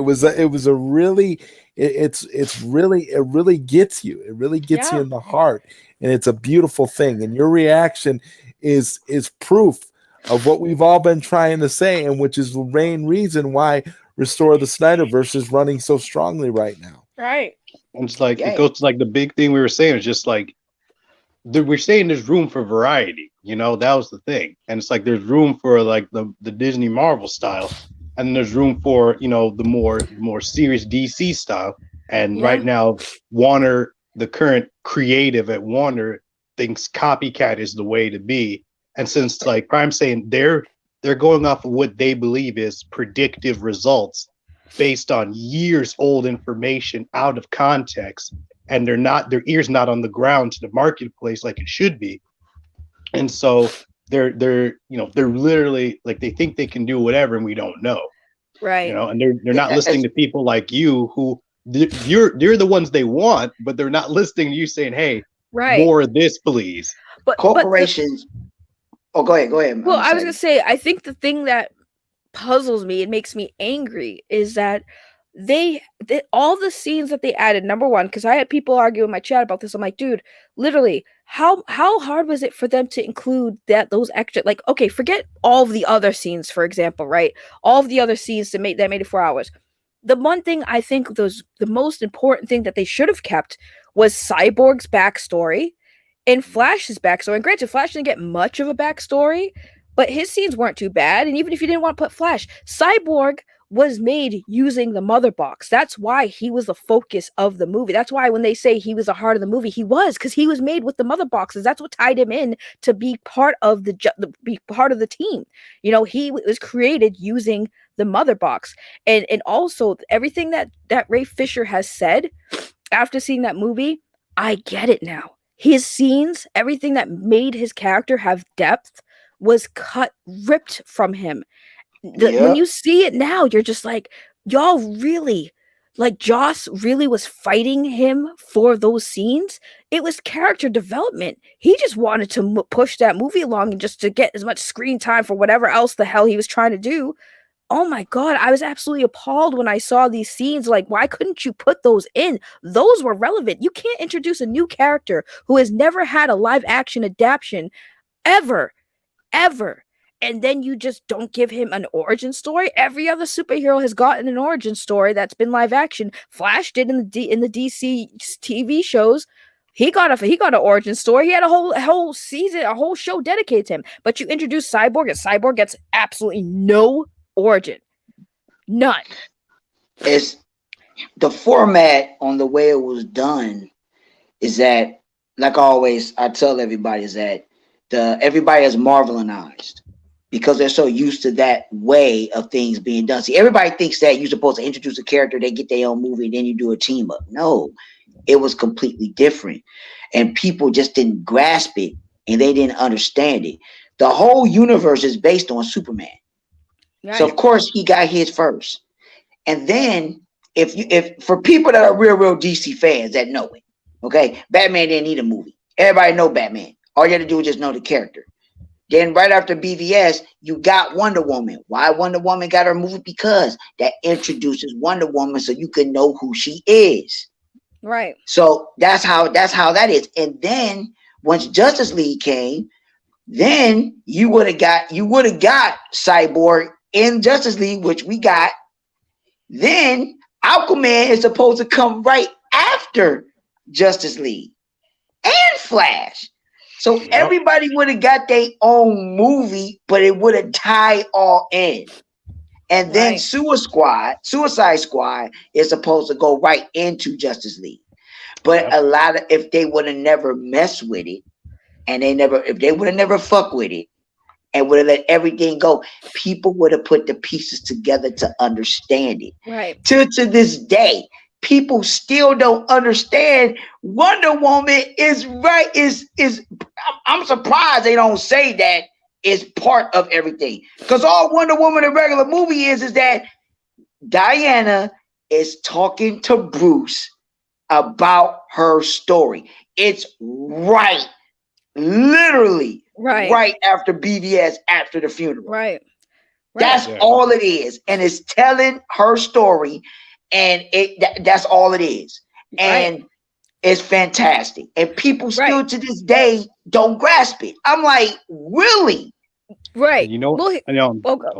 Well, go ahead. Sorry, go ahead. Well, I was just going to say, to add on to that, the issue with the whole DC versus Marvel argument, right, is that the way Zack did this movie was the right way to introduce a new character that we haven't seen in live action, because again, they gave Flash a little bit of an extra scene. But why did they only give him a little bit in Cyborg more, right? Because we already have a live action Flash series that's out and we already know who he is. And that's the thing. The difference between DC and Marvel is DC has all the rights to their characters. Marvel didn't. And why it worked for Marvel was because they had to start with their least favorite superheroes that weren't as aside from Iron Man, right? It was second tier. Aside from Iron Man, who a lot of people did know who Iron Man was, a lot of people knew who Captain America was. Every other superhero, like I said, Hulk, they knew, but like I said, they had to start with their not A team, right? Their A team right now, before they did Iron Man, was what? Spider-Man. Spider-Man and X-Men was Spider-Man and Wolverine. Yeah, that's right. their Spider-Man and Wolverine. Right. So X-Men and Spider-Man were their A team. They didn't have the rights to it. So they had to start with something else. Now, DC, we already know these characters. We've already seen all of their stories millions of times, different adaptions, different actors, different directors. We've seen them over and over. So when Zack introduced Cyborg, that's why he did it the way he did it. And I get it, because we never seen Cyborg on the live stream. We've seen Cyborg in cartoons. Yeah, Teen Titans. Teen Titans introduced Cyborg. And then when the people saw Teen Titans, the cartoon show, well, now we know who Cyborg is. But a live action adaptation, a first time showing, Zack did it the right way. And that's the way WB should be doing these movies, is going forward. If you want to include all these superheroes that you have that haven't had live action adaptations, that they don't know their origins of, you start it like Zack did, showing what happened to Cyborg that brought him there. Because we just saw Cyborg and Joss decided, well, Cyborg, everybody already knows who Cyborg is, we don't have to give him a backstory. Wrong. Because not all the adults watch Teen Titans or Teen Titans Go. Maybe they watched it with their kids, but nobody's seen Cyborg except for Teen Titans. Not a lot of adults watch Teen Titans. So again, I have to agree. DC, WB botched it. And you're right. They have to do it right. But now because Zack's gone, they're going to do it like Marvel, and it's going to flop. Yep. It sure is. And this the thing. Zaggy, we're on a point. A lot of people, I know, people just don't know. DC got so many goddamn characters that nobody don't even know about. It's insane on how many characters that they know, man. It's like, I'm gonna tell y'all, put it like this. If they did a Martian Manhunter movie, do you know how much money that shit will make? And I guarantee you that movie will make so much money just for the simple fact the way it's gonna start off on Mars. Just the way it starts off on Mars. And they will find out exactly why John Jones, what happened to the civilization of all the Martians on Mars, on the reason why Mars got destroyed. Find out why him and the white Martians are enemies. why he came to Earth, why he stayed in seclusion for so long. Once they find out what that is, that's just John Jones. We didn't even get the fucking shit. We could do Hawkman, the Thanagarians. That's on another fucking dimension. That's on a motherfucking another planet. Right. All But the we've seen- Dark we've seen that. Lanterns. characters. You can get We've into seen him. Spectre, and you can get into Doctor Right. Fate. You can get into all that shit. Dr. Zatanna. Fate, oh my goodness. Right, but Oh yeah, I forgot about Justice League Dark. You know, that's all Right. magic. That's we've all. seen That's Martian. all magic New, and like, the- spells and Mr. Man, Terrific, We've also Vixen. seen Like, Martian Manhunter before in live action with Supergirl. So when I saw Martian Manhunter, first of all, that blew my mind because I was taking a break because I saw that scene with Lois and Martha, and I was sitting there like, okay, this is the same scene. I'm getting bored. I went on my phone. Everyone's like, no, you need to pay attention. So as soon as I got back after the conversation, I'm like, I'll pay attention once the scene looks different because it's looking the same to me. Then as soon as Martha leaves and boom, spoiler alert, Martian Manhunter, I was like, what? Who? Wait, what? I was so confused. I'm like, why? What happened? So, but that's like I said, a lot of the characters that already have existing live action adaptations, and this is why I peep Zach for what he did with this movie. First of all, there was some foreshadowing too. That whole thing with Lois Lane getting out of bed, going in her drawer, boom, pregnancy test. Foreshadow, right? What he did was he took the characters he knew already had established live action adaptations done, and he didn't focus too much on that. So the only one, like I said, he focused on that didn't have one was Cyborg. And I know that he's smart because he knows his material. That's what to me was like looking at that, like, you know your material, because you could have did that backstory with Martian Manhunter, showed a little bit of his history or something like why, but that wasn't the focus because we already know his story. We already know Martian Manhunter's story. We've seen it. well, a lot of people don't know who John Yeah. Jones is.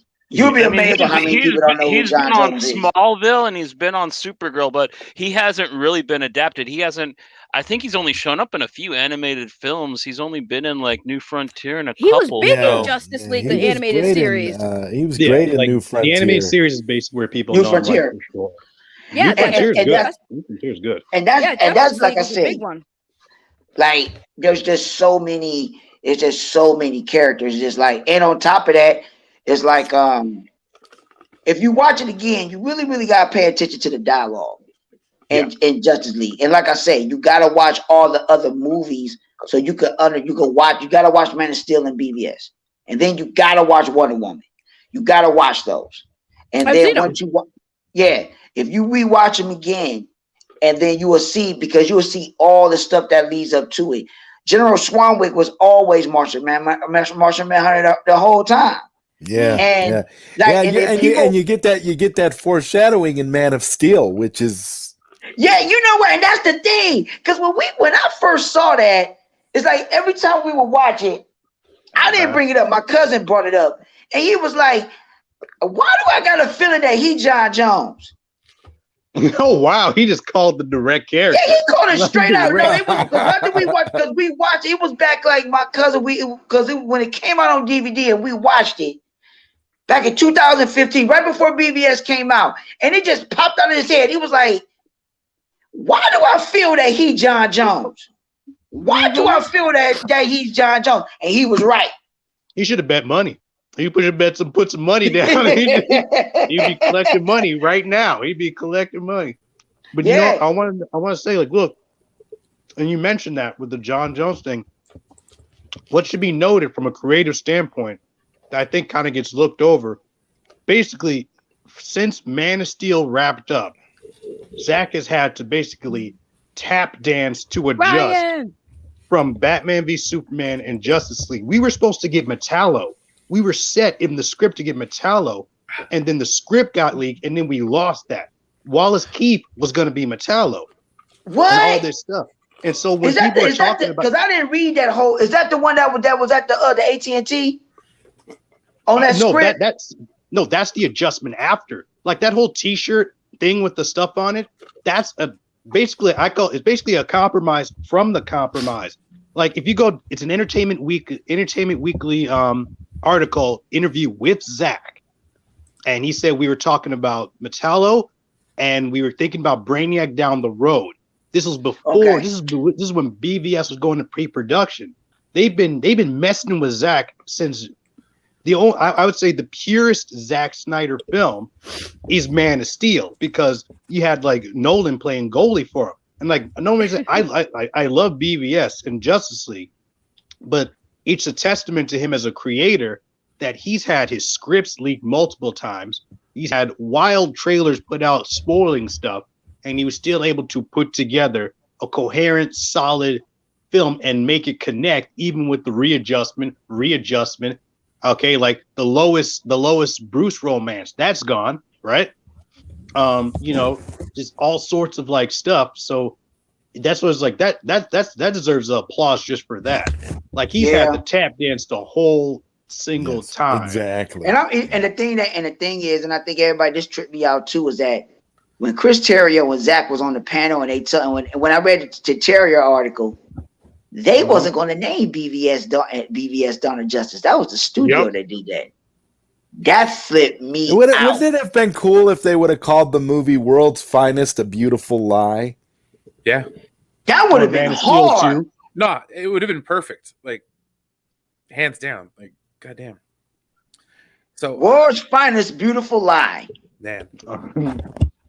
Brian, for the record, Brian came in at some point when I was watching it, and he saw and heard me cry.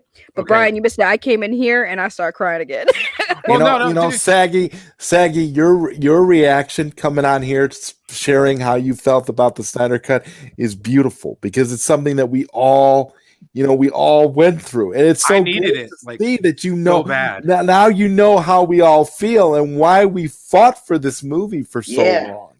I cried like when it wasn't the first time. See, the first time I watched it, I was in excitement. When I watched it again, I got extremely emotional. Yeah. It's hard not to tear up during that For Autumn at the end, though. Right. I mean, my God, like that broke me. I had to get off cam and everything. Yeah. Right, I feel like I'm able to watch the film now after all this time. Like after the hype settled in, I feel like I can actually watch the film, engage with the film itself. You know what I mean? Because like you said, you have the hype at first of waiting, and it's like you almost have to watch it a few times for you can like, okay, now I can actually watch this one-on-one. Yeah, and sit down and watch, and it's just like some of it's just everything is so emotional, from the Amazons, from Victor, from when John Jones, who portrayed Martha, go to Lois, and they had their conversation that got me. And then when Cal sees Martha, sees Lois, they all back together. Yeah. Then you got the I'm just talking about on emotional shit.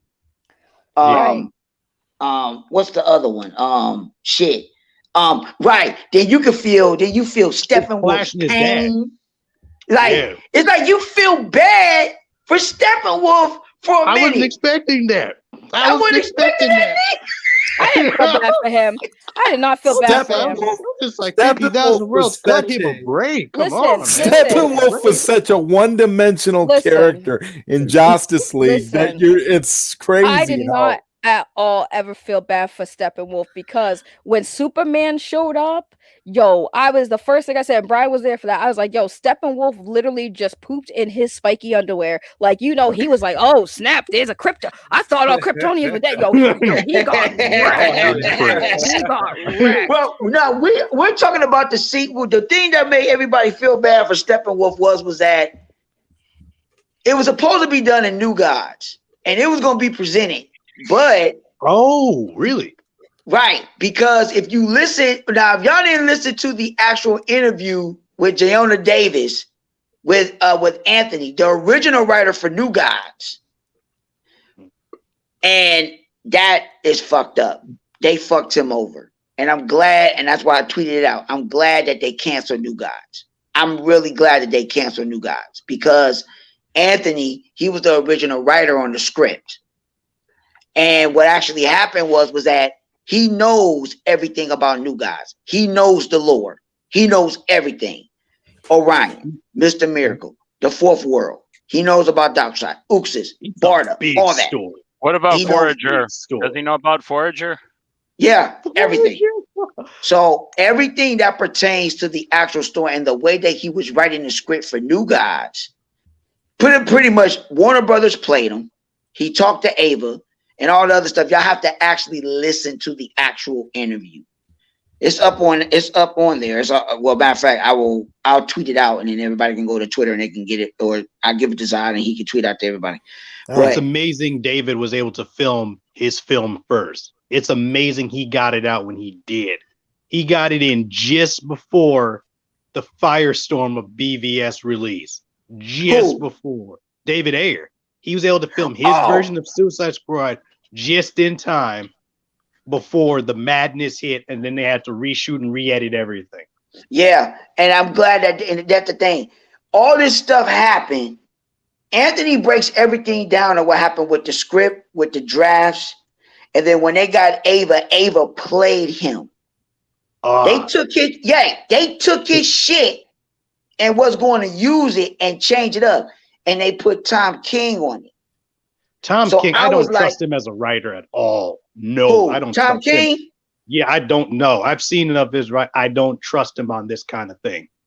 Right, and that was the thing. That was the problem. Because, see, the thing that got me when I listened to the whole interview, you have to listen to the interview. It has so much information. I was blown away. Remember when I told everybody, this is the reason why I said when Ava DuVernay was announced to be the director, I said that is too fishy. Yeah, I thought it was just too big of a movie for her, man, at that point. No, it's not that. Ava DuVernay is too political. Well, she is very polarizing. She's very polarizing. She's very, very political. She's very, very, very, very political. So you're going to put a woman that is political who is not really a comic fan. Now, Anthony said in the interview was that Ava was asking him about the comics. He said, well, when he talked to Ava, I thought you knew about the new guys. She didn't know shit. That's why it took them so long. The script was already wrote because Anthony wrote the script.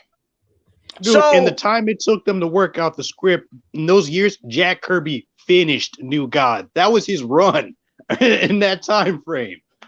Right. And it's just like for you to know anything about Jack Kirby and that, and just to know all about the New Gods, you got to really, really know that in depth. That's something you can't fuck up. And Anthony even said in the interview, y'all have to listen to it. It's a fantastic interview. It fucked me up. I'm like, now I understand why what happened. They was blackballing everybody. I don't know what the fuck is wrong with Warner Brothers, man. I really do not. Massive competence and stupidity on a level of. They hate DC Comics. They just do. We talked about that. Why, but they just. How are you gonna hate that the hand that feeds you? Like, come on now. Ask Warner Brothers they don't like what else does WB have? They don't like the genre. A lot of those people in those positions. It reminds me. You know what it reminds me of? I think about this all the time. It reminds me of, the whole Turner, the whole TNT thing with wrestling. Remember when AT&T with Time Warner, they hated WCW. They hated wrestling, even though wrestling was a huge moneymaker for them at the time. They didn't care. They just wanted to get rid of it because they hated it. That's how I feel like WB is viewing DC at this point. They hate it because the studio heads are all old, white, privileged, entitled folks that don't care about comic book movies and wish that the genre would just die a painful death. They want it gone. And that's what it is. That's what it's about. They don't want revolutionaries like Zack Snyder coming in making epic movies. They don't want it to continue. They want it to fail. Because look at Walter Hamada. Hamada's coming in making all these safe movies, doing all these safe little choices here and there. These movies that are, birds of prey. These little movies that nobody cares about. That once they come out, they're forgotten about. It's as though they're doing everything they can to self-sabotage DC because they hate the property. And I hope they sell it, because there's really no point in having, custodians of a property that when they don't appreciate it, they don't care about it, they don't like the fans, and they don't like the creatives behind it. I mean, that's what it's all about. They I mean, and basically as far Oh, go ahead.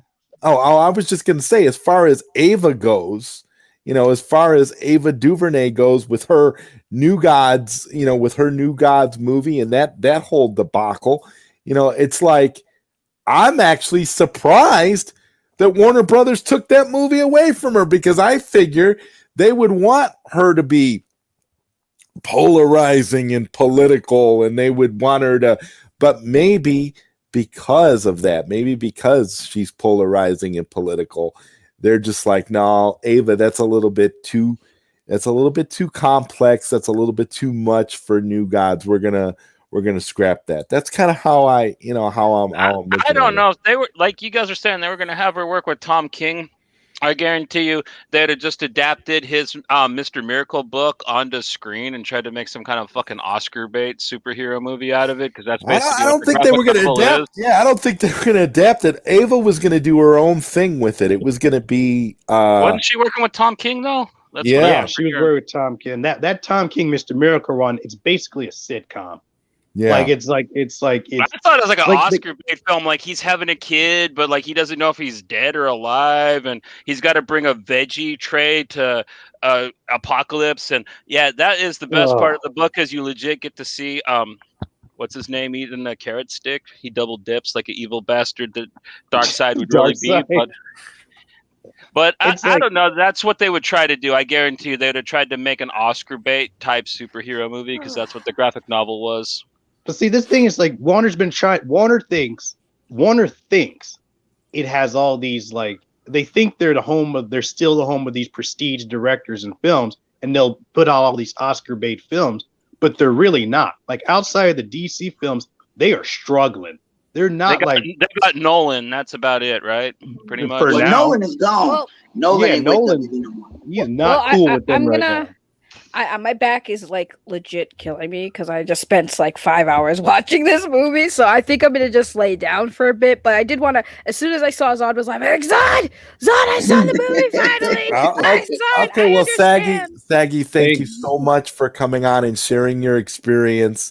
I'm glad that you had that experience. It's beautiful, and I'll talk to you later. Thank you again. Yes, thank you so much for having me on. I love Thank you you all. for enduring, Saggy. You restored my faith. Good Yes, job. I have more faith now, and I'm gonna go rest my back before I break it. Okay, bye guys. No, I just want to say something like real quick. Why I jumped on. Oh, do you want me to stay, or am I gonna No, leave? I mean you can leave. Go ahead. Okay, love you, bye. Bye. But no, I watched Saggy watching this movie. I caught the last hour of it, and you know me, I've been on the fence, like, about whether or not they're going to restore anything or not. But after watching her reaction to that movie, it made me want to stand up and fight again. Like, that's why, I'm like, you know what, FWB. Yours to save me? Yes, they do. At first it was realism, but you know what? I think just the emotion combined with a little bit of alcohol, reminded me that. Oh, it must be like. Well, no, it's why we fought in the first place. Like, no, dude, it's bullshit. They can't win on this one. You know what I mean? I'm sorry. It's just no. We got to keep it going. Saggy's emotion, as somebody who came in as a Marvel fan and really, really didn't see what all the fuss was about, and to come out fully invested. I'm going to tell you something. That experience is not unique to Saggy. I'm seeing those types of experiences all over the place for people. There's Johnny right here too. It's an example of, Zach made a powerful film that moved people in ways that the studio didn't care about. The studio doesn't care about the moving parts. The studio doesn't care about the fan base. The studio doesn't care about emotions. Oh, man. Exactly. Yeah, their heads up their asses. Like, no, out of touch. And that's what's really wrong with this whole situation. It's like, no, dude, you have to respect the customer at some point in the day. From Warner is, like, look, Brothers? I mean, the I'm thing is, like, sorry. for If an you're in the executive, business of making money, like, come on, it's bull. Sorry, it don't make no damn sense. How do execs feel about money? There's always another guy with another buck behind him, right? I mean, like, I hear what you're saying, and I do appreciate it, but like, I think that you guys got what you got with the movie, and nothing else has come in. That's the truth. From the Snyderverse. You're basically saying no bother. We're listening to them. No, I didn't say that really. I was just saying that don't get too worked up about it, because you guys already scored one of the biggest victories in geekdom, fandom, in any dumb. Like, nobody ever thought that this film was going to get released. Studios do not release films that they said don't exist for 5 or 6 years. You know what I mean? You guys, I don't know. You guys already caught a unicorn. Well, like I said, Appreciate it. Is all I'm saying. I mean, people can still fight, but for what I stated is that it's not going to happen.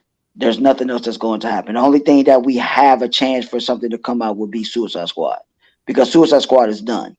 They just got to put the actual special effects of Steppenwolf in there and just have the real version come out. David Ayer already said that the movie's already done. Tim, what do you think? I think it's time for another airplane. What do you think, Tim? I like that movie, actually. Hey, you know, like, look, there's some valid points here. Like, obviously, here's the deal. I would say for anyone's like, look, it's like exhaust all options before we stop. You know what I mean? Because, like, the fact that we got this film is proof positive. There's a lot of factors that came together, but it's like, why not go down swinging? Exhaust every little bit at the very least, because it's like, look, they're scared. They're scared the Flash is going to fail. They're scared the Batman is going to fail. Walter is, you know, he's scared for his job. They're not in their drivers. They're not in pole position, if you will.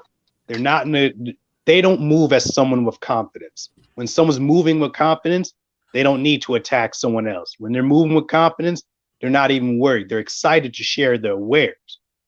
They're not moving with confidence as a company. Like, objectively, they are unconfident. And then, so on top of that, like I said, we have the blueprint to at the very least exhaust every option to let it at least be known. And now we've got more people. We've got the Marvel fans. What are they standing on, Marvel fans. But you gotta, like they've pissed off a lot of people. There's theaters that said that they won't run Warner Brothers after they did that whole HBO Max putting their movies on their thing. So I don't know if and when the theaters open up, what kind of standing they're actually going to even have with, you know, actual theatrical audience. They might become a streamer video company at some point because of what they've done. That is true. They've upset a lot of people. Like, AT&T's got a big mess to essentially. They don't like getting involved in these kind of things, but they're going to have to. They've got a big mess to adjust. And I know they're partial to streaming, but, like, you know, you take all the avenues of money that you can. You don't just cut them all off for one. That's what the comic industry did, and then that's why they're in the shape they're in now. Yeah, they're not in a very Warner Brothers is not in a very good place right now, particularly with the fan base. But the thing about it, and like what Johnny was saying, it doesn't even look like Warner Brothers really cares, though. And that's the problem. I mean, if it's true that Warner Brothers doesn't care about social media, doesn't care about fan campaigns, doesn't care about anything. Their talent's angry at them. Like, right. And the only reason we got the Snyder Cut, and the only reason we got the Snyder Cut was because AT&T swooped in and said, okay, that's, to me, the big key factor that we have going for us is the fact that AT&T can override Warner Brothers. So if AT&T sees financial viability in restoring the Snyderverse, they'll restore the Snyderverse, but they have to see financial viability. What? Don't we have that investors meeting on the 26th? Right? Yeah, there is an investors meeting on the 22nd. Isn't that the? That's when they're gonna they're going to break down numbers and stuff. I don't know. Are we going to finally get numbers for the Snyder Cut? I don't think so. I think they're going to lie and ignore that too. You guys Well, should do you like know, that Jarbo- stuff and buy a bunch of stock, mess with their stock, like they did Well, with here's the thing. GameStop. I shit. remember- Give it I a remember- song With treatment. Warner Brothers like that. someone Yeah, dude. suggested that. Well, here's the heard thing. someone I remember suggest that. Jarbo talking That to would- Phil saying That that would they be a good thing to fight them with, man. You were talking about exhaust every port like that. It would be a good way to attack them to get their attention at least a little bit, because that it seems to be the one thing they do care about is the dollar. That is true. Yeah, Like if you get enough people, I mean that's a whole nother deal. But it is a possibility. It's one way. It's one way. Well, considering all the money we've raised for suicide prevention over the years, if we kind of took that energy into like investing in stock and kind of took over Warner Brothers that way, that would be an interesting way to go. Everybody always thinking that just because something does good is going to change anything. It's not going to change anything. You have to look at the business element and the prime agenda, what it is that they want to do. It don't matter what happens. They can make $1 billion on Black Adam. They can make $1 billion on Flash. Okay. They can be crappy numbers. They don't even have to they can only make 400 million on both movies. Nothing that Zack Snyder or anything moving forward is happening. They're done with it. Nothing is coming. It's done. They are moving forward. If you don't keep up with the events, it's done. Well, all right, it is done. They already if moved. you're being serious about that. Right. No, it's not about being serious. I know business. If you pay attention to the y'all have to pay attention to things. I work for EA Sports. I know how business works. He works for one of the biggest boogeymen in the entire industry that he works in. That's video games. EA is no joke. Like, watch some videos about the businesses they've killed. Like, it is insane. EA is.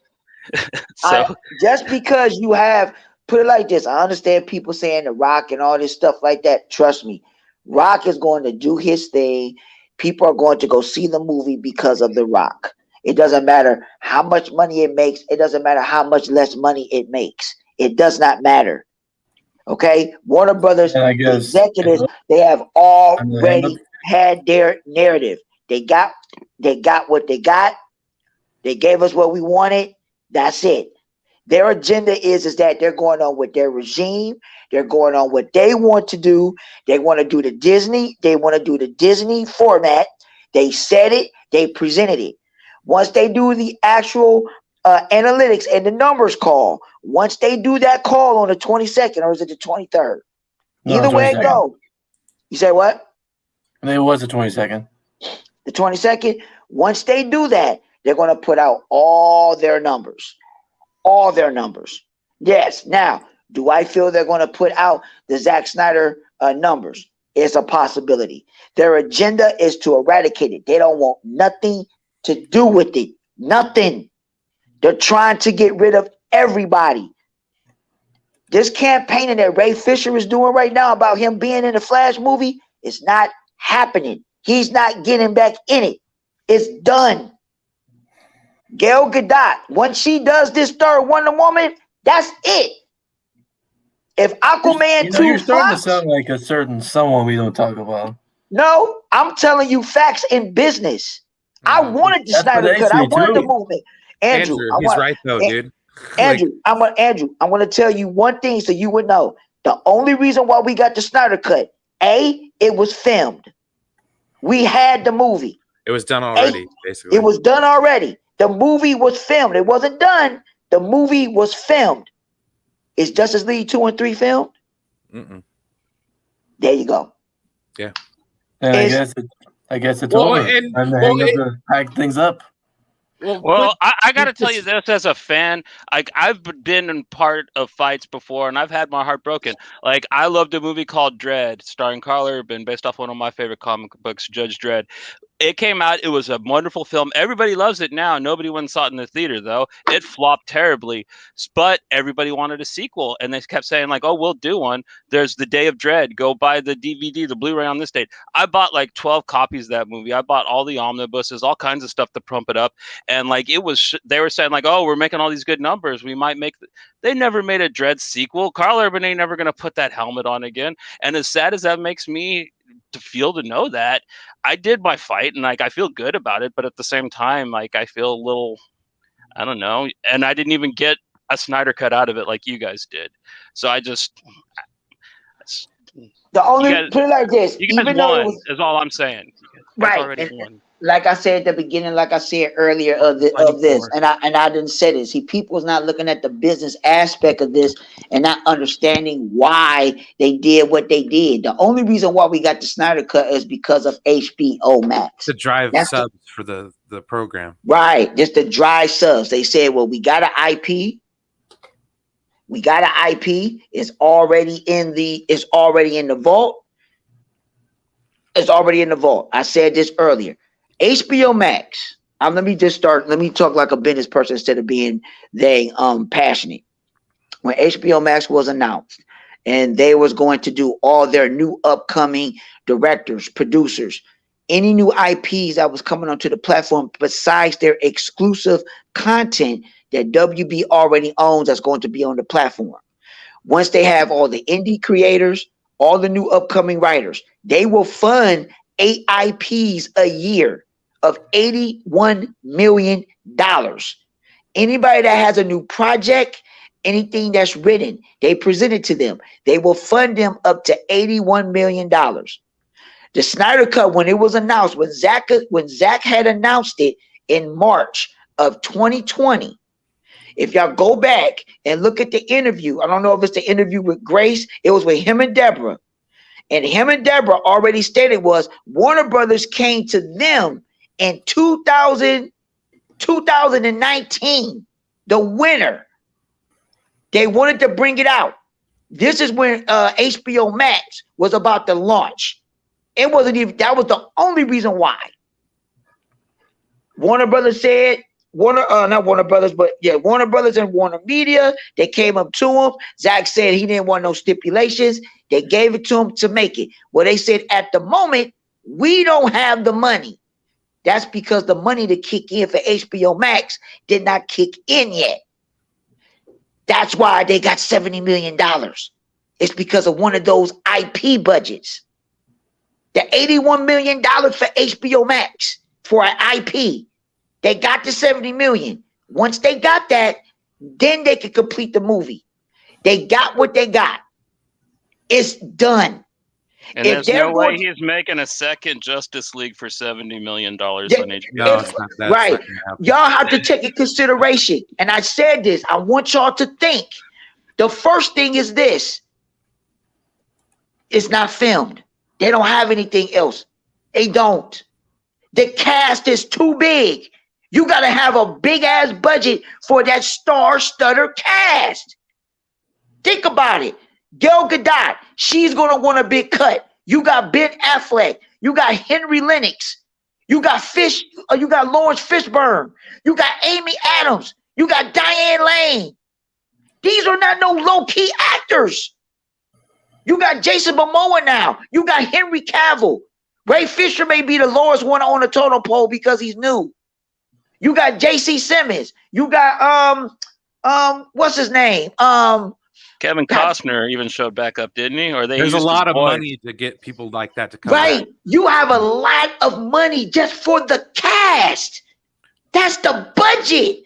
Yeah. No, and then you got people like, oh, well, Netflix can afford it. Yeah, Netflix has like 5 times this damn subscribers. You know what I mean? They have that money base, but right. HBO but doesn't. But the simple fact is that they don't have the rights to DC properties. Warner Brothers do. Yeah. And you can't do nothing unless you can get the rights to use the characters. Now, the only problem would be is that, yes, HBO Max can fund the 81, but where you going to get the other funds? Warner Brothers ain't going to do it. Yeah. You got to get a co-funder to do it from somewhere else. What do you think all these other IPs that Warner Brothers been doing? For example, remember Warner Brothers split the cost of Joker because they didn't believe. That's what I was about to say. The thing, Joker is a perfect example. So, if anything, if they wanted to follow up anything like that, they would probably have to farm out the funding. What's up with Vertigo stuff showing up on Netflix though? Both Sweet Tooth and Sandman are Vertigo books, which are DC, which should put them on HBO Max, but they're both Netflix shows for some reason. The reason why, because Netflix got a deal to the rights to that character for Sandman. Well, and Sweet Tooth, the rights for those kids, you got to remember, those are not real big tier characters that a lot of people don't know. I mean, if you're a DC hard person, then you would know about Vertigo's the adult line and stuff, so it's not even DC proper comics, but they're still DC books. They're still DC how books. That worked. Right. So with them owning the rights, what actually happens is that Netflix, they got it's just like how should I say? Stuff, yeah. Just like I'll give you an example, like Spider-Man with Sony. Yeah. They made a deal for them to go ahead and get the rights for that character for new content. Okay. So for new content. So when Netflix went over to Warner Brothers to get some of their content and stuff, why do you think Netflix got a lot of stuff from Warner Brothers for those movies? When they went over there to go get Zack Snyder's Justice League, Warner Brothers said no. They said no. Why do you think Why do you think Army of the Dead is on Netflix? Why do you think Zack has a franchise? Because they had that Army of the Dead franchise at Warner Brothers vault for over 10 years. They took that out the vault. Now they're going to get rich off of it because Warner Brothers, they stated that, I think, who said that shit? Was it Zach or was it Deborah? I think it was Deborah. I got to look it up. It was either one of them two. But either or, they had it in the vault for over 10 years. Warner Brothers felt that it wasn't cost effective enough to fund a big budget zombie movie. They did not feel it was right. Yes. That's why they didn't. Right. That's why they didn't. Right. That's why they did not fund it. That's why they didn't bring it out. That Army of the Dead, that franchise was in the Warner Brothers vault for over 10 years. When Netflix went over there to check out that shit in their vault, they got a couple of IPs out of that bitch. I forget the other two, but they got Army, they asked for Zack Snyder's Justice League, and they said no. Why they say no? Because they knew they was going to put it up on HBO Max. And on top of that, even if HBO Max wasn't in existence, they weren't going to put that shit out. They was not. No, they weren't gonna sell it to Netflix either because they didn't want. They wanted it buried. They wanted it gone. Yeah, they didn't want nobody ever to see it for some reason. I mean, we are like been doing that. We were like talking about like the Warner Media streaming site before it even had a name in 2017. The whole angle of that of like it was a real thing. A lot of us already knew that. That's not news. But the thing here is just like, right. As I said earlier, we're in a new ballpark. Obviously, as stated before. So that's what I'm just saying. It's like, you know what? Go down swinging for whatever. So at the very least, you can walk off just fine. Right. And it's so sad to talk business and you got to tear the realistics of what executives do. I've been with EA for a while, man. So stupid of them, though. Right. If they had kept Sandman and developed that for their own streaming service, people love that book. I mean, it's one of the few graphic novels that have won Pulitzer Prizes and stuff. So, like, they are legit morons for selling that to somebody else. But you got it's WB. What do you want? It's WB and how they handle DC films. How they handle the DC films and how they handle the DC property is absolutely ridiculous. For example, let's just say with what's the other shit? Goddamn, what's that damn show? Swamp Thing. Oh, that was such a good show too, man. It was a good show. It was a very, very good show. It's the same thing with supposedly because what was it? North Carolina wanted too much tax money. So they just canceled the whole thing. I'm like, because they made a mistake. Yeah, they made a mistake in the budget. They could have basically fixed that. They could have fixed that. Yeah, it sounded like a really minimal problem. Yeah, they didn't want to fix it. They didn't want to have that problem. So they didn't want to negotiate. So they said, fuck it. It's the same thing with Krypton. See, people don't know what happened to Krypton. Krypton had 2 seasons. It was on the Sci-Fi Channel. Okay, the first season did the first season with Krypton did a fantastic job. That's why they signed on for a second season.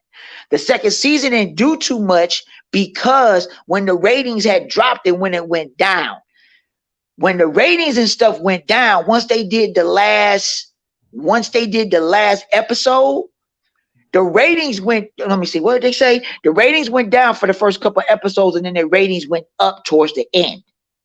So with the seesaw effect that it was going on for that season, they weren't going to do the third season. But this is the kicker. This is how they fucked up. Why? And then when they did that, they put the first season, they put it on DC Universe. When they put it on DC Universe, they put it on there when Swamp Thing came out, and they put it on there after Titans came out. So Doom Patrol and everything was on there. So they figured that Krypton was going to, get some traction on DC Universe. No, it wasn't, because DC Universe was dying. I knew that. So once HBO Max came on and they put all those IPs on there, they could have put it on HBO Max. But nope, what did they do? They sold it to CW. They put Krypton on CW, and then they didn't want to renew it. If they would have put Krypton on CW in the first place, they could have signed on for a third season. But no, they did not. Well, they didn't do that because Krypton was supposed to be based off of Man of Steel, and they didn't want that on CW, though, right? That's why they had to do it on the Sci-Fi Channel. So there was a goofy workaround with that, right? If I was, I gotta look that up. I don't want to say anything that I don't know. I really can't. At first, it was supposed to be a prequel to Man of Steel, but then they changed it to be more in line with just Superman mythology in general. Like they generalized it. They took things from different eras of Superman and tried to incorporate it into the show. But initially, it was a Man of Steel prequel. Yeah, it was more and more towards Jeff Johns' creative designs. Right. And Krypton is a great show. If y'all watch it, it's on CWC.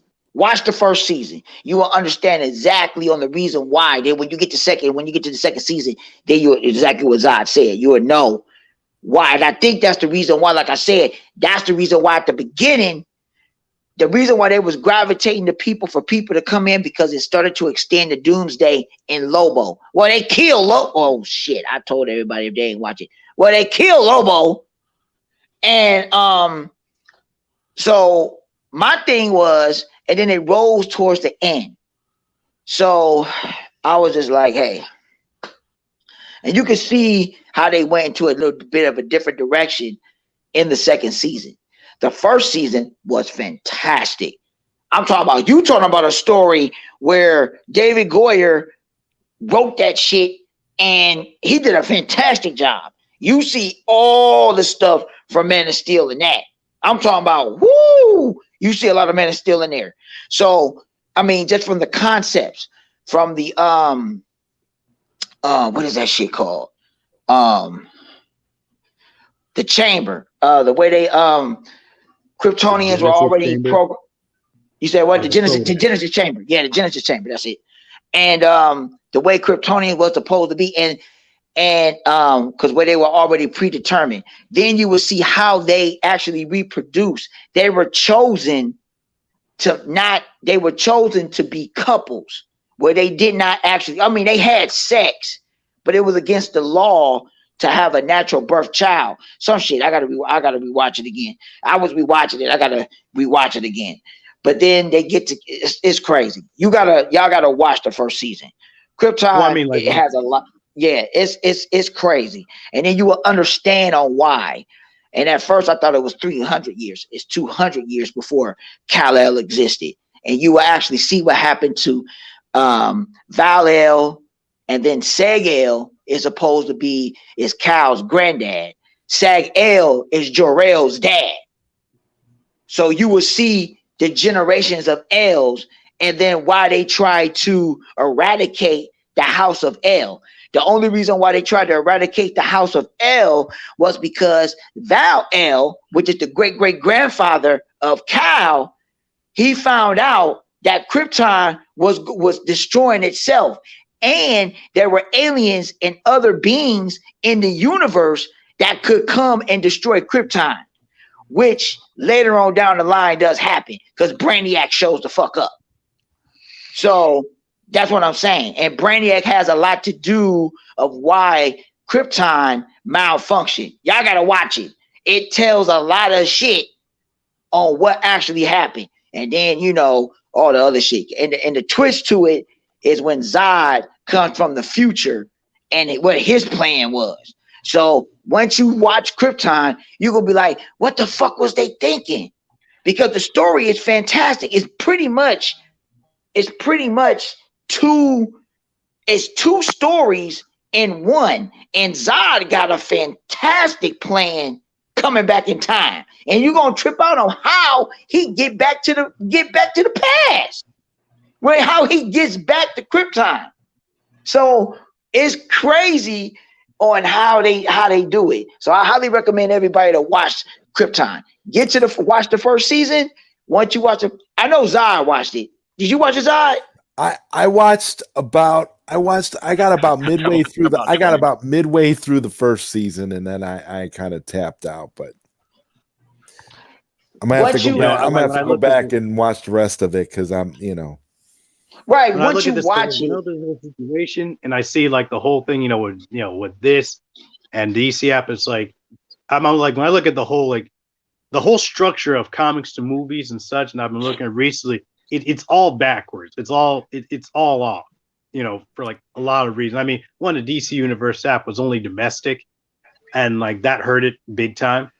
But I was like looking, I was like, in Japan, right? The comic industry, there's like multiple publishers, but more importantly, there's multiple distributors. So you got a weekly Shonen Jump that comes out through Suisha, and they put out, and like basically the comic comes out. Then if it's popular, it gets a cartoon.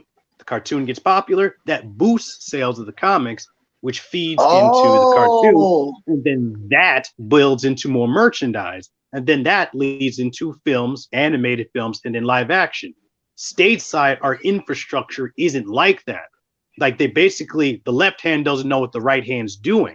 So, and that's why, like, you got the execs looking at these things really in its most healthiest state.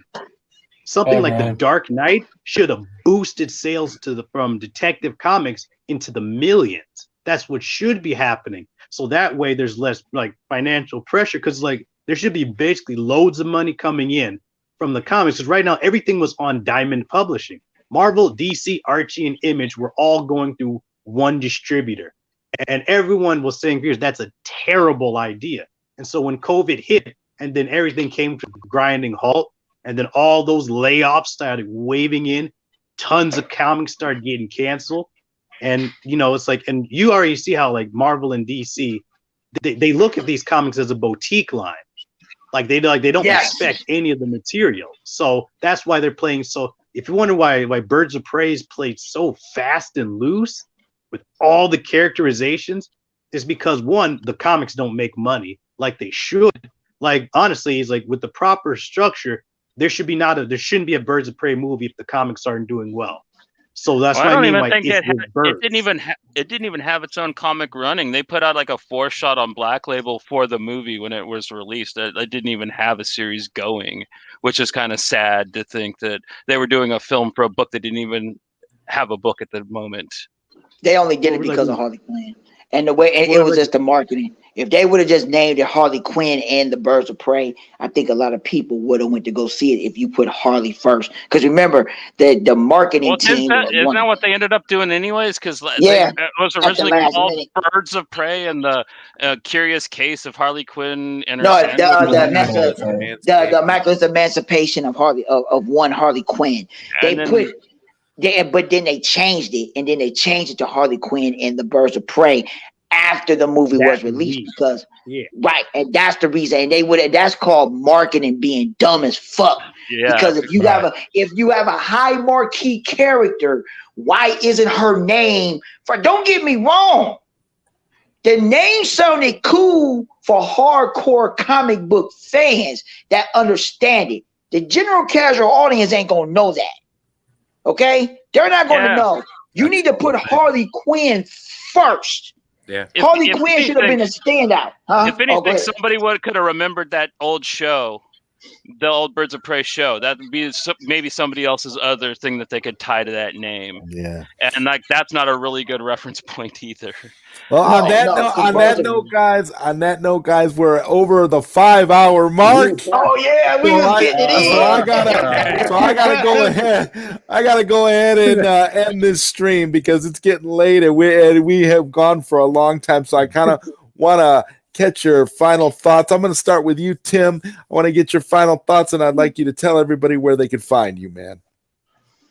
I mean, it was a good time. We had a lot of different perspectives and checked out, and it was just a good educational time. So basically, I mean, look, like, enjoy the films, like the film we got rather, and you know, I think we can still get the Ayer cut, and you know, like I said, go down swinging.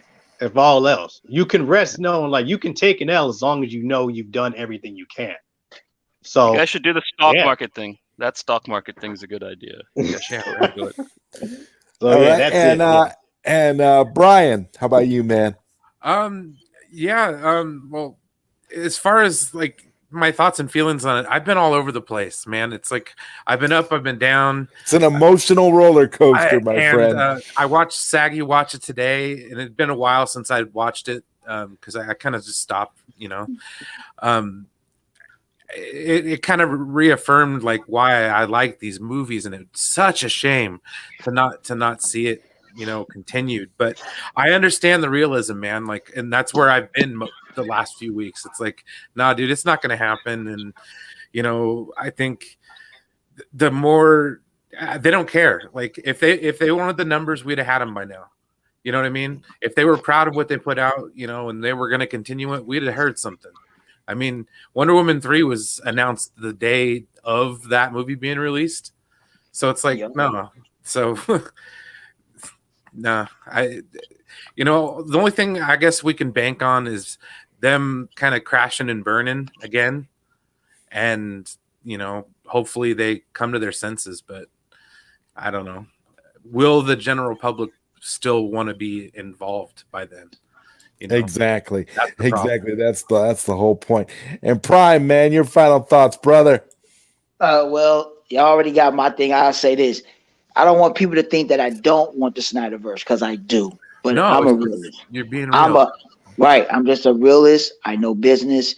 I know how these individuals, how they react and their motives and what they're doing. It's frustrating. Trust me. With me being in the limelight of EA, trust me, we pull our heads out, and it is crazy on the things that they do. They give mediocre products to the actual community. That's what they do, because all they want to do is appease those shareholders. They do a money grab. They do it every year. It's all the time, but it is what it is. But hey, I get a stipend all the time from them, so I don't care. All right, man. One last part. And then just with the Snyder part, this is the reason why I say it's not coming. It's just like the Chicago Bulls. When Jerry Krause said you can go 82-0, he wasn't bringing Phil Jackson back. He wasn't bringing nobody else back. And the Chicago Bulls got broke up after they won the 6th championship. That is called an executive, a GM. They already had their mindset on what they wanted is or what they wanted to do, knowing that everything was still good. Hey, it was something good.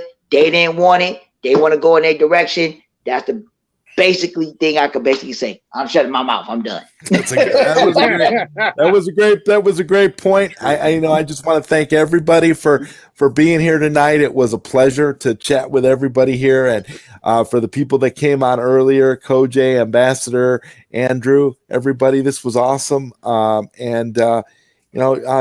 did you want to end the show, man? I just wanted to tell Brian, man, don't feel so down, dude. Like, you guys won. You guys are fucking champions. Like, that's what I've been trying to say all night. You guys got your movie, and it was fucking awesome. And it vindicated Jack. People didn't get a see victory him. lap, man. People see him now as the artist, and he is going in to Army of the Dead in the best place possible. And all you guys, if you want to be real fans of his, support the shit out of Army of the Dead, because that's what I'm doing. That's what it's all about right now for me, man. Army of the Dead. And not for y'all. WB, how wrong they were. All right, y'all. All right, You guys Zod. are All Peace out, right. everybody. You All guys are right, man. champions. Yes, yes, and and again, it was a beautiful show, fantastic. Thank you, everyone, and well, Johnny and I will be back next week. Good night, everybody. Okay. Peace.